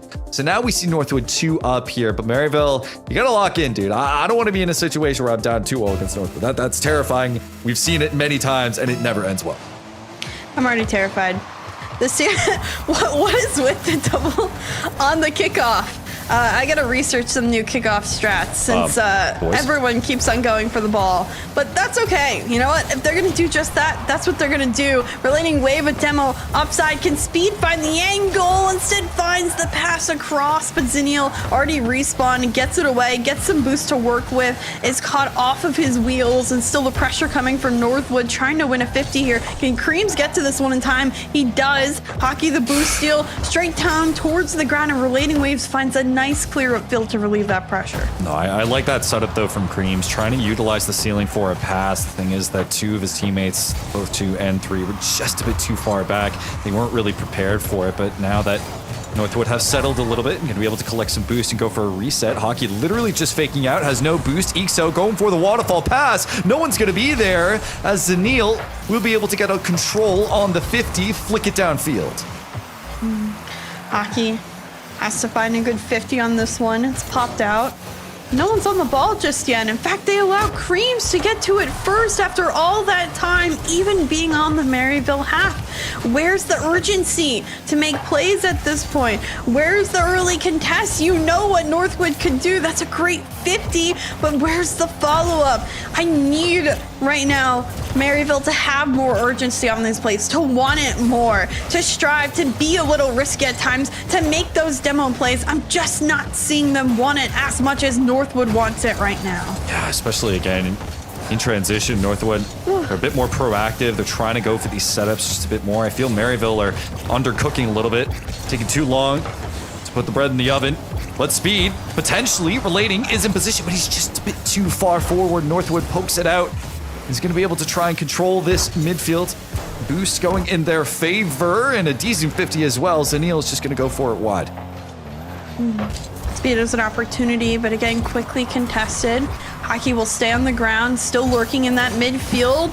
This one will waterfall down. Zenil will be on it first. Both of his teammates just rotated out, but they rotate back in. Hockey shot on target, and Speed to send it away. Can Relating Waves have a transition? Potentially, but he's demoed. Even again, he's taken off the ball, and it makes it that much harder for Maryville to get back. Zenil quickly on it in the air, finding more and more contests to these touches each and every time. Maryville has not been able to get more than one touch, and then quickly they're off the ball just because someone by Northwood is always there to challenge. Ixo being so efficient in this series thus far that we haven't really seen him, I think, pop off in the way that we expect to, as Zenil does. Brilliantly done. 50s all around, but the one shot that comes through just beats out Speed. And this is classic Zenil and what we've seen from the Northwood team the past couple of games. Again, a really nice shot off target, catches the defense off guard as they've been trying to keep up with the pace of play, and now they're back on top with a lead. Northwood has had a lead, I think, throughout this entire series. They have not gone down when it comes to points, and it has kept them confident, it has kept them aggressive, and it has kept them on the ball. They have not changed up their game plan. They've continued to play aggressively, and Maryville just hasn't found a way to stop it yet. Northwood just doing such a good job at maintaining this mid-boost control, and it's really preventing anything in transition from Maryville, excuse me. And Northwood, how much control they're establishing on the pitch, it just really doesn't feel like they want to give it up unless Ixo is going to solo it himself. Creams with the save. A bit of a deep breath for Northwood as they just try and get Maryville out of their half, try and slow them down a little bit as the momentum starts to draw forward for Maryville. I like Ixo using his mechanics here. Unfortunately, Relating Wave can't find a way to get to it. Gritted Speed has the follow-up, gets the double tap read, and because of all that pressure that's come through, in shambles with Northwood's defense and not able to get a nice touch up field, and they make the opportunity happen. It all started with Ixo's initial touch, drawing all that contact and all the pressure towards him. I mean, Speed, I feel like it was only a matter of time at this point, considering Zenil put, this is just a cut and in. Ixo gives Maryville the lead. I think this is a phenomenal job by Ixo. Someone needed to step up for Maryville, and Ixo has made it his prerogative at this point to step up. He's now tried a solo play against 3 defenders, a follow-up play, and now this one where he just jumps them off guard. Was this really That predictable? Do That's what you need crazy. to do. Do what you need to do, and relating punishes immediately. That is crazy. You're gonna take that kickoff to us? Excuse me? But they both almost faked. That is, I don't know what's happening on the kickoff strats today, but incredible job. Maryville is now up 3-1 in this series. They've made a statement. They have done shenanigans. EXO has leveled up. Okay. And they managed to defend. I know I was a little nervous there too, Seth, but you know what? It's fine. It's fine. They worked it out. Yeah, I mean, They're Zenil beating almost the had giant. a crazy cut. Hockey gonna be able to put this one on. We're not done yet. It's never done. It's never done until 0 and this ball touches the ground. Northwood will fight back. They want to get back. They want to say what Maryville just scored was a fluke, and they can score that much quicker. What an answer by Northwood with 40 seconds remaining on the clock. Still time for them to get back in this series. We've seen some weird kickoffs. We've seen some great pressure. We've seen mechanics used, and we've just seen 50s one time and time again. Creams off the ceiling, challenging relating waves here. Zenil, no read. So the shot, but Hockey gets there. Follow-up found by Speed. Maryville on transition, cross field. Find a way to score again. Northwood just weren't in a position to be able to handle a Weirant 50 from Creams like that. It just totally didn't go in their favor. Hockey was forced to transition all the way back and didn't really have the boost to make a second touch that could send it out. And so now it's going to be close. Only a couple more possessions for Northwood. A flip reset, the slowest shot that I might hit in Champ 2. I don't know. I gotta admit, you know, when that shot catches him off guard, he never actually changed the direction. He essentially didn't touch it by touching it like that and thinking the shot is gonna be made towards the left. It rolls on in. You know what? What works, what works. But still, huge shout outs to EXO in this one for Maryville, stepping up for his team, managing to find ways to deny. This one will still be denied on the goal line. Northwood even trying with a couple seconds left, 3 goals down. At the end of the day, all right. But you know what? I don't know what's happening. We'll take it. We'll take it. This is, I think, a confidence shot for him. The amount of shots I think that Northwood just put on in that last probably 10, 15 seconds there probably amounts to 4 or 5, but the result is the same. Maryville are on the scoreboard. It is now a 2-1 series as our top side is looking, I don't know, it's looking a bit more scary for Maryville, but they have that goal or that game so they can at least get this series, get that confidence to take on a Maryville or a Northwood that looks impossible to stop. Yeah, again, well, I was rudely interrupted by Creams' goal. I was talking about how well EXO played to be a huge factor into Maryville winning this game. 3 of the goals, 1 of the assists as well. So he was 4 of the 5 goals, you know, on his own, being a huge facilitator upfield. That's something that Maryville needed. They changed their dynamic. They showed another page of the playbook, essentially, and because of it, Northwood was caught off guard with what EXO was able to do. Was it all conventional? No. Was some of it a little silly looking? Yeah, but did he do the job? Yes, and that's all that matters. Maryville showed that they have more than just speed and relating waves to the table. EXO can have some really good plays, and he showed that he can show up when it matters the most. I mean, EXO, I think, being on the board for this one, yeah, I mean, he got some weird ones, but it was clear that Maryville was trying to punish Northwood, to try and keep them honest, to be like, no, you cannot just play so aggressively in your offensive half towards us. You really are going to have to be careful of these transitions. It's how Maryville punished St. Clair so hard, is just, hey, we're going to poke your midfield and see if you can deal with it. And now, as we get going into game 4, Northwood will try to get themselves on match point. Maryville are on the board, but can they keep it up? Anything's possible, and I will not count anything out until we see the end of this one. Very excited to see what will end up happening. Speed collecting this one in midfield. Zenil contesting, but EXO up early. Manages to get a touch into that corner. Creams up early. This one bouncing. Zenil off towards the back wall. Speed needs to find the read, and he does. Hockey back off the wall, trying to find a double cat, but instead EXO gets the read off the corner. Relating wave up here in the placement. Top left shelf on transition. Maryville on the board first, I think for the first time this series. Transition into a slot. Creams had no way to read it, and it was perfect placement from a relating wave. Northwood working from behind now. Well, this might be a great opening, especially if a bump can come through. Zanil's going to put a shot on. It stopped at the goal line, but it doesn't matter. Zanil makes it tied. Oh, the effort for Ixo is there. He's able to stop it, but the momentum of that ball just keeps on rolling through. And I almost say, I think he affects relating waves touch. That could have been the save as well. So instead, Northwood find an answer so quickly just when Maryville figured out they had it covered. They don't. Because we see more kickoff shenanigans. They do not.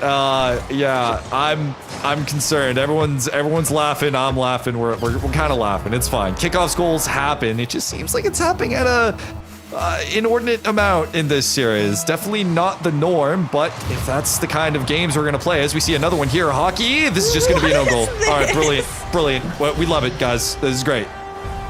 But again, look at this. Fake demo.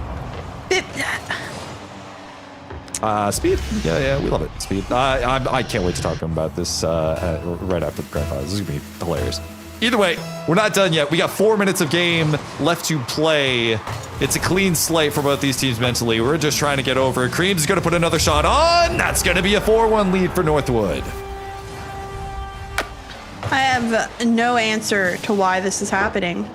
You know, when we're supposed to find a reason for why things are happening, I don't know. It's just kickoff strats. It's just shooting on target. It is happening at an incredibly fast rate, and I do not know how or why or what's been going on and what the shot is each and time players go off kickoff. But now that everything's settled, we have finalized with a 3-goal lead for Northwood, and now they just need to get rid of the remaining 3 minutes and 45 seconds on the clock. Let's keep in mind, Seb, we have over 3.5 minutes of gameplay remaining. Oh, this could easily swing into Maryville's favor if they can get the momentum going early. But thus far, I mean, with how much control Northwood seems to have, they're playing every 50. Well, hockey is going to make it 5-1. No. Absolutely not. What is happening? Northwood is just on a whole another level right now when it comes to taking opportunities. Mistakes keep on flowing through when it comes to the likes of Maryville. They just even touches like that. Like, why are we taking such a risky touch? Why are we making, now we're missing when it comes up field. It seems like at this point, Maryville are just as confused as we are, and they need to relax. They have to take a step back. They have to calm down. This series is still achievable. In fact, 4 goals in 3 minutes is also still achievable. They just need to calm down, because plays like that, if only that was on target, could have made things that much more worse. I think the moment that when a game transitions to spaghetti, as it can be here, it's really difficult to just completely reset and be like, hey, we're going to play normal now. We're going to play like we have for, I don't know, the past 3 days, the past season, all of last year. You're in a state where your brain isn't treating the game the same. Your hand isn't treating the game the same. And I think that's kind of what we're seeing really on both sides here. There's just a lot of clears, there's a lot of whiffs and misreads. That's just, they're not finding their target. Though Creams, maybe with a pass, but no, it will be whiffed. So Northwood going to try and maintain this lead. Zanil putting another ball, on, dangerous position, and Speed just has the wrong angle. Speed, oh please. My. Speed, please, Speed. Speed. All right, back to it, 6-1 for Northwood. They're walking away with this one. I don't think there's any doubt about it, unless Maryville can really pull off a miracle within the last few bits. And just as I say it, relating makes it 6-2. This could be the start if we can keep things consistent with the gameplay. Does anyone have the goal scoring record for a CRL game? We're at 8, and there's still 2 minutes left. We're not even close. We're not even close. No. You got to remember this is CRL. There's some shenanigans that have happened in many a series over the course of a very long Collegiate Rocket League history. So this is just a unusual game from both these players, but one that has a lot of weight, especially remember, this is Northwood trying to get to that match point, trying to put themselves up 3-1 in a series to reset the bracket. So it's not completely over for the Maryville side. As Neil looks for a pass over to Hockey, who just pre-jumps this. Cream's going to have to deal with it and send it back. But this is a high-stakes game, as much as we, want it to believe. Hockey sending it up. Speed has an opportunity in midfield. Is in control. This one bouncing not in the favor of Maryville, at least not initially. Because his initial touch ends up getting picked up by Hockey. Hockey to Speed, and Speed can only do so much. Another huge clear. That one towards the back wall will have to be deflected away. Instead, no touch is found. Catches Northwood off guard, but still very patient and ever is Zanil. The save does come on through, but Northwood's still applying that much more pressure. I think this is just one where Northwood, they're handling business. I really don't even know how much they're trying to set anything up. They're just trying to extend their lead. A minute remaining, and we're all kind of waiting for this one to be donezo unless Maryville can score 4 within the last minute. But based off what we've seen right now, though I am totally willing to get Caster cursed again, Speed will put it in the crossbar. Ixo will clean up, make it 6-3. It's not impossible. It's improbable. But it's not impossible at this point. Comeback potential for Maryville. They're sort of working the woodwork at this point around the net, finding ways to stay around pressure upfield and keep... I have no words. It's fine. It's fine. Just everything is fine. As we're going to see Hockey play from the ceiling. Zanil look for a midfield 50. Cream's going to send it downfield straight to Zanil. It's not 7-1, but hey, it might as well be. This has been an unconventional game in CRL in a grand finals. It just happens sometimes. We saw really great games out of these teams earlier, but sometimes things just don't go a team's way, and it doesn't look like 6 SSLs on the field playing the game. But at the end of the day, it is only one game. I mean, when I coach, I tell my players, you lose by 10 or you lose by 1. It's still just one game. So at this point, we need Maryville to think that way. It's only one game, and they need to rebound because Northwood did some shenanigans that just ended up working out. Yeah, I'm sure Calix, the coach, will be in there talking to the players and be like, all right, boys, let's just... I would not be shocked if the boys were just laughing it off by the time that they wrapped up that game. They're like, all right, well, that one was scuffed. So they're going to try one more time. Calix is probably giving a word to them as we speak. But Northwood, I mean... This really kind of ran away from Maryville since the start. We had some awkward kickoffs, we had own goals. There were a couple nice attempts from Maryville on the side of Northwood, but even with the goals that kind of came through, wasn't enough. They couldn't rally enough, and there was just too much weird shenanigans that kind of occurred. Like this goal right here, that was just a Speed own goal straight from the sidewall that Speed tried to knock away. Again, this is a Maryville reset that they're going to try and commit for this next one to prevent Northwood from resetting this bracket, at least force that game 7, but it is a long road. Yeah, it's going to be difficult for Maryville at this point with only a game that they've been able to win and take against Northwood. Northwood has looked very solid. They've been able to extend their leads. They haven't been shaken up at all. They've given us many different looks that we've never really seen before. The kickoff strats are something we do need to look out for, as silly as they may look. Every team, both teams need to be ready. If they're calling a strat, they have to make sure their backends, defended. They have to be aware that things are happening right off kickoff. So let's be aware and let's make sure we're set up to defend against it. All right, this is match point, or bracket reset point, I should say, for Northwood, as they will be looking to shake things up against Maryville one more time with the potential of winning with a 4-1 and then having her do it all again. Maryville looking to prevent that from happening, putting all shenanigans from the previous game aside as things start to get serious. Great pass to Speed. It's the shot on target. No. Unfortunate missed touch. And that's the difference between some of the little plays we've seen between Northwood and Maryville. Northwood has been so clinical with shots, especially on open nets, that they haven't really missed. But in this case, that's a missed opportunity by Maryville to get on the board first.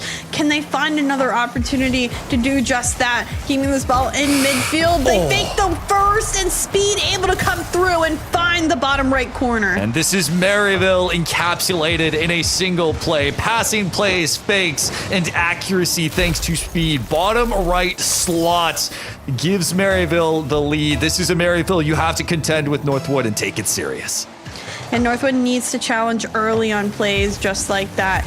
Unfortunately, they don't have a challenge at all, and Maryville just thrives on midfield passes just like that. It's a wonderful job. Even after missing that first initial shot, find another opportunity here. The shot doesn't end up getting pinched out, and Relating Wave gets another for his team. I see Hockey, like he was trying to rotate back so Creams could take advantage and just try and get the cut in, but it really didn't feel like Northwood was set up for it at all or really prepared, and Relating, he was just kind of given one. So it will be a 2-0 for Maryville early. I think this is the largest deficit that we've seen Northwood against Maryville thus far in this series. However, we have a lot of game left to play. Hockey, look for a second touch. It's going to go way wide, though. Relating Wave, no touch here.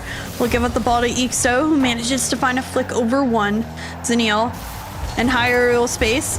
Finds a flip reset on one. Hockey gets over this one. Still dangerous. Post to midfield is someone there on follow-up.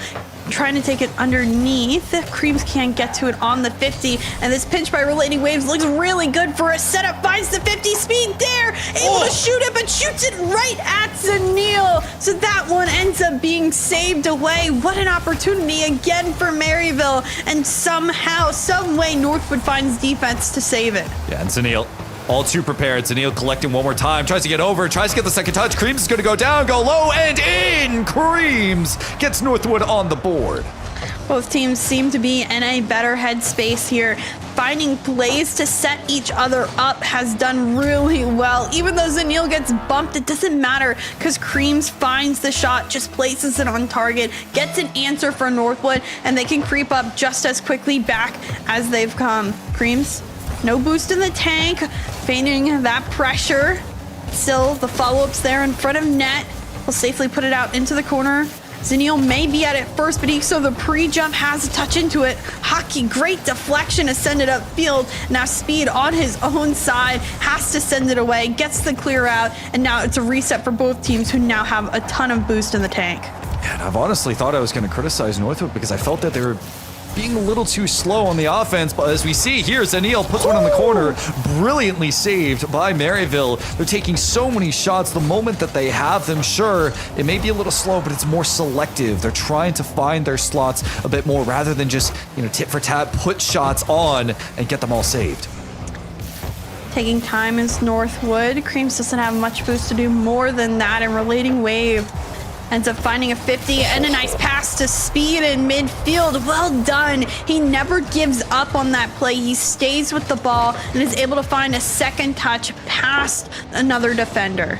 Zaniel tries to go for the squishy, but just doesn't work. And we see Maryville again with the transitions continue to peel away at Northwood as they just not prepared for what Maryville has so quickly in transition. They're able to set up, but now this could be a shot. Hockey will be 50'd. Double commit on the Maryville side. Could be dangerous, especially as Creams tries to put this one through. Zaniel, it will be saved again. Hockey goes for another. It's going to go off the back wall. Speed tries to put it away. Creams with a slight shot over to Zaniel. That's Northwood catching up.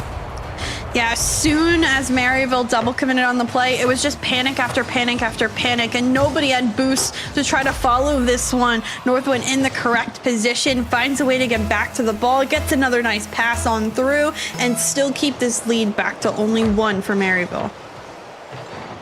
Now with just 90 seconds remaining, Northwood, they've played this well. The offensive chances that they've had, they've been able to play very structured, but again, in transition, this one goes through. And Northwood, they can try as they might, they can try as many times, but unless you stop this machine from just getting these easy picks, you're gonna fall. It's It's a very difficult save, though. And Ixo puts that shot back post in a difficult situation where you think it may be placed somewhere else. It's well done, but thank goodness. Kickoff goal for Maryville ends up not going on in for Northwood. And now they have to live another minute and change to try to stay in this one. Northwood putting on more pressure towards this back wall. Hockey looming underneath, does find the 50 to keep it on the Maryville half. Demo comes through, followed by Hockey. Does he have another touch? The 50 ends up going down and creams his touch back towards the corner. Zanil may have pre-jumped, but Relating Waves has the control to send it out safely in the other end. Through 3 defenders, Relating just slices through them like butter, gives the possession back over to Maryville. Last 40 seconds, and Northwood have played an offensively great game, but it's like if you have 99 offense and 2 defense, it just doesn't really work, especially when Maryville can run away with it. With 30 seconds left, this looks like Maryville catching up to Northwood slowly but surely. I think they really calmed down and talked as a team what they need to do. Their passes have been phenomenal in this game for Maryville, and they've been continuous on their pressure. They haven't given Northwood as much time on the ball or space as we've seen previously.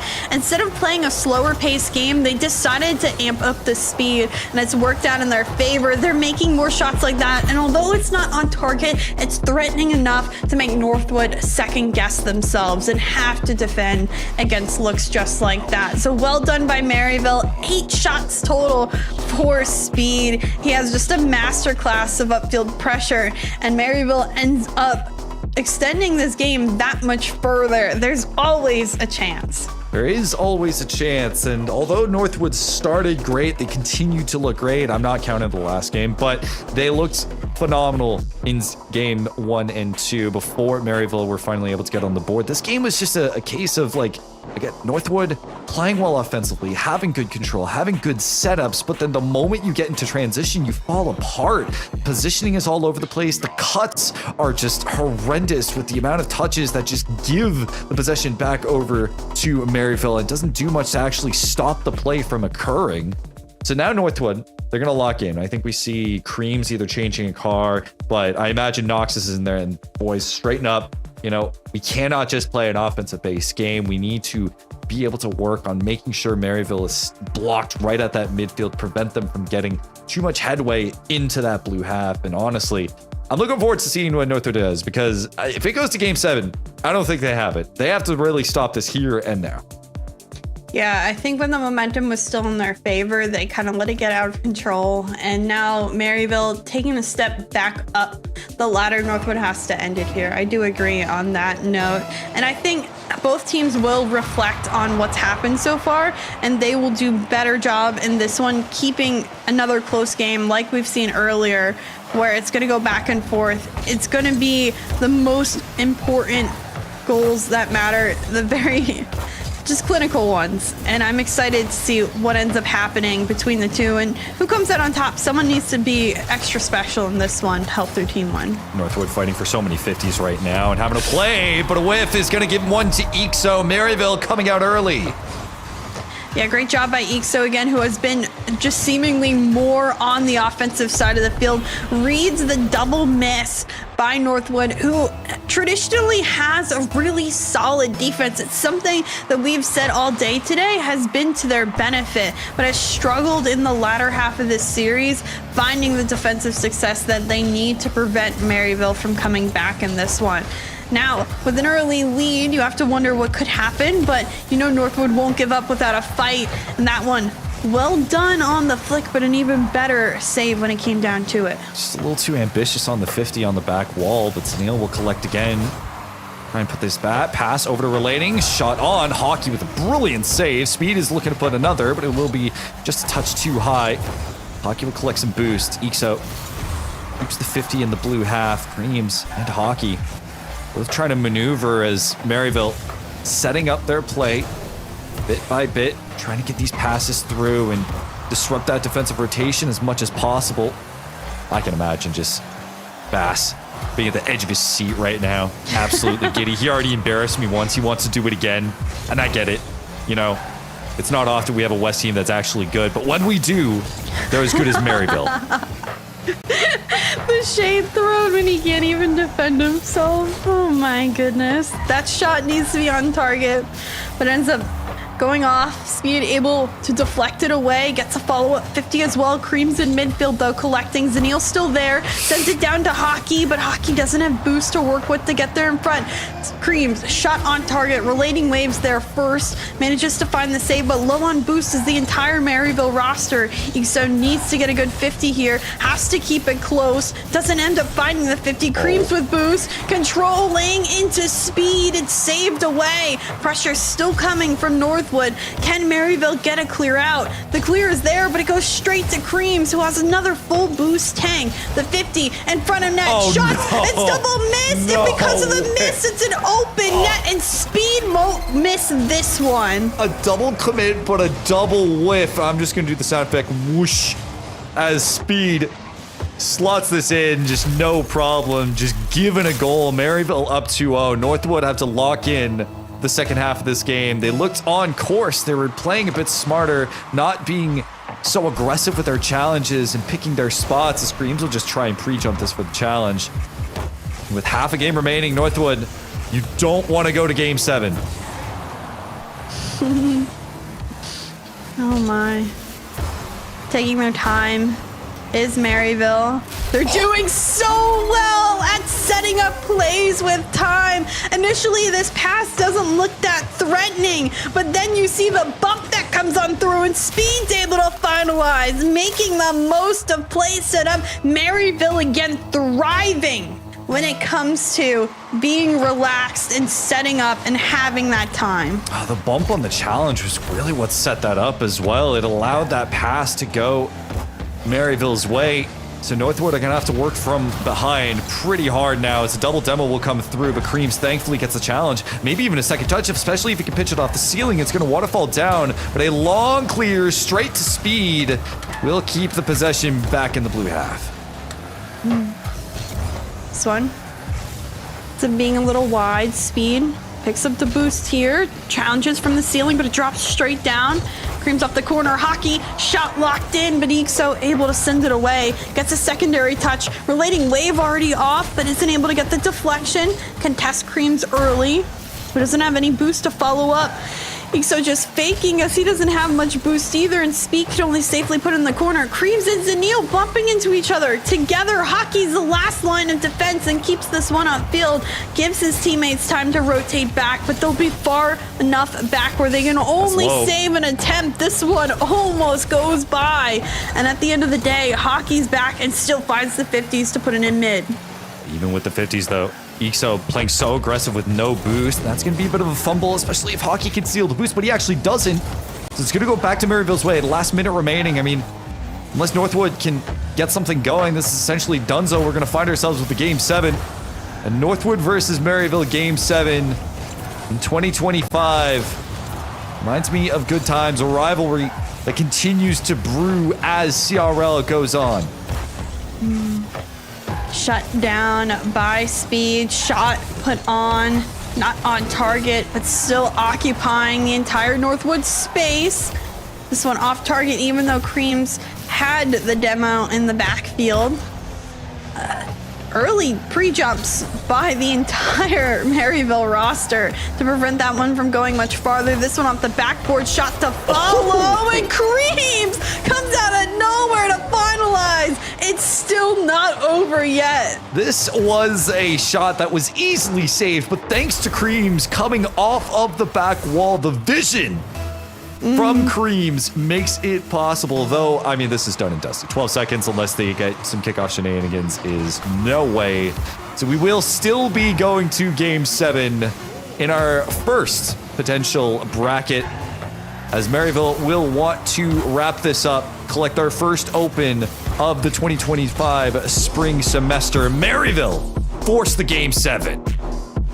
Wow. Outstanding match by Maryville. Again, I think they slowed the pace of gameplay down, and it ended up working out in their favor because they were able to set up plays. Speed 2 for 7, but still, again, the 7 shots are so outstanding to have upfield and have that pressure. I also think when it came down to it, the saves by Maryville, they figured out how to read Northwood. Every single shot by Northwood on target, one in, the rest of them all saved. I mean, that's a phenomenal job on the adjustment defensively for Maryville to start denying Northwood upfield. I think what's also good in terms of adjustment from Maryville is they're trying for not so much goal line shots as they would be. They're playing a bit further back. They're focusing the 1 and 2 a bit further away from the goal line and playing the passing plays from the midfield. Still focused on a hard transition, but they're recognizing we're able to at least win our challenges in the midfield. They're not getting the read on it. They're either getting bumped or they're just flat out whiffing or just can't play a speedy in that midfield area, and it's just teeing up 1, 2 easily, 1, 2, keep on going, and Maryville are focusing on that the entire time. I think it was almost every single goal that we saw. So Maryville, they forced the game 7. They want to wrap it all up now. Northwood have been on an incredible run of form. They were able to get 3 games out of all of this, but they haven't been able to recover that form since that shenanigans game that we have. Either way, it's game 7 of our grand finals on Champions Field. Keep in mind, as we mentioned, if Northwood does take this series, we get a full bracket reset and another best of 7 needs to be played, but Ixo doesn't want that even happening. Maryville right off the back start off with an early goal and contain their lead that they've had throughout the back half of the series. And an incredible read as well off the 50. Ixo was already up for it. Northwood wasn't even prepared. So early, Northwood are going to be working from behind. And I do worry because, I mean, we just really haven't seen them have that offensive edge for a good bit now, despite that attempt. Almost finds its way, but still Maryville holding things down. Ixo has certainly leveled up offensively, and Speed has had the majority of shots upfield when it's come down to it. Both of them have paired really well with Relating Waves, who I think is the most consistent of the 3 of them for Maryville. Northwood. Zaniel has an opportunity, sends it towards the back wall, but Ixo has the read and the initial 50. Hockey back wall, second touch will go on through. Creams has time, takes the space, but a great challenge by Relating Wave to take it away. Zaniel gets a read. Yeah, perfect speed. You saw him flying through the air, and you know he's gonna down that shot. Immediately, I mean, there's so much experience from RLCS, from everyone on here. Gets the read of the 50. It goes off the ceiling. So difficult to have as a decent save for Maryville, but they make it work. Northwood tie up this game. They're not out of it yet. Absolutely not. And that read by Creams, just that much better. That's just a straight up given to him. Ixo too slow to the ball, and Creams dives in like a fighter jet flying through the sky, puts it down and in. It's 2-1 for Northwood. I mentioned earlier you can't get predictable, and you saw Speed on the sidewall there waiting for Ixo's pass. So Creams doesn't even need to read the touch from Ixo. He reads Speed and where that pass is going to go and already pre-jumps it to begin with. That's why he's there so fast and has such great contacts on the ball and the challenge to make it a shot. Now Maryville fighting to get to it. Speed shot saved by Zaniel, and the 50 ends up going towards the other end. Speed's there. Ixo up, but too slow to it. Is this one on target?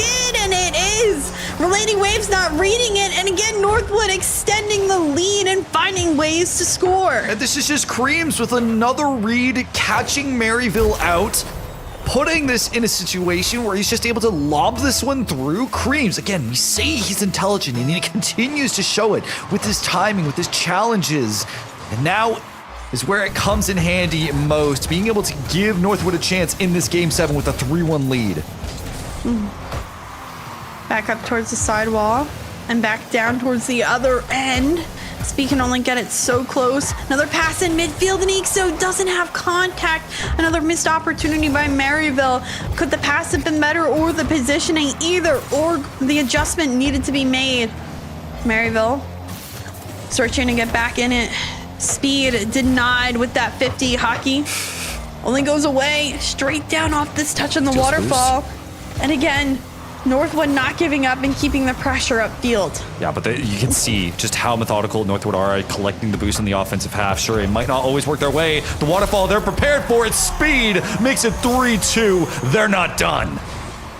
Great job. Again, on the resilience of staying involved. Is relating falling from the sky? Yes. Is speed still up there? Yes. It doesn't matter. They needed to crash the house when they had an opportunity upfield. This is what we've criticized a little bit today by some players of being overly cautious. But at this point, you have to throw caution sometimes out and make plays just like that. Now, speed almost beats Zenil, but Zenil has been one of the fastest players today on where to be at the right time. Now, Hockey has an opportunity, even on low boost, to send this one. But again, another pass upfield, and the transition's there for Maryville. Creams catches it, gets the flick over one. Hockey needs to get the 50. And, you know, throughout the course of the series, I've tried to put my bias aside, but the fact that Creams, the one Canadian in this bracket, the one Canadian really in this tournament that's doing well, continues to shine for Northwood, just puts a fat smile on my face. And as Zenil puts it in the corner, as you can see, Northwood clamping down a redirect. Maryville diving. Creams, just as I say it, makes it 4-2. Panic. Panic for Maryville here. That one is dangerous, but 3 players for Maryville go for it. That is a critical mistake. It is something that needs to not ever happen. It can't happen. That is the difference between potentially coming back in this series and going down and having that much more difficult of a time with the time remaining in this one. Double Nice save, bump, Hockey. but the ball goes into the remaining player on Northwood. Zenil, the demo. Hockey, an open net to work with, but Speed finds the save, and Maryville need to claw their way back to prevent a bracket reset from happening. I mean, with the bracket reset looming, you have to imagine Maryville are starting to feel the pressure, but Northwood, they're playing so much better. They're playing cleaner. They know what they want to do in offense, and they're not playing as predictably, especially now that they've been able to lock down a little bit defensively and prevent as many chances from Maryville, cutting off the passing lanes, especially, and holding down that midfield boost has been so vital. Now Zenil looking for another attempt. It's going to be flicked on up high. Hockey puts it through. We may be going to a bracket reset. What a demo. Great play overall by Northwood. As soon as they get that little bit of momentum and that lead grows, it just seems impossible to come back against such a large lead. When Northwood manages to find it. I've been overall impressed with how Northwood has been doing in this one. And as we continue to see time tick down and denial after denial, every shot Maryville takes, they have to find an answer, and they need to do so now, or else time is just not on their side, and neither is this scoreline. It continues to get out of hand. Put it on the board. I smell the game 7. It smells like maple. As we get going, thanks to Creams, Northwood continue to run away with it. And I think they've really figured it out. They're playing to the form that they have been all weekend long. Again, with so many RLCS players on the pitch, it's only a matter of time. Hockey with the double touch, just a touch wide. Northwood's still in control. Maybe an opportunity here on the 50 read, but even that, Northwood will not give Maryville any opportunity or space to work with. Time has certainly run out for Maryville. They will have to play yet another best of 7 series against the likes of Northwood. Northwood, the dynasty, may it be back, because they have just defeated Maryville in our first round of grand finals. We keep the tradition going of bracket resets for CRL, and it's not gonna stop here, as Northwood will defeat Maryville and with it force the bracket reset for us. I mean, this is crazy. This continues to be crazy. I'm just, again, stunned. This series had so many layers to it. It continued to show some of the best gameplay we've seen and some of the worst mistakes we've seen all night, and sometimes running away with it.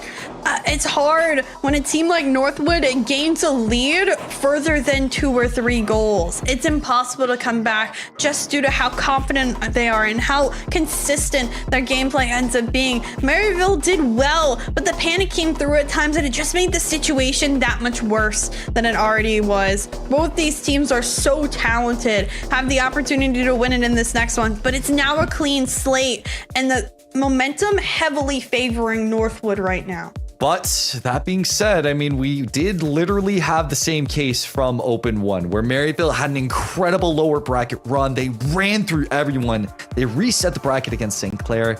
They still lost. Anything can happen with bracket resets because it is a complete wipe. It's a complete wipe of mind. It's a complete wipe of game. You're just playing a straight up best of 7. Doesn't matter what the momentum is. So let's bring in the desk to talk about the series that we had just witnessed because honestly, back and forth all the way through, we saw some shenanigans, I imagine. Bass, I just take this because I don't even know where to begin. I think we begin in the next series. We're not going to try to break down too much of that because honestly, that was chaos incarnate. I don't really have any other words. Congratulations to Northwood on getting our 6th bracket reset in a row. I thought bracket resets were supposed to be rare here, Taco. No, in CRL, it's basically guaranteed. And at times I was thinking, oh, okay, well, we're definitely getting a reset. And then game 4, 5, 6, I was like, just like waiting a little bit. I'm like, is it though? Is it actually going to be there? And no, we actually did eventually get there. So I wouldn't necessarily say collapsed by Maryville at any point. There were some moments in some of those games where there's silly goals going through. We had kind of unfortunate own goals going through. People laughing. I'm sure Maryville's also laughing about it, but they do have 2 lives for a reason. This is where you understand, okay, this is how well Northwood is playing. This is the time where you get the 10, 15-minute break to really sit down, as we mentioned Northwood in previous times. It's literally VOD review just in between this, just to make sure that you're 100%, because yeah, it might be fun if you're Maryville to drop 1 game and you have a goofy time, you go to 7, but it doesn't really matter if you don't show up in the second series. And we've seen that at times. In fact, the first time they won one of these opens, they lost 1-4, and then they came right back and 4-1 Northwood. Question is, can they do that again? Chicks, from the inside of that match, casting it, I have to imagine it felt about as chaotic as we saw here. If Maryville do want to try and clean up their gameplay, what do they have to do in this second series? I think not panic when it comes to being down by 1 or 2 goals. How many times did we see a triple commit on their defensive goal line or just panic throwing themselves at the ball? That's not what you have to do. Normally, you'd be grounded. You'd want to fight back. Their time was often still available to make a comeback play, but instead they made situation worse. I think they just have to be ready for the unexpected. We've seen how many kickoff plays go very oddly wrong in this series so far. So I think as long as they don't panic and they stay calm and they understand that there will be weird, unexpected plays, as long as you don't panic through it, I think they'll manage. You got to keep the ice going into the second series of the day. It's a lot easier said than done, considering the abundance of own goals we saw in that series. Seb, I'm just going to keep it real. I didn't expect that many own goals nor kickoff goals. That was like, what, 20 to 50% of the goals that were scored? That felt like chess of kickoffs, which I see that as, to be honest, part of the future of RLCS, but it really felt like we got to see it in real time here of, hey, we're going to send 2 up, hey, we're going to cheat up, hey, we're going to fake out, hey, we're going to try like so many different variations of a kickoff, and it really manifested itself, especially in that one absolutely Mickey game that we saw that went 7-3. It was just the first 3 goals is like bang, bang, bang, just through kickoffs alone. And sure, maybe there was some fortunate, stuff that happened, but it was all over the place. And I think it just goes to show the level that we're currently at right now with all of these players on. And the only way you can really find those edges sometimes will be kickoffs. Well, after the longest replays I think we've ever had here on CRL, the abundance of goals made that one a little bit extra. We're going to finally give you guys at home as well as the players a little bit of a break. When we come back, though, it is our second series in this grand final. The bracket has been reset. All that's left is to crown a champion. Don't go anywhere. We'll be right back.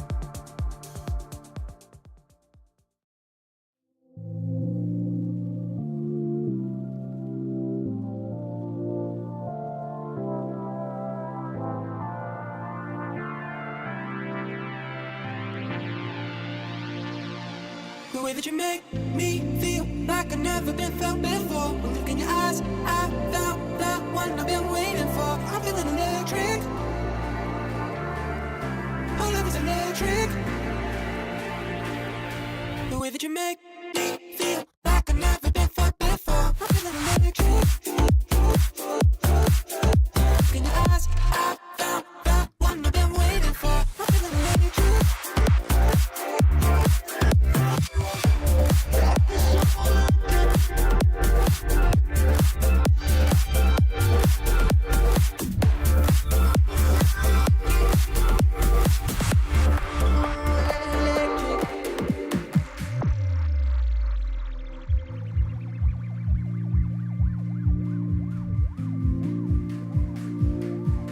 The way that you make me feel like I've never been felt before. Look in your eyes, I found the one I've been waiting for. I'm feeling electric. Our love is electric. The way that you make me feel like I've never been felt before. I'm feeling electric. Look in your eyes, I found the one I've been waiting for. It's like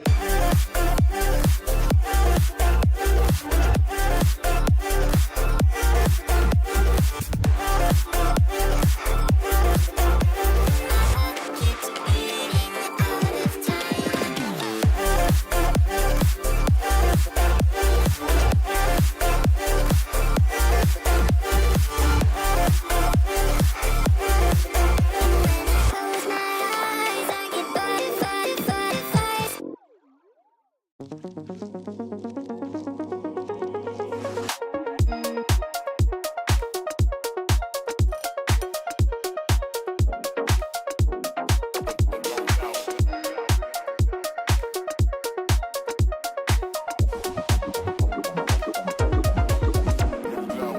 I like it when my chords move chromatically. Nobody does it quite like me. I like it when my chords move chromatically. I like it when my chords move chromatically. Nobody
spark to ignite the flame, and then it happens all the time. And I'm feeling every little thing you say to me. Wanna wake up and ditch the city. Break out, these walls are caving in, and you're a tidal wave. Yeah, take me back when you said we can do this until we're dead. Just a little bit farther, we're breathing underwater. I'm keeping your heartbeat like a drum. We can be kids out on the run. There's nothing better. I'm just glad we're young together.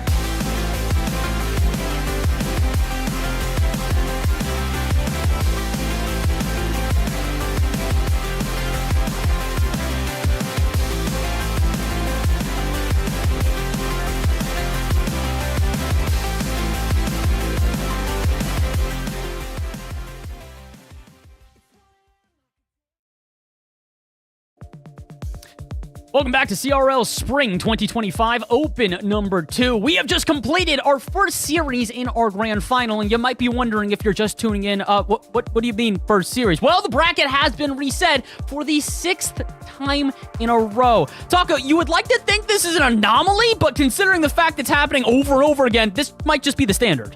Yeah, we've been talking in the green room about how production was saying, well, you know, we're not guaranteed. Someone jinxed it by saying at the beginning of the day, man, we might not actually have a bracket reset. But if you look at the bracket all day, there's been 2 boxes. We were anticipating this on the grand final. 4-3, Game 7 thriller. Got a little weird near the end, but Northwood pulled it out from the lower bracket. Now everything is dead even. It's just whoever wins this next series. And you got to think from Maryville, this has been the only team, I would argue, that has consistently had Northwood's numbers. The fact that they have to win another series in which Northwood really was going back and forth and they still couldn't pull it out at the end, it's a tough one to deal with. But again, I think we're getting quality content, and that's really all that matters here in these types of brackets.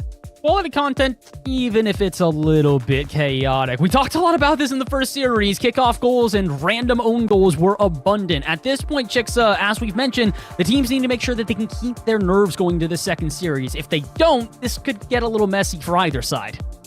Yeah, the number one thing is not to panic, especially when they've been playing games all throughout today. I mean, let's be honest, it's been a pretty long day no matter where you started in the bracket. So keeping a level head, understanding, yes, you may be exhausted, but the endurance level, they're used to tournaments that run this long. So they have to lock in and put whatever last energy they have left on the table and try to win out this series. Got one last chance at this point. And Seb, I mean, no matter who ends up taking this one, this is going to be huge. It's for the second open win for either one of these teams. Even our national champions or former in Concord have not won more than one open. This means the world to both teams. There's so much when you look at just the history of CRL and how much it's transitioning. Maryville want to be at that spot or top spot. And honestly, this is their chance to do it. This is a back-to-back grand final for them. Now they can actually go for this crown. Well, let's find out who's going to sit upon that throne. It is time to run it back. Our final series of the day, guaranteed this time. We might have seen the reset from Northwood, but can they finish the job? Or can Maryville stave off the comeback? It's time to find out. Our final series of the day. Casters, let's get this started. 6-4-6. 6 bracket resets in a row since the start of this format. Northwood are on the road to reclaim their crown as the best team in CRL against a Maryville that's looking to supplant them. It's a bracket reset grand finals, a best of 7 with game 1 underway. I am so excited for this one. Just when we thought, oh no, it's not going to be a bracket reset. Oh yes, it's going to be a bracket reset. At this point, we know the shenanigans will not stop. And already we see yet again another kickoff goal. Kickoff goal that Maryville are using to a T against a Northwood that has been dealing with it all series long, even in the previous series. Even just against Maryville, who continues to be so clinical in how they're approaching kickoffs, how they're approaching offensive plays. Even here now, Northwood trying not to panic, trying to stay squared away against a Maryville that's picking them apart. Zaniel having an opportunity already off early, gets the 50, and the finish by Kareems is on and good. Northwood answers just as quickly as they went down. In transition, Hockey plays it back, but Zanil with the perfect 50. Creams trusting in his teammate and being able to pounce on it immediately as we have a tie game. I figured it would be a close one no matter what in this series. And already the teams are giving us that back and forth that we've wanted so badly. At this point, both teams think settled in. We don't see a kickoff goal in the next couple of seconds that happen here, but we'll see who ends up creating a play now from scratch. Now with Zanil trying to play the 50. Creams looking for a decent pass, but Zanil looks to keep it in the orange half. It's going to go straight over to Hockey, and Zanil's going to cut underneath. Maryville trying to deal with this pressure. Speed has an opportunity to work with it, gets the 50 initially, and at the back, there's a demo. Relating Waves has opportunity. The follow-up by Ixo off target, off the post and out. As soon as Maryville is searching for a way to get back up in this one, it's quickly denied and off target. The one thing we've mentioned about Maryville today, they haven't been as clinical as needed at times when shooting compared to the likes of Northwood, and Northwood's defense has continued to keep these attempts out of the net. But again, the midfield control from Maryville has been so good at keeping Northwood at bay, or at least forcing these really quick 1-2 plays from the Maryville side. Now that Northwood are stuck on the back foot, they're scrambling a little bit as Ixo finally gets through, but then possession will go back to the Wolves. Back down, Cream sends it towards the wall. Hockey has no boost on the follow-up and Speed. Still upfield, manages, gets the demo, gets the pass off, and Ixo can't find the opportunity upfield. The shot doesn't end up ringing on through. And now they'll have to again restart offensively. Just like that, Northwood able to get a pinch out, able to get upfield, and now look for their own opportunities. Ixo tries to play the 50. Northwood playing incredibly passive, as you can see. Maryville cocked and ready to go, waiting to launch their offensive attack. Creams plays brilliantly off the back wall. Zanil sends it downfield, tries to give Northwood some breathing room. It's a double commit on the defensive side. It's going to be over. Zanil is shot on. Ixo gets the read and gets the save. Cream's up early, does keep this in midfield, and Hockey's able to follow up on it quickly as well. Zanil back to Creams. Cream's looking, trying to find an extra touch. This one doesn't go much farther than that. They'll have to retreat back defensively as quickly Maryville looks for an opportunity. Speed going for some bumps. The shot won't end up going through. Speed does get the demo on the far side, but it doesn't end up working out in their favor. Quickly deflected away. Not relating. Trying to play the 50, and he does, but Hockey gets the read, or at least tries to avoid the aerial bump.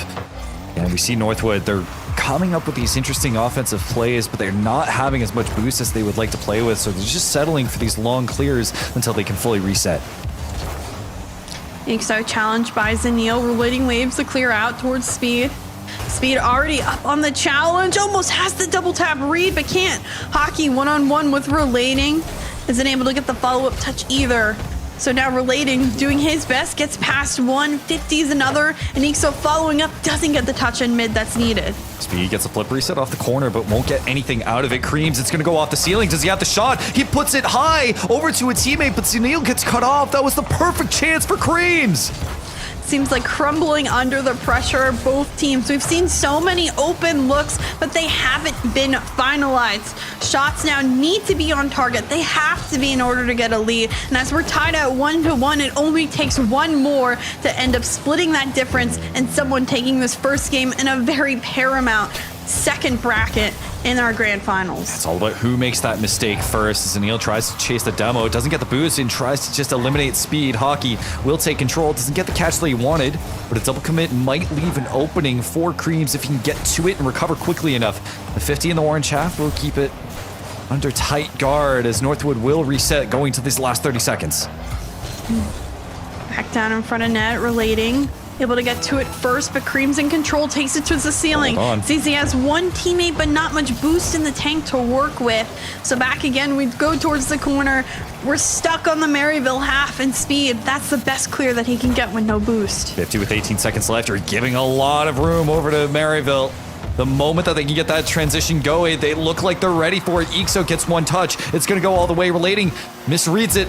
Last few seconds of this game as we may go to overtime for game one. Relating puts it down. Are we going to see a shot? It's saved away by Creams. Ixo tries to keep it in play, but it will touch the ground as we go to overtime.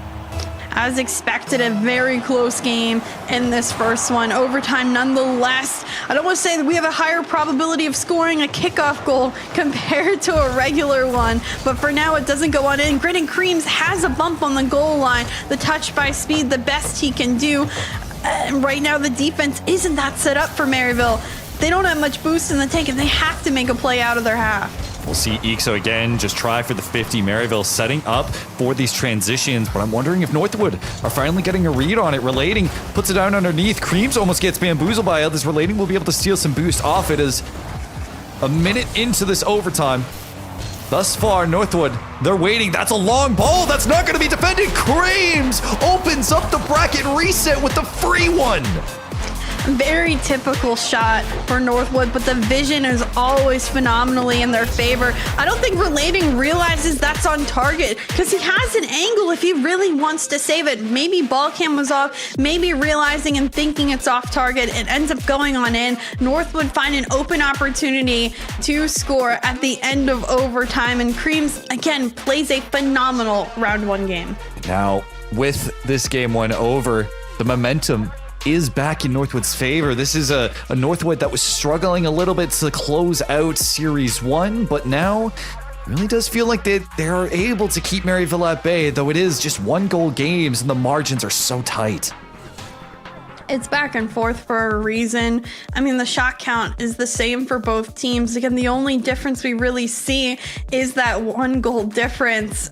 The saves similar as well. When it came back to trading back and forth, the teams did as best as they could, but the vision is there. Again, I don't know if Maryville didn't communicate that, because I think that save could have been made if only someone realized it was actually on target. It's a fight for the midfield, really, and Creams, like, this is his third goal, I think, being able to score these long shots from the midfield with no defender being able to be ready for it, and it's because Maryville, they're fighting so much for that boost control with Northwood is also trying to fight for. Whoever has that midfield boost control is just able to get shot after shot, be able to set up so much quicker the moment that they go in transition. So we'll be going into game 2 in just a second, but honestly, with how Northwood are playing, if they're able to keep up that offensive form that they're going into, this might end up in their favor.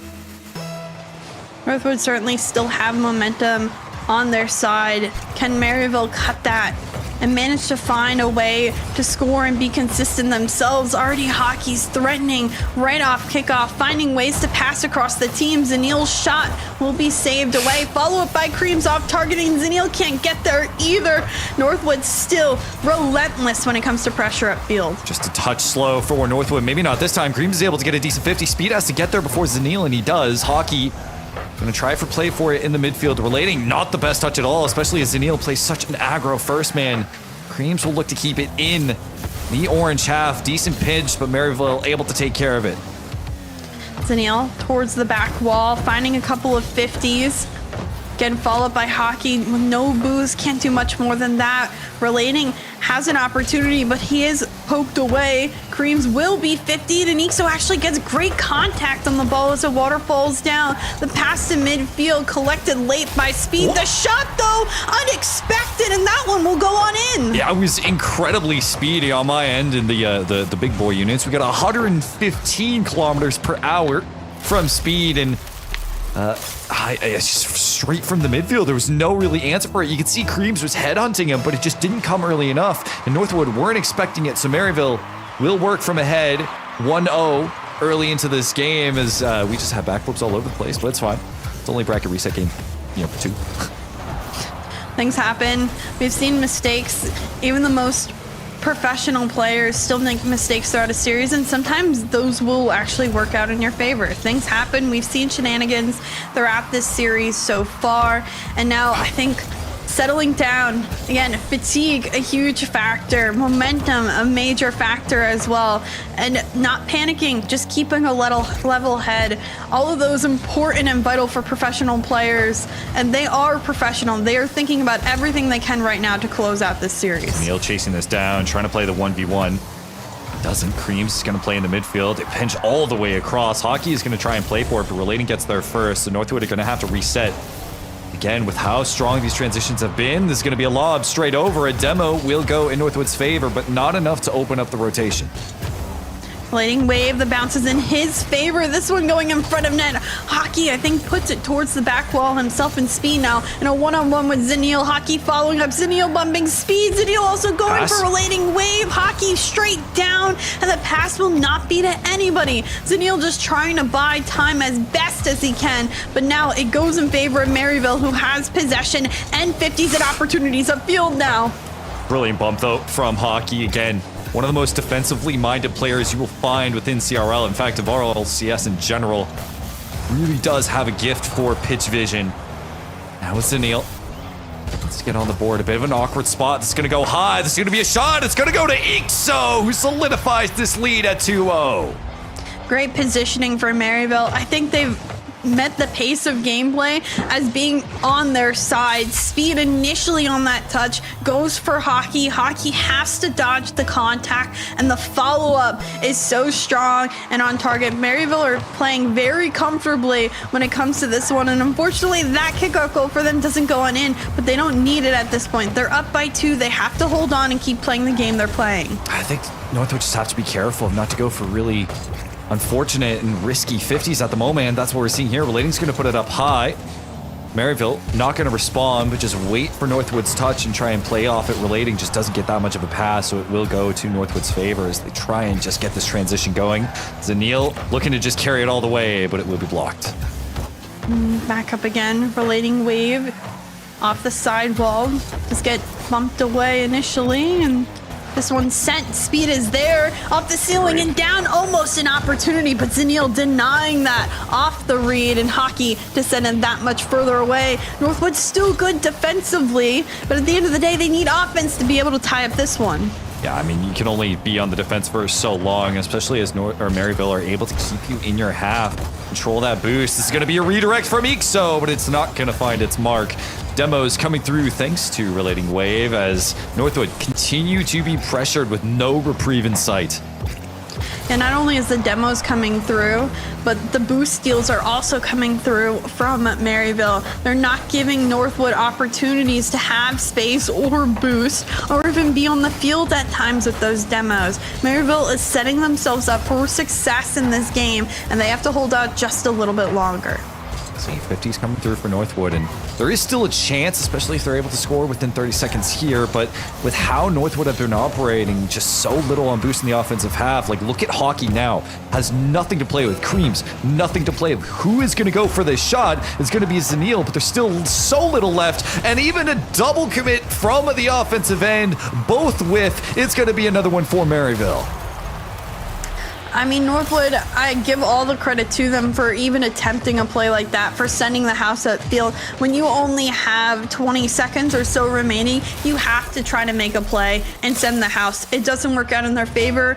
GG, go next. That's why this is a best of 7 series. They don't end up taking this one, but they still have plenty of time to get back in the series as a whole. And Maryville show they're able to adapt in this one and overcome. Now with only Creams remaining, it's going to be a goal on, but 3-1 here for Maryville, excuse me, as they will be able to tie up the series. We only have a best of 5 ahead of us, unless Northwood does something miraculous, but I don't think it's mathematically possible. We'll see. These guys are all university students, so they got the brains. Maybe that's why we're seeing so many crazy kickoffs. Yeah, everyone's just really smart.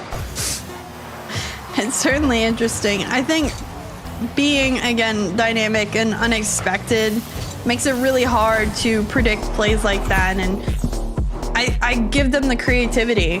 They manage to find ways that we don't think it's possible to score at times, and those are the best goals. Those are the ones that end up going on in. So Maryville adjust in this second game. They find a way to stay out on top. They're very consistent throughout the game, and they didn't give Northwood the time of day to do anything, to gather boost, to again be as a team, or to even play on the ball when they kept getting demoed. I mean, so much I think kind of went wrong for Northwood, but it really was Maryville putting the hold on them on every end of the pitch. It really didn't feel like, even though you see Northwood getting 5 shots on the board for themselves, they're almost doubled by the 9 that Maryville put on. But you look at the possession that Maryville were able to put in, just really never felt like Northwood had too many extended opportunities. The moment that they did, they were left with nothing. They literally had nothing in their tank to be able to do anything with. So we can only hope that now that things are tied up, Northwood are going to start to make some adjustments. Of course, both these teams, incredible coaches on their end. Of course, we have Noxus, famously of Limitless, SSA, and Calix, formerly a player, but also a great player in his own right, able to become a coach. This is, I think, where we start to see the coaches have a tangible effect in the circuit. Yeah, adaptability is always one of the most important parts of the best of 7 series. Can they change up the playbook? Can they adapt to the plays being called? Is there just something they haven't picked up? It's really hard to look at your own gameplay while you're in a game and realize what's happening on the field sometimes. So just a little comment here or there, reminder, may open up the eyes of any of the players, and that little adjustment is all that needed to change the entire tide of the game. So we're underway with game 3 between Northwood and Maryville, again in a bracket reset grand final for CRL Open 2. Tied across the board. Maryville winning the last one, having the momentum going into it. We'll see if they can keep it up. Speed tries to get the read off the waterfall, but no, it will be saved away. Relating wave last back in a dangerous spot. Zenil's shot off target. Something that's pretty rare for someone like Zenil, but trying his best to get there quickly ends up being no answer for either of these teams, and we stay 0-0 early. Keep it going, though. Northwood in the back foot. Zenil just calm, playing passive, not trying to go for the 50. And when he does, he whiffs completely. Now it's Ixo and Speed immediately in their zone, fishing for any sort of bump they can find. Zenil with a great 50 of his own. Ixo pass over to Speed. Speed with a shot on, but Hockey is just going to beat him to it. Zenil can't wrap around quick enough, so Northwood will have to try again. Back on that ball first is Speed. It is actually on target, but Creams finds a 100 boost after being saved away by Hockey, starts bringing in some pressure. Another great 50 shot on target. Hockey there early, but it's going to be a dangerous drop. Hockey able to find it yet again, and now they have to get it out of their half. Northwood dangerously finding a couple of touches and past that midfield line. You see Northwood trying just to get some extended pressure for the first time. It feels like ages, to be honest. I don't know. These boys are struggling to not only get the boost, but also ball, though it is miraculous that they just haven't gotten the scoreline too much against their favor. Hockey plays around his teammate, and with it, Zenil just passes away, just pulls off the ball, looking to reset. But again, Maryville holding things down tight. Northwood looking to find a way to get past Maryville. Not much boost. Zenil, you could say already out, really. Creams has the boost in the tank, and Hockey back in midfield won't receive the pass. Gritted, it ends up being a shot for Eek, so that it's saved on the goal line by Zenil. We continue to go cross field on a lot of these touches, and it's one and done when it comes to shots. Can someone change what's happening in this game so far? Hockey with a decent cut, but doesn't have the boost to be able to challenge. And honestly, it's just a matter of perspective at this point and who is able to get that control first. But both teams fighting for this midfield pressure. Hockey, defensive touch, relating, starting to get aggressive now, looking for a potential pass over a shot to Ixo. Ixo looking for the double tap, leads it for Speed. Speed, 1, 2, 3. Maryville get the lead. Great communication between Maryville throughout that entire play. It goes first from relating to Ixo, and he ends up not going for the double touch. That Speed has the better angle read. He knows where both defenders are for Northwood and net and slots it exactly where it's needed. Maryville has been so patient when it comes to this series in particular. They understand where to take Northwood's battles, and they've been winning the battles that they've been taking. Even though a lot of it has just become down to team play that Northwood are struggling with. So it's Zenil positioned perfectly. That's the omelet special. Yeah, a transition play that's unexpected. This one pinched so difficultly by Hockey that Zenil was waiting in front of net. Nobody on the side of Maryville can react quickly enough to get in front of that ball. We'll see if Northwood can keep the momentum going for themselves. That is a kickoff, but it's going to go just wide, and Ixo is all too prepared for it. Cream tries to get the 50, and he does. It's going to go back down, relating over to Ixo, who doesn't even chill. He's just like, all right, I'm going to go in. No boost at all. I'm still going to be a factor. I'm going to give it over to Speed. Speed puts it up high. Relating backs off. Relating, not a greatest touch, but does have Ixo in midfield. Creams gets just in front of it. And now Speed back again, attacking the corners, trying to find a way to stay consistently on pressure. Drop down here, cleared away initially, but Speed's touch off the bar and out. almost an opportunity for Maryville to get back. They keep on putting it on, and Zanil now able to send it away. And absolutely no bias here. Absolutely none at all. I promise. I promise. I promise. But regardless, Northwood handling the pressure well right now, despite so many shots coming in from Maryville and them setting up so much. A redirect from Creams. Ixo has to dive for it to get the save. Ixo winning these 50s off the corner, has no boost in the tank, but this one ends up trickling in midfield. Zanil has the shot because of it. Right place, right time, position, and Northwood back on top in this one. This is the second time we've seen Zanil just go for such an aggressive cut, and it works out in their favor. Northwood going to the last minute of this game with the lead. It's all on them if they want to get the lead in this series. Speed from the ceiling, straight down, doesn't have the pinch, leaves it over to Ixo. Do we see a final follow-up? We do not. Ixo tries to keep it in, and just like that, sent away. Northwood, I think, finally feeling a bit more momentum, managing their 50s better, making a couple plays, and just like that, we're seeing the bumps come through as well. A little bit more life that we see through Northwood. Can they stop? Maybe a potential last-second effort right now from Maryville. Maryville trying to do so much with so little. There's almost no boost on the board left for them. Zanil has to play this relating last man back, just looking for a shot. Hockey gets the cut. Ixo is going to be able to pinch off a teammate. Relating is in position. With how many cuts we've seen from Zanil, he's been so pivotal at being able to solidify this lead for Northwood and keep them in this game. Frankly, in this series, the last few seconds will wind down. We may see Northwood going up in this series, but just barely. Yeah, risk needed to be taken. Zanil on the cuts, taking that risk to his full advantage. It's an unexpected turn, but they managed to find shots and perfectly place them on target. Hockey sets him up on both of his goals. And overall, although Maryville technically shoots one more, it doesn't matter because most of those shots, as we've seen again, weren't on the mark. Speed hit the backboard, the sidewall, and although it still helps, the follow-up made it that much more difficult following touches like that. I know, but honestly, I'm looking at how Northwood played this game, and so much of it, when we're talking about Zanil and how much he's able to bring his own experience from Omelette, from Cloud9, it really shows just the aggressive cuts all the way through, playing that really deep position, really being that person to receive any pass, put it through, or at least be opportunistic, which was what that Omelette team always is, and that Cloud9 team always was just being as opportunistic to anywhere in balls as possible. And Maryville, like you mentioned previously, I mean, there are occasions where like they get pressured when they're behind and they kind of collapse. They fumble on the defensive end. The goal line saves are just not there, and Northwood are taking full advantage.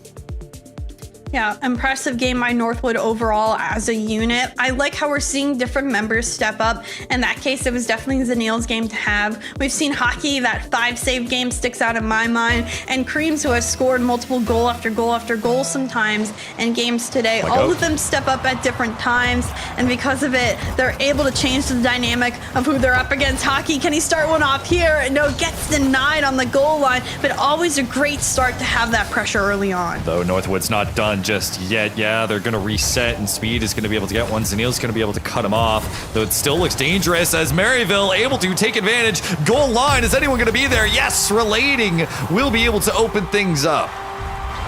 Here comes the panic on the goal line for either team. Creams misses the first touch, and then Hockey actually gets bumped out. Zanil, great effort on the follow-up, but the contact needs to be better. They have to send it up and out or towards the corner. It's still there for the taking, and the finish is there. Maryville on the board first, and this one, can they hold their lead, though, is the question. They've been struggling because Northwood fights back just so hard. I mean, all the time. You can see Northwood getting super aggressive with their 50s in the offensive end. Hockey trying to maintain things in the midfield, at least keep the possession in Northwood's favor. Zanil, perfect slot too, if he's able to actually get the boost. What happens? No.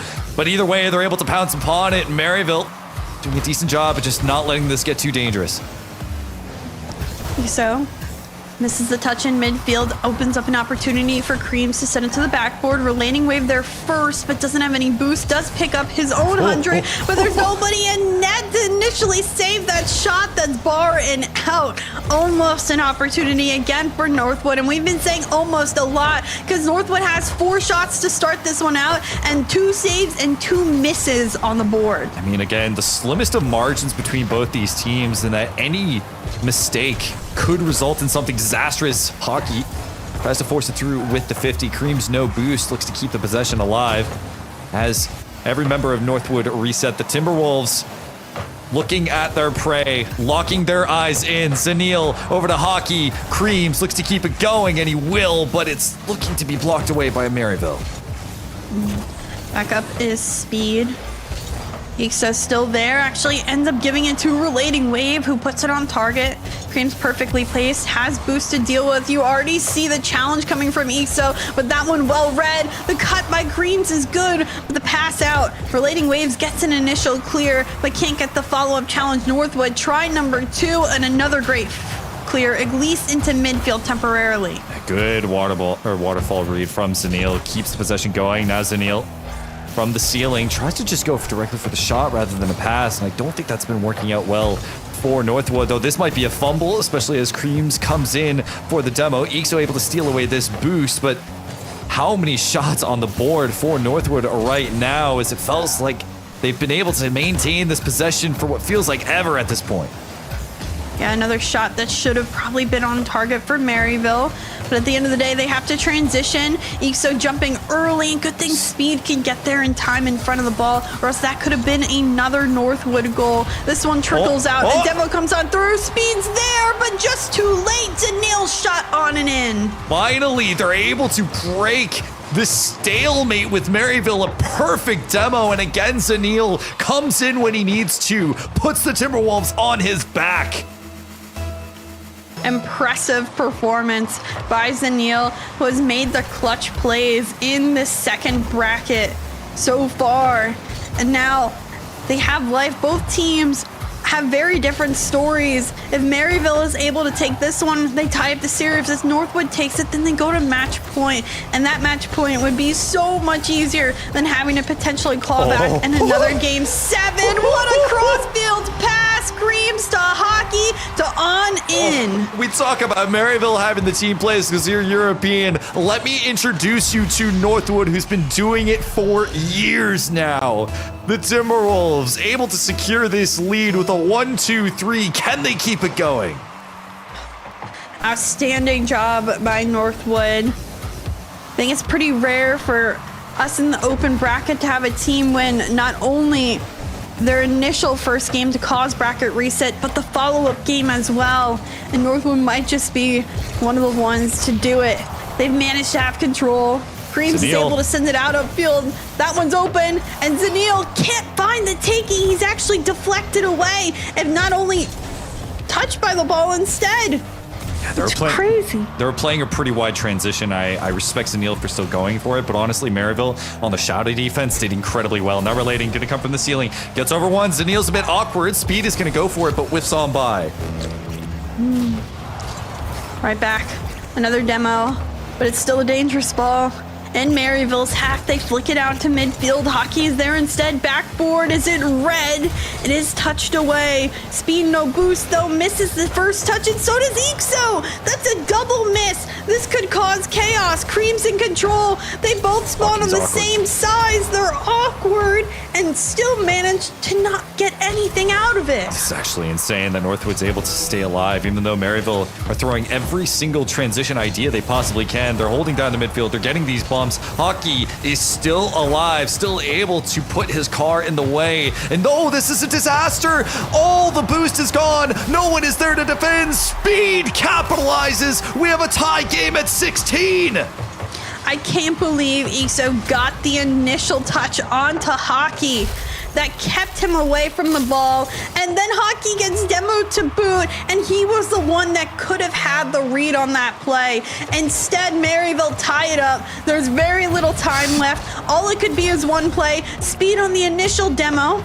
Can Relating Waves come through?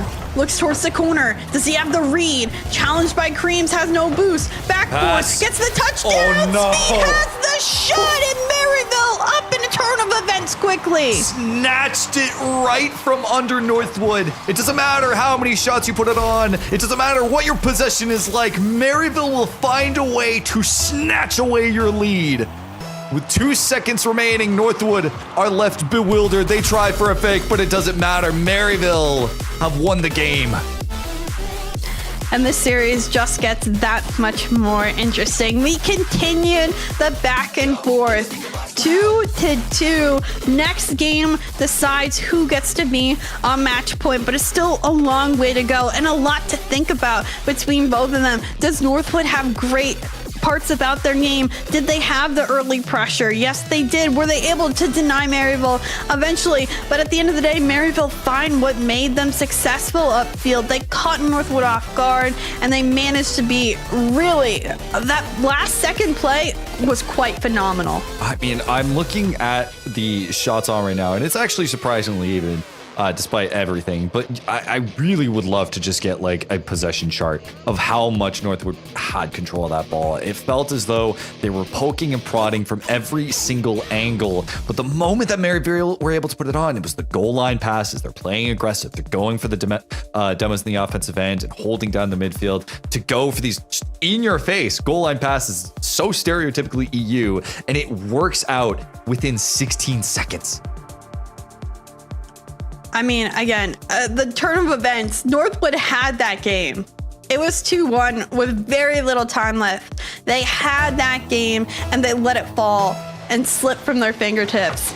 Now they have to fight back, get that momentum back that is now currently in Maryville's favor and change the tides of a game. A great shot by Zanil, who's trying to stay dynamic and be creative upfield, but Maryville's just ready for it. They look so much more defensively ready for the shots by Northwood. And we're on to game 5 now. The winner will be moving on to match and grand finals point. Hockey trying to put it low. Zanil just barely with the touch relating, able to angle himself just in time. Early on in this game, Northwood already looking for chances.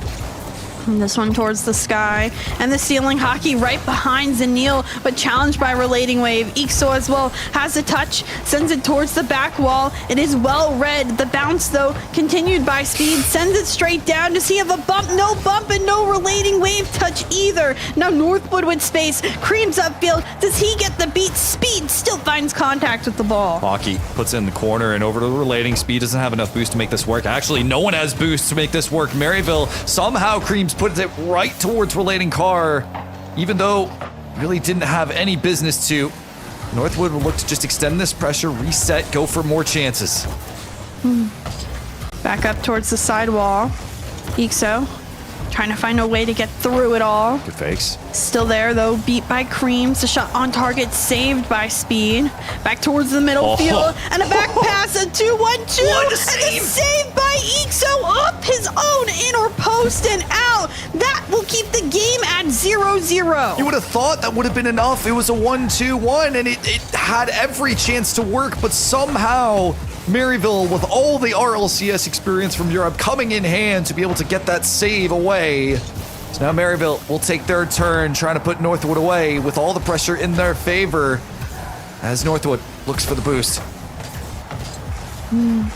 Speed off the sidewall, doesn't have anybody in midfield, just tries to send it across. A great double touch by Northwood. And Ixo has a little bit of time. A demo on Zanil. Relating Wave now, having to take the same try from his corner that he's contested. Try as they may, Maryville right now having a difficult time getting a clear out, and finally they have the connection and the deflection by Speed. It didn't matter that Northwood had a man in net. It was too much sauce for Hockey to handle. There's only so much that the defenseman can do. Speed able to open things up here for Maryville. Incredible effort overall. I can't believe that the plays are being made again by pixels between on or in or out. Each and every time these players have to be near perfect in order to score or save these touches. Creams. But now, oh, that's dangerous, and Speed still finds the save. Creams just trying to play so advanced in his positioning, almost taking a lesson from Zanil's book. A pass over to Hockey. Hockey with the shot on, back to Zanil. 1-2-1. The boys get it done. They're doing their best to keep the passing plays going, and this could have gone the other way, but instead Speed, in fact, the contact kind of goes into him and ends up being, technically speaking, an own goal with an orange trail, but well done by Northwood to quickly change the pressure. It's a fake kickoff. There's a demo. Yet another fake comes on through, and Zanil will go towards the corner. This is insane on Northwood. Every single time they're from behind now, they're able to just bring it back. Pretty sophisticated offense at the moment. They're finding their positions off so well. Ixo, this is a bad 50 that Maryville are going to have to compensate for it. So Neil gets there first, but Creams looking for the redirect and in. It's still awkward. Hockey puts it through. Northwood have the lead. So this is what I was talking about when it comes to panic by Maryville. Relating Wave and Ixo have two different touches. The one by Ixo soft in front of net. The one by Relating Waves, if he lets him touch it, often safely to the corner. They can't double commit on those plays unless they know their touch is going to be worthwhile. They have to trust one another on plays like that, or else they're going to keep getting scored on, and Northwood's going to keep clawing their way back. Ixo doesn't find connection on the clear out, and now Northwood has another opportunity to go across the field. Hockey has to fight for this in the right end of the pitch. Hockey, potentially off the ceiling. Decent amount of boost to work with. Flip reset shot. Can't squeeze it through. Ixo, I have no idea how you were able to pitch it off the crossbar and it still not going into your net. But regardless, the result is the same. Speed will fight for it in the midfield. Pass over to Ixo, and Hockey with no boost. Gonna be all alone against the Maryville, itching to make this a tie game. Relating Wave, backboard, double tap, Reed. Creams with the save. Speed just puts it up. Ixo slots the corner, manages to find the shot and goal that's needed. And now Maryville, all the heroic save efforts ending up in transition of field to find the goal that's needed. Zanil was waiting on that post for what felt like a year. I know it's only a couple seconds, but it felt like a year. And Ixo was able to take advantage. Brilliant play from Maryville to keep themselves alive, to not let this one go. This is a fight back and forth for everything, for the crown of this open. Relating Wave, time and contested by Hockey, creeps up fast, ends up losing the 50. It's off in the corner. Ixo trying to bump Zanil, no contact found. Relating Wave's back again. Hockey the better read, and Ixo sending it over. Relating has the touchdown. He misses the jump. He backflips. A missed opportunity, and now they'll have to try again. He backflipped. Oh no, but it almost ends up regardless. Ixo, now we can see Maryville scrambling back to recover. Zanil wants to put it away early, but the transition's going to go back into Maryville's favor. A shot on by Ixo. Northwood still keeping this alive with only a few seconds left. Mistakes are gone as Northwood continues to try and keep Maryville at bay. We may be looking at another overtime unless Northwood wants to put a stop to it, but no, an overtime incoming. Wow. Incredible matchup. It feels like a game 7 when it's only in game number 5. This is just for match point potential. This isn't even a win at all. And yet everything has been pixel perfect in order to make a play. Now first, Maryville is upfield, but the transition will come on through. Northwood has their hand at an attempt upfield. Creams puts a shot on. The double's coming through. Creams gets it done. The one Canadian puts NA on tournament points. Phenomenal job by the entire rest of the roster. Hockey and Zanil demoing, bumping everybody who could have potentially saved the ball on the goal line. Northwood, again, being proactive makes their own play matter. And shout outs to Maryville, 9 saves across that game. They tried as they may. Northwood just had more opportunities. I mean, dude, the amount of shots on the board for Northwood, even with a brief overtime, Maryville just has to stop this. And it really just feels like a quantity over quality situation. Northwood, yeah, they go for these insane team plays, but they're also going for an insane amount of shots. Whereas you look at the percentage of Maryville, yeah, they have 6 shots on the board, and it was able to keep them in it. I'm looking at Northwood, and I'm hoping you can mitigate that, and I'm hoping that you're able to at least keep that selection low. A lot could happen but Northwood is on match point nonetheless. They have so much momentum. They've continued to play risky and snappy when it comes to upfield pressure. I'm just very impressed with what they've been able to do. It feels like the dynasty that we know when it comes to Northwood teams, and they are putting their full potential out on the field. If it's one time to heat up and ice out, it's now, and Northwood's doing it. This is so classic Northwood, where it doesn't matter if you get a lead against the Timberwolves, you will always lose. For years, Northwood have proved that to the very best that we've ever seen in CRL, and they're doing it against some of the best RLCS players we currently have in NA, and it doesn't matter because the Northwood effect still remains in CRL. It is tournament points here for Northwood. Relating wave, a nice back pass to Ixo, who goes up high. This one, though, taken away by Zanil with the read. He'll have some boost to steal. It'll be sent right back, but one row by Creams. Creams, another touch. Is the follow-up shot on? It's contested and quickly turned away towards midfield. We'll see. Creams needs to get the 50. Speed with no boost still does. Hockey left in a bit of an awkward spot. He's the last man back. Speed is going to be able to steal the boost as well. Relating can't get the second touch off the corner, but Maryville, oh, so ready to make this play happen, but it might not matter, especially as Creams comes diving in. Back down. This one towards the sidewall. A pop-up Hockey there first. Will keep the ball on the Maryville half. Only for how long? Speed trying to get there. Is able to clear towards midfield. Gets past one, but doesn't have enough boost for the follow-up. Creams off the ceiling. Sends it straight down, but can't find the target. This is where Northwood gets to play at their best, even though it's a shot on. The 1-2. Speed. Beautiful. Maryville come out early. What a shot. You can't say that ball could have any more speed behind it. It bounces off the post and in. Manages to find the perfect shot. Back post behind the last defender. Maryville, again, these shots so clinical. That is perfectly placed anywhere else and potential for it to be saved. That's the difference between going up with the lead or potentially being scored on the transition. Read from Maryville defense to be able to handle that pinch. Relating just looking for a 50, but Hockey doesn't know how much boost Relating has, so he's going to have to play a bit further back. Daniil all the way with the carry, gets over one. Speed, Hockey straight 2, 1-2. Zanil can't get it done. Maryville hang on. Yeah, Relating wave, a nice touch out in the corner. They still have to get it out from the dangerous area in front of net. Hockey with boost towards the ceiling. Ends up leaving it for Zanil. He fakes the play, and again, the finish so strong. Northwood is at its most dangerous when they get creative, and now we get to see it here. The aerial bump from Hockey leaves it open for Zanil. It doesn't matter how many defensemen Maryville have in the net. Northwood still get it done. Tied up game. Again, an important game in order for Maryville to bring this one to 7. They have more on the line than Northwood does in this game in particular, but still to close it out, that much easier for Northwood. Breakaway potential, but instead that one's missed. Nixo has enough boost to only get past one. Creams with a demo, but that being sent away, and now the pressure dissipates for Northwood.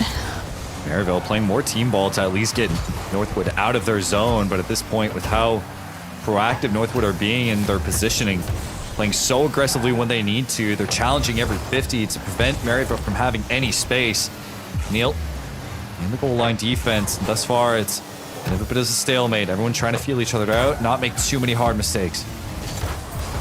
Back up the sidewall, speed to Ixo. Ixo ending up going quite far in the field, gets the pass midfield, and Hockey, I think there, someone on Northwood always in front of the ball, someone always there to defend. Can they defend this one? Yet again they do, and a 50 to boot to send it upfield. Neil was trying to go for the demo, but he might have been chasing too long, so he might have left an opening for Maryville to transition back. Creams, though, able to collect in the midfield. At least buy some time for Northwood as they collect some boost, even to touch off the corner. That'll be great, but it's going to go straight back to Ixo. Hockey going to have to play defensively, play a bit more passive to keep Northwood alive. Daniil trying to get it underneath Relating Wave, who is patiently waiting for his touch. Creams and Ixo the 50 in favor of Creams. This shot again deflected away. Another similar story to what we've seen time and time again in the series. 1-1. All that matters is one play. to potentially end this series or keep it on going. Hockey tried to get the bump, and I saw what Northwood was going for. That's a long transition. Ixo's in position. Hockey will be there. Relating going to put it up high to keep the possession going, but Northwood scrambling. Ixo puts it barely on speed. Going to dive in. Ooga booga challenge if you want, but you only have a minute to work with.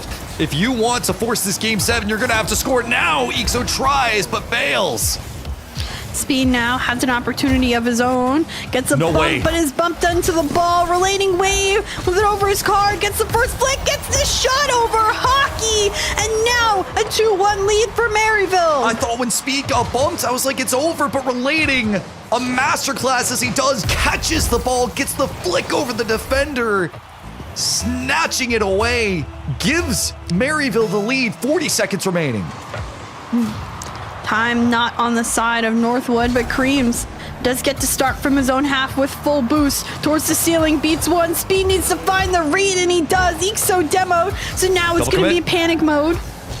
We see it there, but Ixo has enough control, sends it away, gets a 50 as enough instead. He stalls the play. That's all he needed to do, and that's all that Maryville's currently doing, stalling the remaining 15 seconds.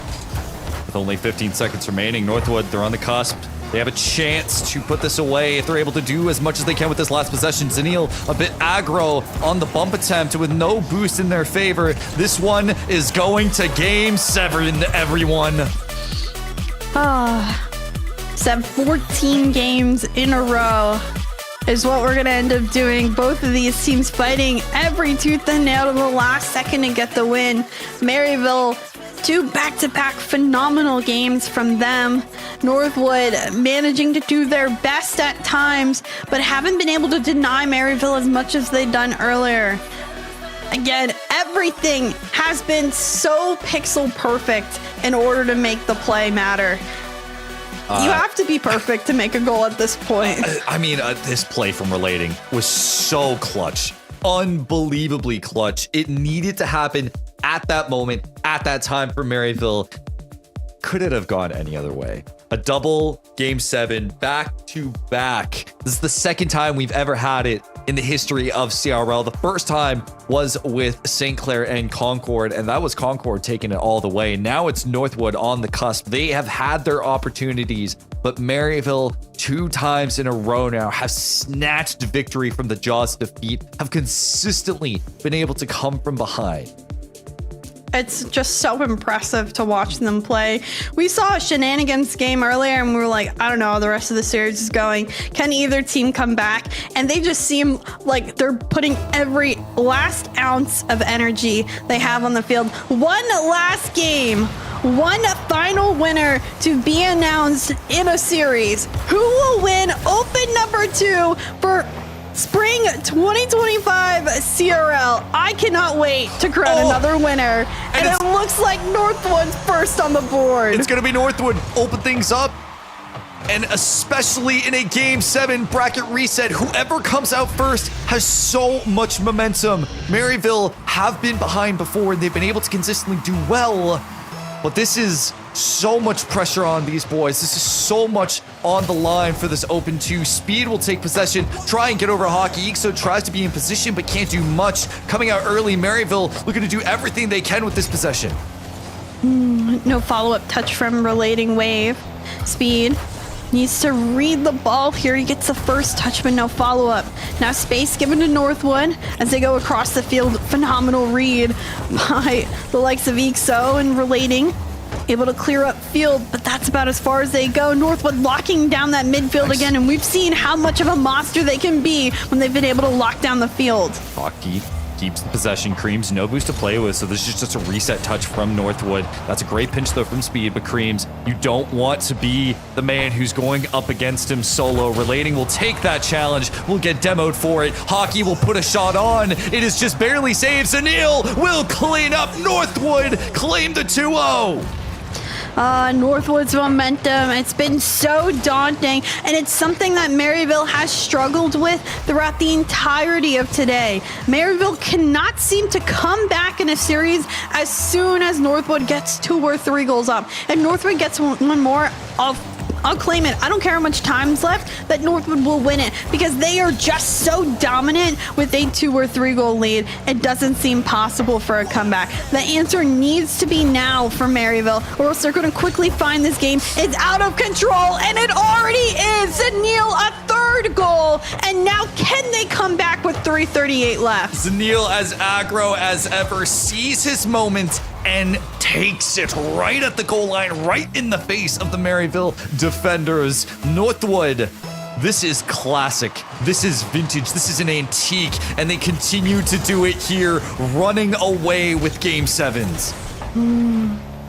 Creams has control, has the pressure, tries to sneak it underneath and can't. Relating wave on transition, over to speed. The read for hockey isn't good. It's an open shot, but it's right off there. the mark. It's off the mark again. This is what killed Maryville earlier, and that just destroyed them. The Timberwolves have seen their prey and are going to lunch. A 4-0 for Northwood in a bracket reset Game 7. I don't hesitate to call this a collapse from Maryville, but they have time to work with. It's not an insurmountable mountain. It's just spirits. I'd be broken if I was Maryville right now. I know there's still time. I know that's the mental you have to have, but they haven't shown us earlier in the series today that a lead like this is able to have a comeback behind it. Now they have to do whatever they can to find a way to score. Creams messes up that pinch and maybe they can get upfield, but 50 is still being won. And pressure and confidence, all of that's still oozing out of Northwood. Neil tries to be as annoying as possible to keep the possession going. And at this point, that's the whole goal of this game. Prevent any momentum from going Maryville's way. I can already see Relating just side flipping. I mean, I really wonder where the mental's at for these boys. They're trying everything they can to just get themselves back in this game, but it'll take a goal, even though Zanil will deny it. Relating wave, a great catch, doesn't have much boost to work with. We'll try to send it in midfield, does get the extra touch, but Zanil there, hockey on the turn. Ixo back to find the save touch, and Crean's back in the skies. Gets the beat towards the ceiling, comes off the ceiling, looks for the touch and speed, finds the save, but again, saves won't help Maryville win now. Zanil takes possession. 2 minutes remaining. The clock is ticking. If there was ever a death timer for Rocket League, it is now. In a CRL best of 7 grand final, full best of 7. We've had how many games now, Chicksa? 14. 14 games. And this will be how it ends as Northwood take the victory lap, continue to show their dominance. After how long in CRL? Oh man. Oh, Creams. Northwood still looking unstoppable. Looking like they're gonna start this game and end this game just the exact same. So many times Maryville had the opportunity to end a series. And think about it, a game in hand would have won them the last series. A bracket reset, losing them it. Oh, Ixo. Just because they can't find it. Man. Still a phenomenal shot by Ixo, but isn't enough with 55 seconds left. Is that enough to do it? We've only seen 3 goals in a minute a couple times before. It is a daunting challenge, but are Maryville up to it? The kickoff will go in the hands of Maryville as they keep going upfield. This one pressured by Zanil, and hockey is there. Has a secondary touch, but this one by speed will be out towards the corner. Now looking for transition. Ixo off the side wall, and no one there to follow up as speed needs to pick up boost. Zanil, this is a 1-2-3. The 3 players, a victory lap for sure. Creams collects this one, and there's something so poetic about having the checkered flag goal explosion. Creams ends up taking it, and that's exactly it. A wonderful job by Creams and Zanil and hockey. A hat trick for Zanil. I think, honestly, the MVP player for me in this one in particular, just because he makes the plays that matter the most at the most pivotal points of each and every game. a wonderful job. Congratulations to Northwood. They win 2 back-to-back best of 7s that go the full 7 length. Originally, to start the day, Northwood lost in a sweep to St. Clair, and they end the day out with the winning grand finals against Maryville. After what feels like forever now, a North American team is back at the top of Collegiate Rocket League.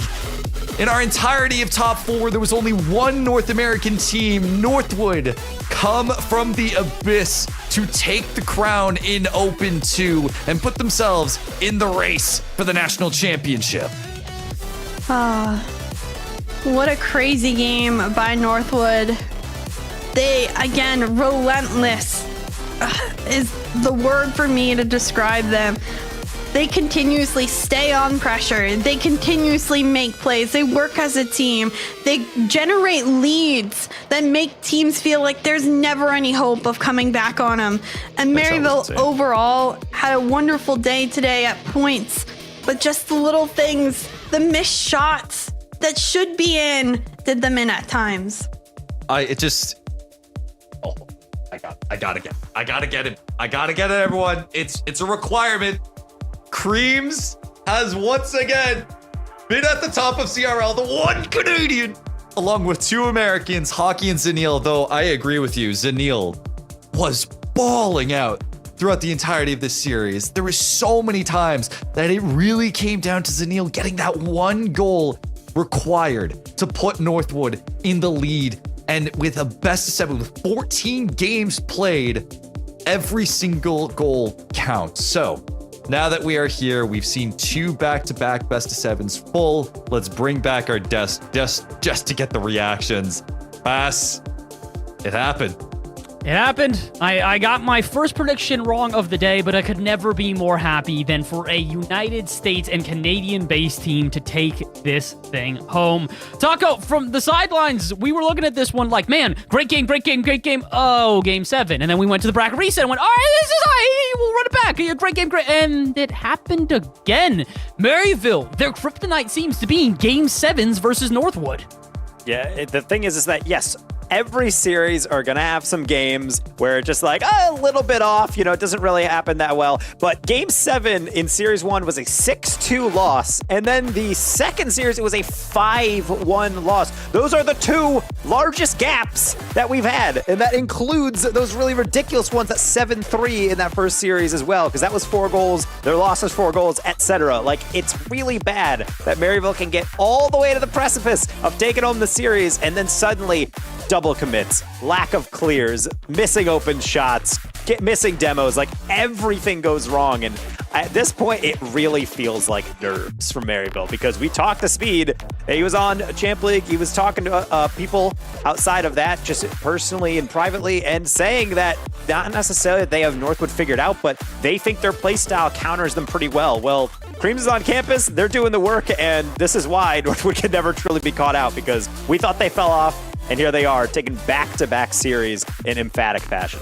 Just to sort of emphasize what we're talking about here with truly the fall-off that happened in Game 7, there was not a single game outside of game number 2 in our second series that was more than a 1-goal margin between Maryville and Northwood. The only game in the series that had more than that was game number 7, which was a 1-5 difference. On top of that, between the 2 Game 7s combined, 3 goals in favor of Maryville, 11 going to Northwood. Unfortunately, the contrast is stark, it is clear, and at this point, Chicksa, it's just more reason that Maryville have got to come back in the next one and try and run it back for some revenge. Yeah, I think they have a lot to reflect on and a lot to think about going into this next one. I had mentioned it earlier. If this was a game in hand situation, they would have won that first best of 7. But you have to think about bracket reset and the potential and having to play a full best of 7 series to the fullest.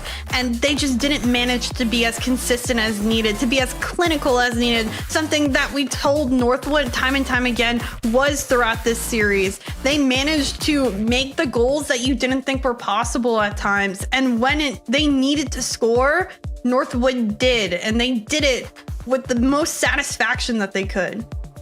Yeah, this was an impressive series from both teams. It just feels very heartbreaking for Maryville that really seemed destined to have taken this one home. But you know what? Honestly, I'm just happy. Seb, I know we're both happy about this. Finally, an NA team takes the championship. It feels like it's been a while, despite the fact that we had 2 North American squads take wins in the last semester. But still, it's got to be refreshing. Honestly, because like we talk about the European invasion so much. I mean, if you look at just this top 4, 3 of those teams, as much as I love St. Clair and the fact that they're from Canada, the team is European based, right? It's an Italian, it's an Austrian, it's a German, and everyone else is from Europe in one way or another, say Helix. It is nice to see because what is essentially collegiate esports is such an American thing. It's such a North American thing. Yet it slips from us because of this European invasion. But now Northwood can say, no, NA is here to play. We have the players to compete domestically. We have the players to compete. We've got our final bracket for the day. As you guys can see, we started in the upper semis with 4 different teams and 4 in the lowers as well. Got down to only 2 in our grand finals and 2 back-to-back best of 7s that went to 7 in favor of our team from the lowers in Northwood. It has been a crazy day full of unbelievable results. That has also resulted in us finding ourselves now with the final standings for this event as well. As you guys can see at the very tippity top of this one, it's Northwood taking home 16 points. Maryville still giving themselves a decent amount to work with. And again, multiple teams here, Taco, that we expected to maybe make it into the top 8 that did not, but they still get some points on the lower half of this one. Yeah, and so when we do look at a lot of these matchups, the most important thing is that, yes, we do see at the top familiar names. That's always just going to enforce their lead a little bit later on. But I do want to pay attention to what has slipped down the ladder. Davenport, a team that has consistently been top 8, is 13th through 16th in the total section, along with teams like Drexel, Love Christian, and IPN. Shout out to one of our Mexican representatives getting points for the first time this season. That's all well and good, but Davenport falling that far down. West Virginia not making it into the top 8 either. This really just shows that there is not necessarily even a changing the guard, but we always talk about on any given day, these top teams can fall down the pitch and other ones can rise up. Cumberland is here. Fisher are here. They're here to play. Hell, Ball State Black is here. Yeah. B team for Ball State is still getting points higher than some of our perennial all-star type of teams. So this is a huge opportunity for teams to make waves, even though at the top are going to be seeing consistently a lot of Akron, Concord, St. Clair, Maryville, and of course, our champions for 2, Northwood. Well, the thing is that those teams might have fallen off a little bit for this open, but overall for the season, they are still absolutely in this one. Let's take a look at the standings overall as we go through our second and get ready for the third in just a couple of weeks' time. Number 1 team in the league at the moment is still St. Clair. A top 3 performance here was enough to just barely have them squeak by Maryville. The only way that could have changed is if Maryville had won this event. But Northwood's win does propel them up into third. Only 3 teams past that 20 mark here, Seb. It's clear we know who the top of CRL is. The question is who rounds out our top 8 at the end of the season.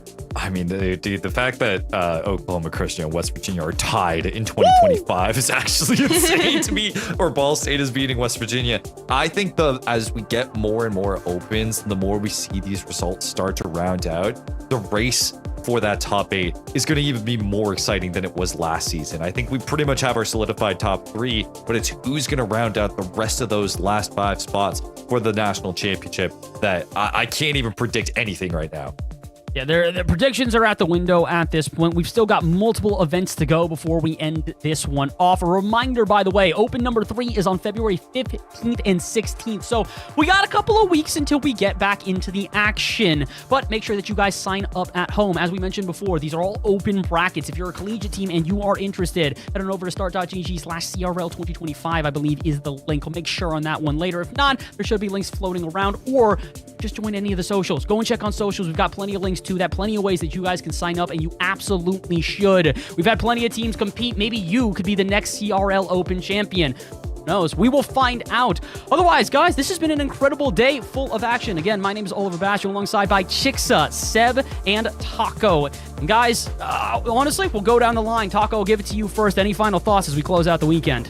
It's good to see. At the end of the day, some people might be tired of this, but It's good to see Northwood back in form. It seems a little weird when they're finishing like 6th or like 4th or something. It's like, I thought these guys were contenders. Like, what happened here? And now they are back. So some people might be rolling their eyes and saying, oh gosh, here it goes again. Here's a new era of Northwood. But that's just throwing down the gauntlet. One team takes the crown, and then the very next time we see another one. There's a reason why last semester we did not see repeat winners up until Concord got one open and one national. All these opens have different winners. Maybe the cycle will keep on going. We'll find out. Seb, you got a Canadian win. It's maybe not exactly as anticipated like it was last week, but you at least got one. You know, it's just crazy because, like, I feel like such a fan now. I just, you know, we've all been doing this for a long time that, like, whenever Northwood is just at the top, it's like, all right, you know, congrats, polite clap. But now we're like, all right, this is competitive. This is parity. This is Northwood competing and clawing their way to, like, wins that I feel like we just haven't seen from them in so long. Not since they were coming up with the original Pirates roster against the old Akron squad. Like, it's really awesome to see because now that we have so much competition within CRL, that Northwood are having to fight for every single match. They're fighting, but they're still winning. Chicks of the Dynasty may still be atop, but honestly, this has been such a great weekend full of CRL. Yeah, I mean, my first open back, it couldn't have gone any crazier. 2 back-to-back full best of 7s that 7i got to cast. That's a crazy amount of games to go through, and each one of them quite different. I'm excited for the weeks to come and see if we do compete trends like that.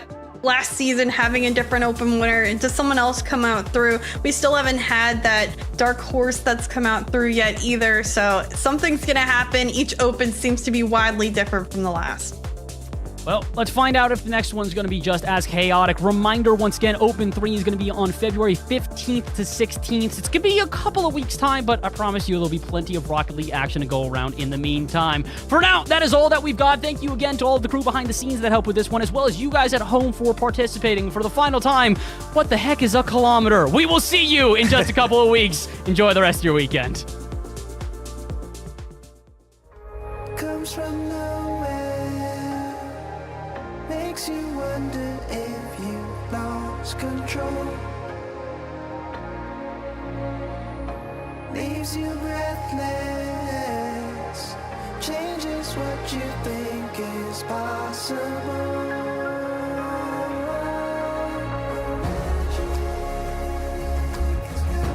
Got me too. Brought me to you. It's got you too. Your magic's true. Your magic's true.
to who I was.